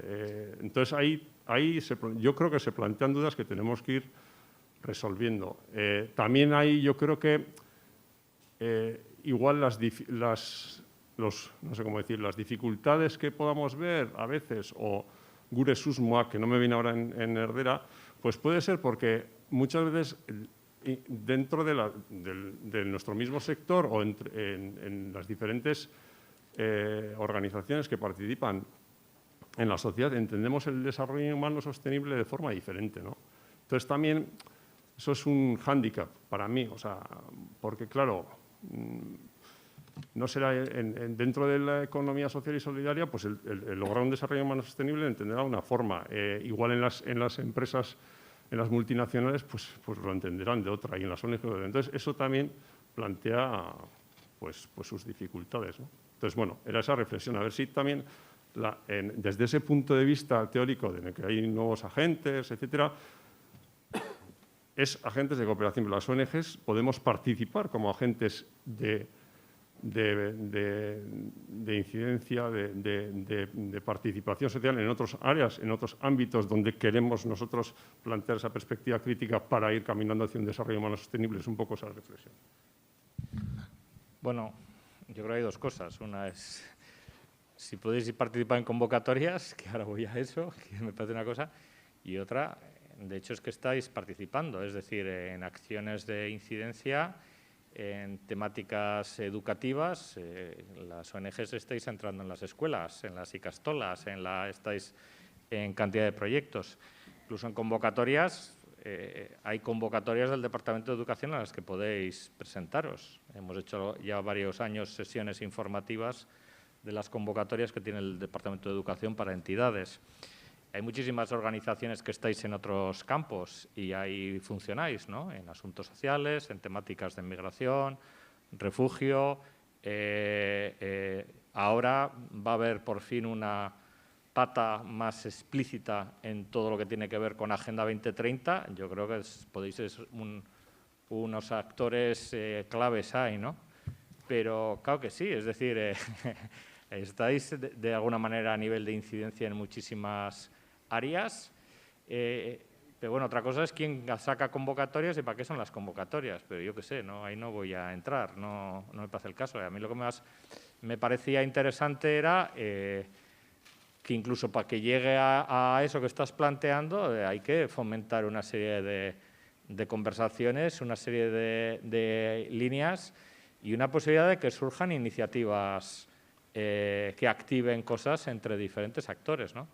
Pero sí, o sea, yo no soy un especialista en convocatorias de la Administración vasca, pero hay en muchísimas áreas en las que organizaciones como vosotros, lógicamente, se pueden presentar. Pero yo creo que estamos hablando de otra cosa, un poco más de una mirada más amplia, ¿no? Una cosa es una convocatoria y otra es intentar incidir, impulsar una serie de iniciativas que tengan más línea y calado, ¿no? Llevamos un tiempo queriendo movilizar y espero que sigamos ahora a partir de enero, pues el Auslanquide 2 en clave economía social y solidaria que estamos queriendo implicar a diferentes partes. Vamos a ver si de ahí surgen iniciativas concretas, ¿no?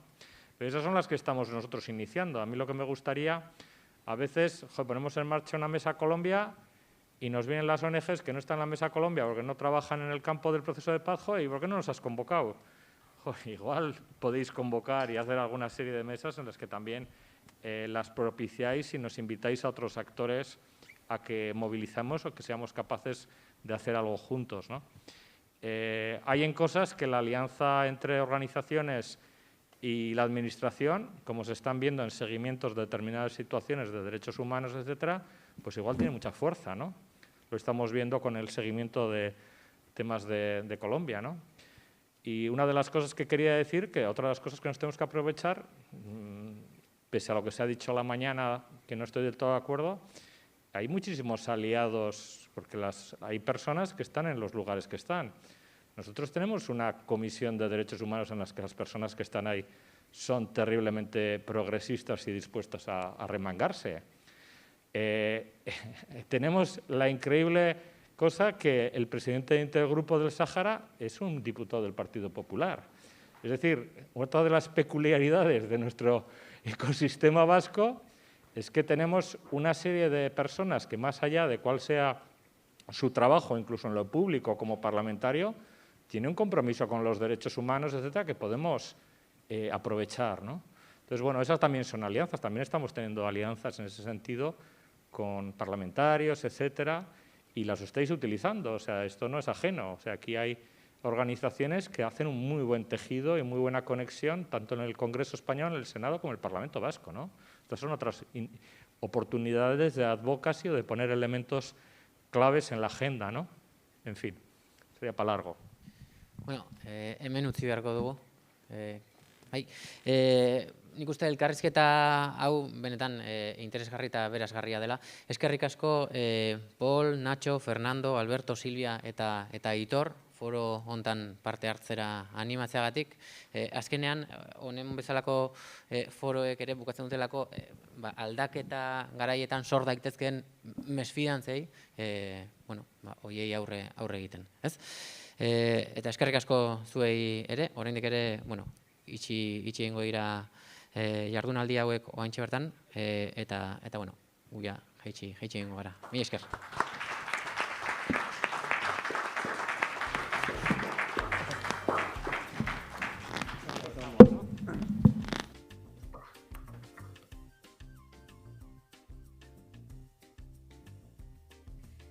Eskerrik asko, Xavier, y participantes de esta mesa redonda, tanto aquí como quienes habéis seguido por YouTube. La mañana avanza Y en pocos minutos acabamos, pero antes nos queda hacer una última parada en este particular viaje que estamos haciendo por el mundo para conocer de primera mano historias de cooperación impulsadas por las ONGs de desarrollo vascas. En esta ocasión viajamos a Costa Rica, a conocer una pequeña muestra del trabajo que las organizaciones realizan apoyando a las personas migrantes. Es nuestra última historia, pero recordamos que son muchos los países que miran a Euskadi con complicidad gracias a los lazos que durante tantos años hemos ido tejiendo las ONGs de desarrollo vascas. Disfrutamos de este último vídeo. Adelante.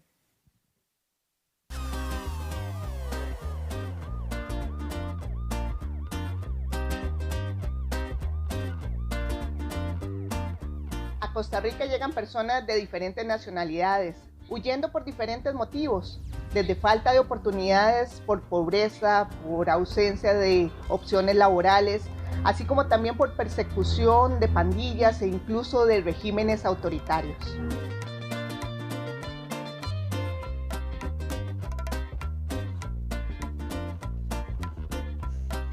La solidaridad vasca en Costa Rica ha sido de vital importancia. Poder tender la mano a las personas que vienen en una situación desesperada, que no tienen vínculos en el país, que no saben cómo satisfacer sus necesidades más apremiantes en ese momento, requiere del compromiso de muchos actores.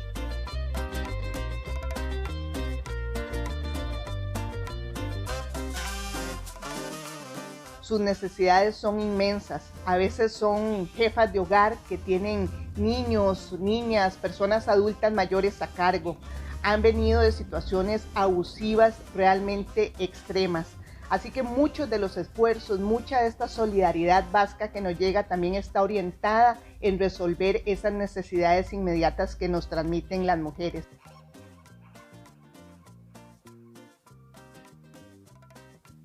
Trabajar con migración forzada significa también sensibilizar y que la sociedad costarricense reconozca la relación de interdependencia con las personas migrantes y refugiadas que buscan una oportunidad de vida en Costa Rica.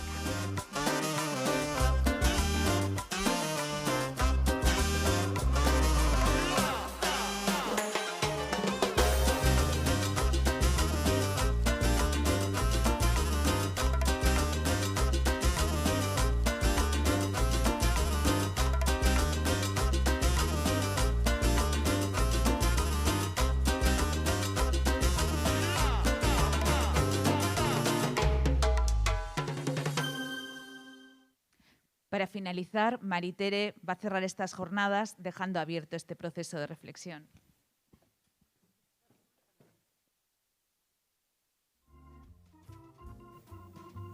Gracias, Mila. Eso, cerramos para abrir, ¿no? Cerramos la mañana para abrir otros debates. Bueno, primero agradecer, ¿no? Agradecer pues, que hemos estado, yo creo que pues, muy centradas en estos debates que son de mucho calado y de largo recorrido.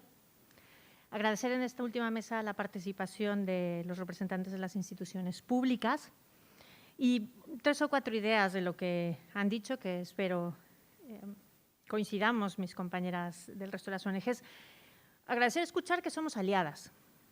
Hace rato que nos asumíamos así, pero está bien oírlo, ¿no? Somos aliadas y así queremos seguir trabajando, ¿verdad? Más allá, efectivamente, de las convocatorias y los proyectos concretos. Esos diálogos estratégicos son urgentes, son necesarios y hay que propiciarlos, ¿no? Yo creo que coincidimos, lástima que se ha ido Xavier, en más cosas de las que parece, ¿no?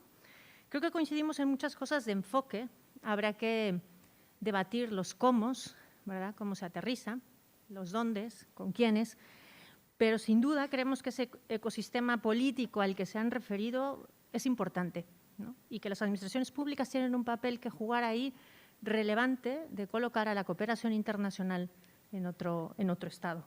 Así que vamos allí, ¿no? Es muy importante, es la construcción de ese ecosistema y pues habrá que empujarlo.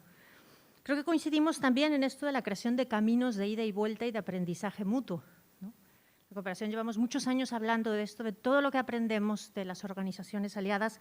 Y también yo creo que estaría muy bien profundizar en esas dinámicas horizontales entre las administraciones y las organizaciones para aprender unos de otros.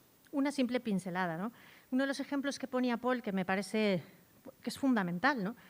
Creo que no hay tiempo, pero todas tendríamos experiencias para contar que como el fortalecimiento de la sociedad civil, ahora se me vienen desde nuestra humilde experiencia un montón de casos vinculados a agua, sistemas productivos, etcétera, se van convirtiendo en políticas públicas en los países donde trabajamos, ¿no? Y cómo desembocan en iniciativas que son ya gubernamentales en esos contextos. Entonces, bueno, pues habría que rescatar esos diálogos también con las administraciones públicas en el sur. Así que agradecerles muchísimo que hayan puesto sobre la mesa estos debates. Y nada, pues como decía Mila, a seguir, ¿no? La idea es que estas jornadas, pues que han puesto sobre la mesa temas de muchos años, temas de fondo y temas urgentes ante la crisis ecosocial que nos encontramos. Antes de terminar, quería compartir una frase ya de hace unos años de Bauman, que decía: más que en ningún otro momento de la historia, la humanidad se encuentra frente a una encrucijada. Un camino conduce a la cooperación, el otro a la extinción social. Ha llovido desde esta frase, pero creo que es relevante en este momento, ¿verdad?, de crisis. Intentemos aprovechar la oportunidad que se abre de trabajar más y mejor por procesos de cambios orientados a la justicia social y trabajar, aunque sea un poquito más, ¿verdad?, por una mejor sociedad aquí y en los países en los que cooperamos. Muchas gracias a todas las personas de las ONGs que están aquí, de las administraciones públicas, de los movimientos sociales, las personas que nos han acompañado por YouTube. Y me voy a permitir hacer un agradecimiento especial a mis compañeras del Grupo Motor, ¿verdad?, que han trabajado pues, muchas sesiones, hemos tenido por Zoom para llegar aquí, para generar este debate a partir de los ejes, y al equipo técnico de la coordinadora, que han trabajado, como siempre, muchísimo para que estas cosas salgan adelante. Gracias a todas y hasta la próxima.